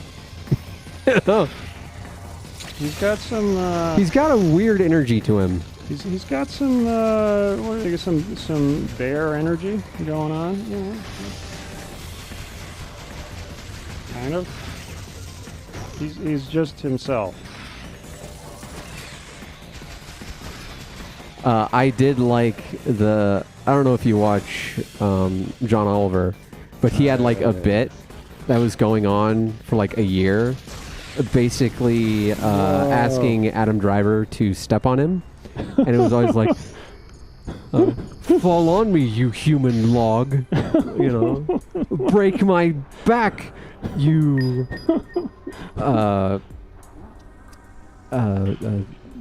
walrus of love," or something like that. like it just kept getting weirder and weirder and weirder until finally Driver comes on the show and is like, "What the fuck?" It is one of the funniest things.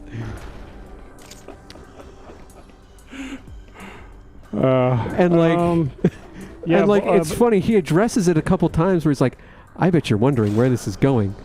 Certainly, my wife and children are concerned." Yeah, Apollo, both. It's got to be both. Oh, speaking of bear energy, okay, but wait. First, the other thing I liked, and this was actually unironically liked in the film, was the scene between Driver and Harrison Ford. Where like he is like as a ghost and he's talking to him and he. See, like, I hated that because it was all in his head. Well, that's fine. It can be all in his head. That drove me insane. Why? Because it's like they're trying. I don't know. I would have liked it if he were a Force ghost. That's what I would have liked. Because you don't know. Yeah. If he was a ghost. Yeah, I think it was. I don't know, you can play it both ways. You can. It's like the Azula thing, where she has a breakdown because she sees her mom in the mirror. Yeah. You know. And okay, so speaking of bear energy, how about that Banjo-Kazooie thing, huh? Oh man, that gave me a lot more pleasure than I thought it would.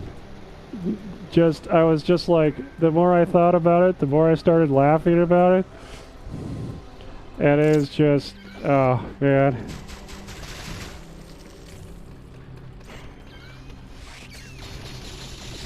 Yeah, I mean, but the thing for me is that even if it is all in his head, it was still meaningful, and you got to see Harrison Ford acting.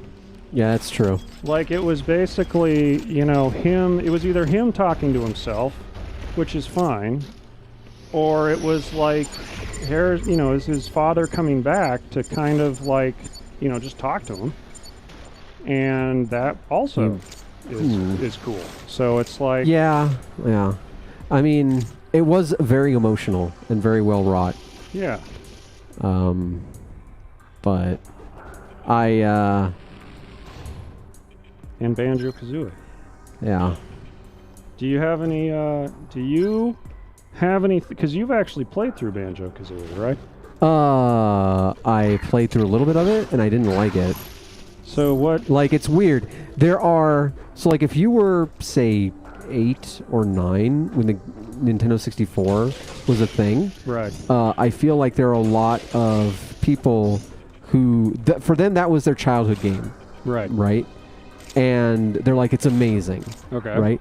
For me, I was... I think in middle school, or about to go into middle school, when it came out, when the Nintendo 64 came out. I was already in middle school.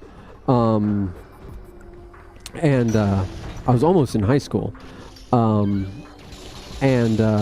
like my brain and my memory of it was much more, I think, developed, I guess would be the word.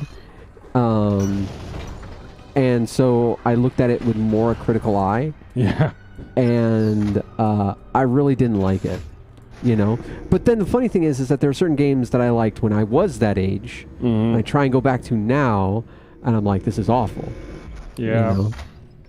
I just remember thinking all the 64, like from Ocarina, just everything, all the movement in the 64 was just like, I don't want to do this. No, I'm with you. I did not like Ocarina of Time.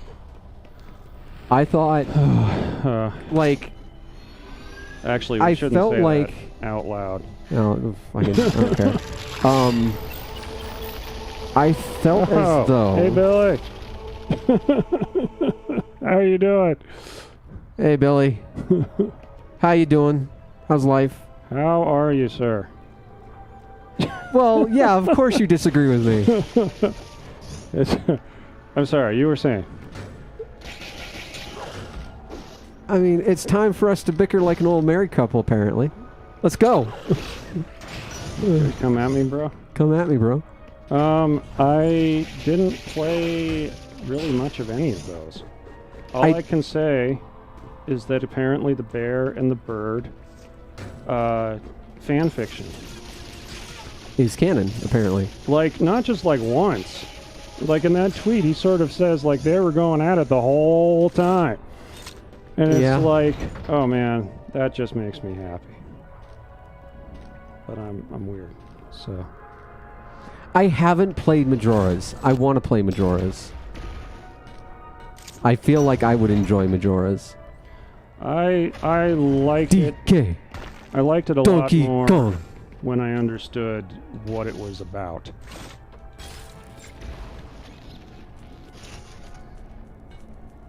Did someone tell you what it was about, or?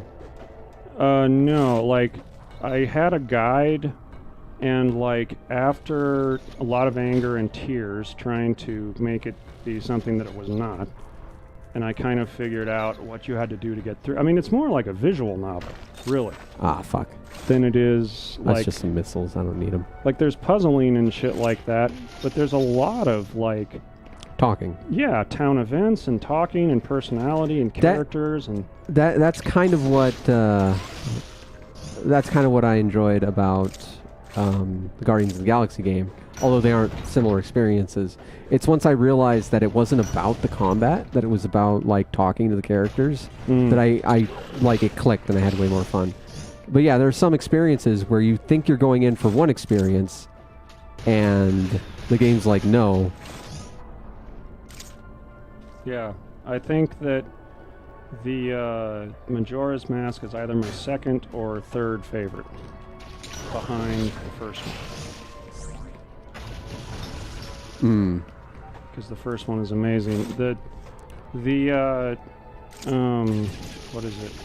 Twilight gets a special mention because it gave us Midna, which is arguably the most important thing. Like, okay, so Midna porn at this point is a cottage industry. I am not going to apologize for my appropriate and or inappropriate Midna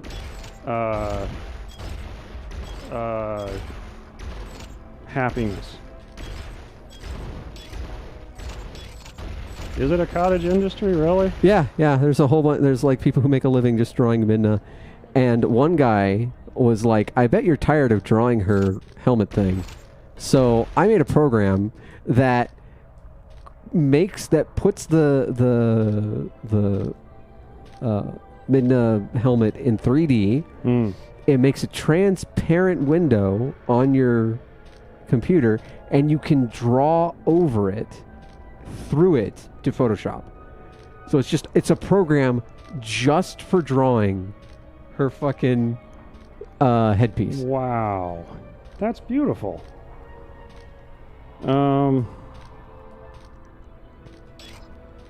Yeah. Other than that, it was like, I remember going, where's the dungeons? I think I remember that. Like, even more than Wind Waker. Like, when you finally got to the dungeons in Wind Waker, like, they were there, you know, and you had to do them. But with Twilight, I just remember going, I don't remember anything about them. Damn it. Anyway. Okay. How did I...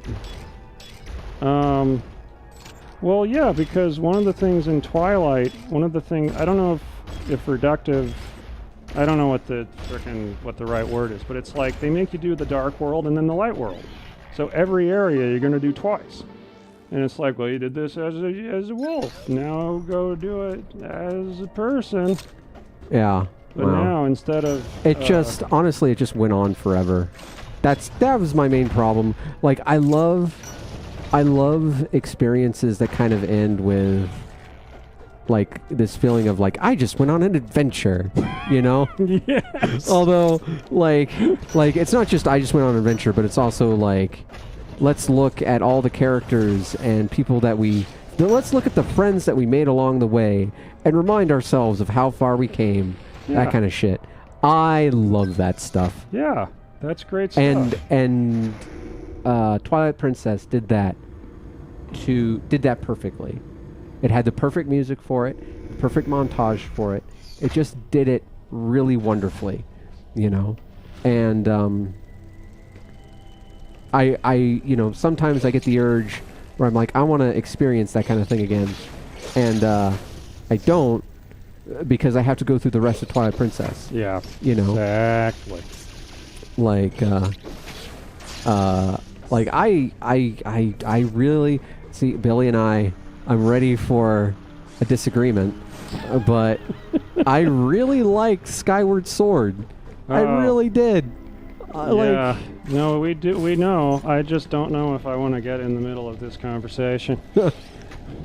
I don't think there's anything wrong with liking Skyward Sword. Huh. Wait a minute. That means there's only one really big Metroid to be concerned about here. Okay. Yeah. But I'm going to find a save point. We can stop. Probably head out. Speaking of, hey, Billy, how is Valheim? Like, are they still keeping up with updates and stuff?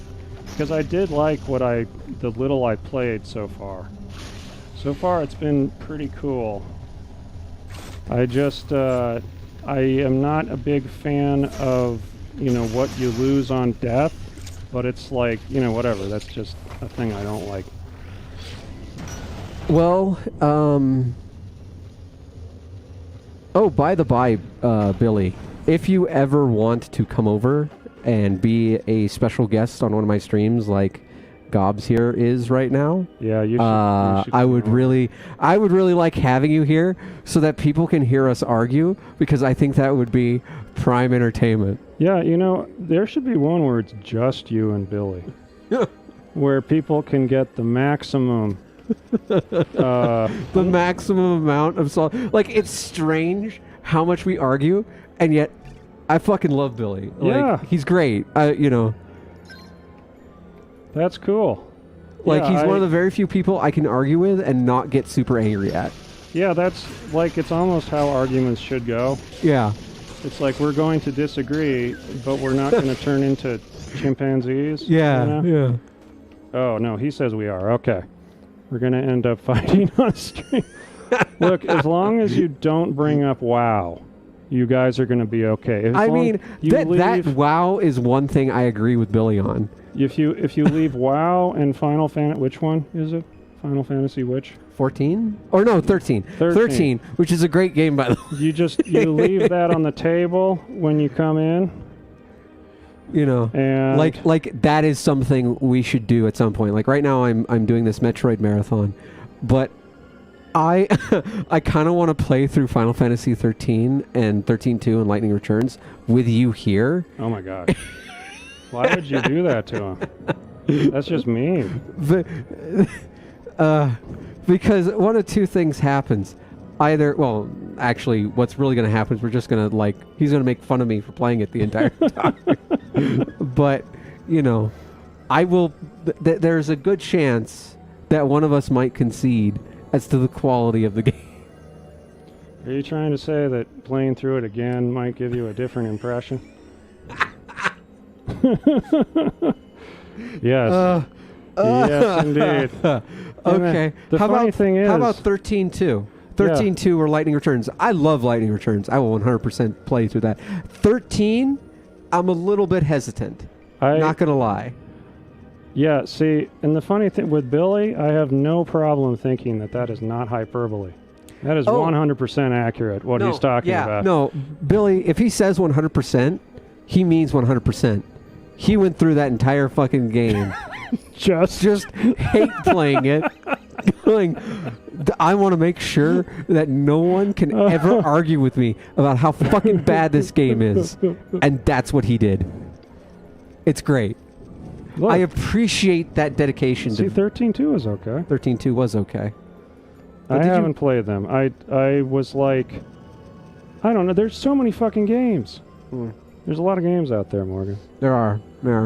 And here I am, like, going through a bunch of old ones. Those are the best ones.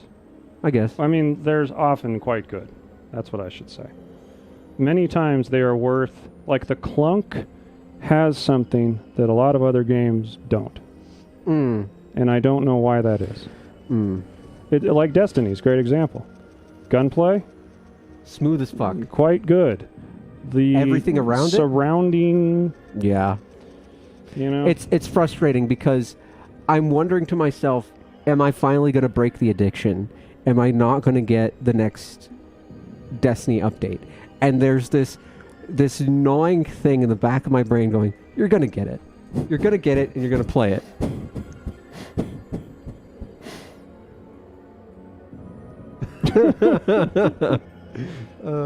You know, Billy, does it, like, I'm sure there's mods of the game. Have you played through with mods? I don't think that counts. You know how I feel about mods. Because you don't feel it. Yeah, exactly.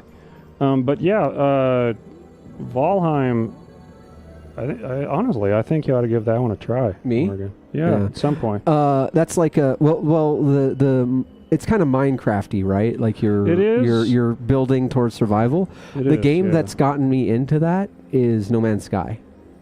That game is actually really good now. Sweet irony. Yeah, I know I really enjoyed Patrick playing it, but that's partly or maybe mostly because Patrick does Patrick stuff. Yes. And it is genuinely entertaining with all the stuff that they've added. They've made it like a full-fledged game that kind of kept all the promises that the initial game had, and then they added more. That's and cool. I'm trying to use No Man's Sky to wean me off of Destiny because I need my science fiction-y thing. I don't know how to feel about that. Yeah.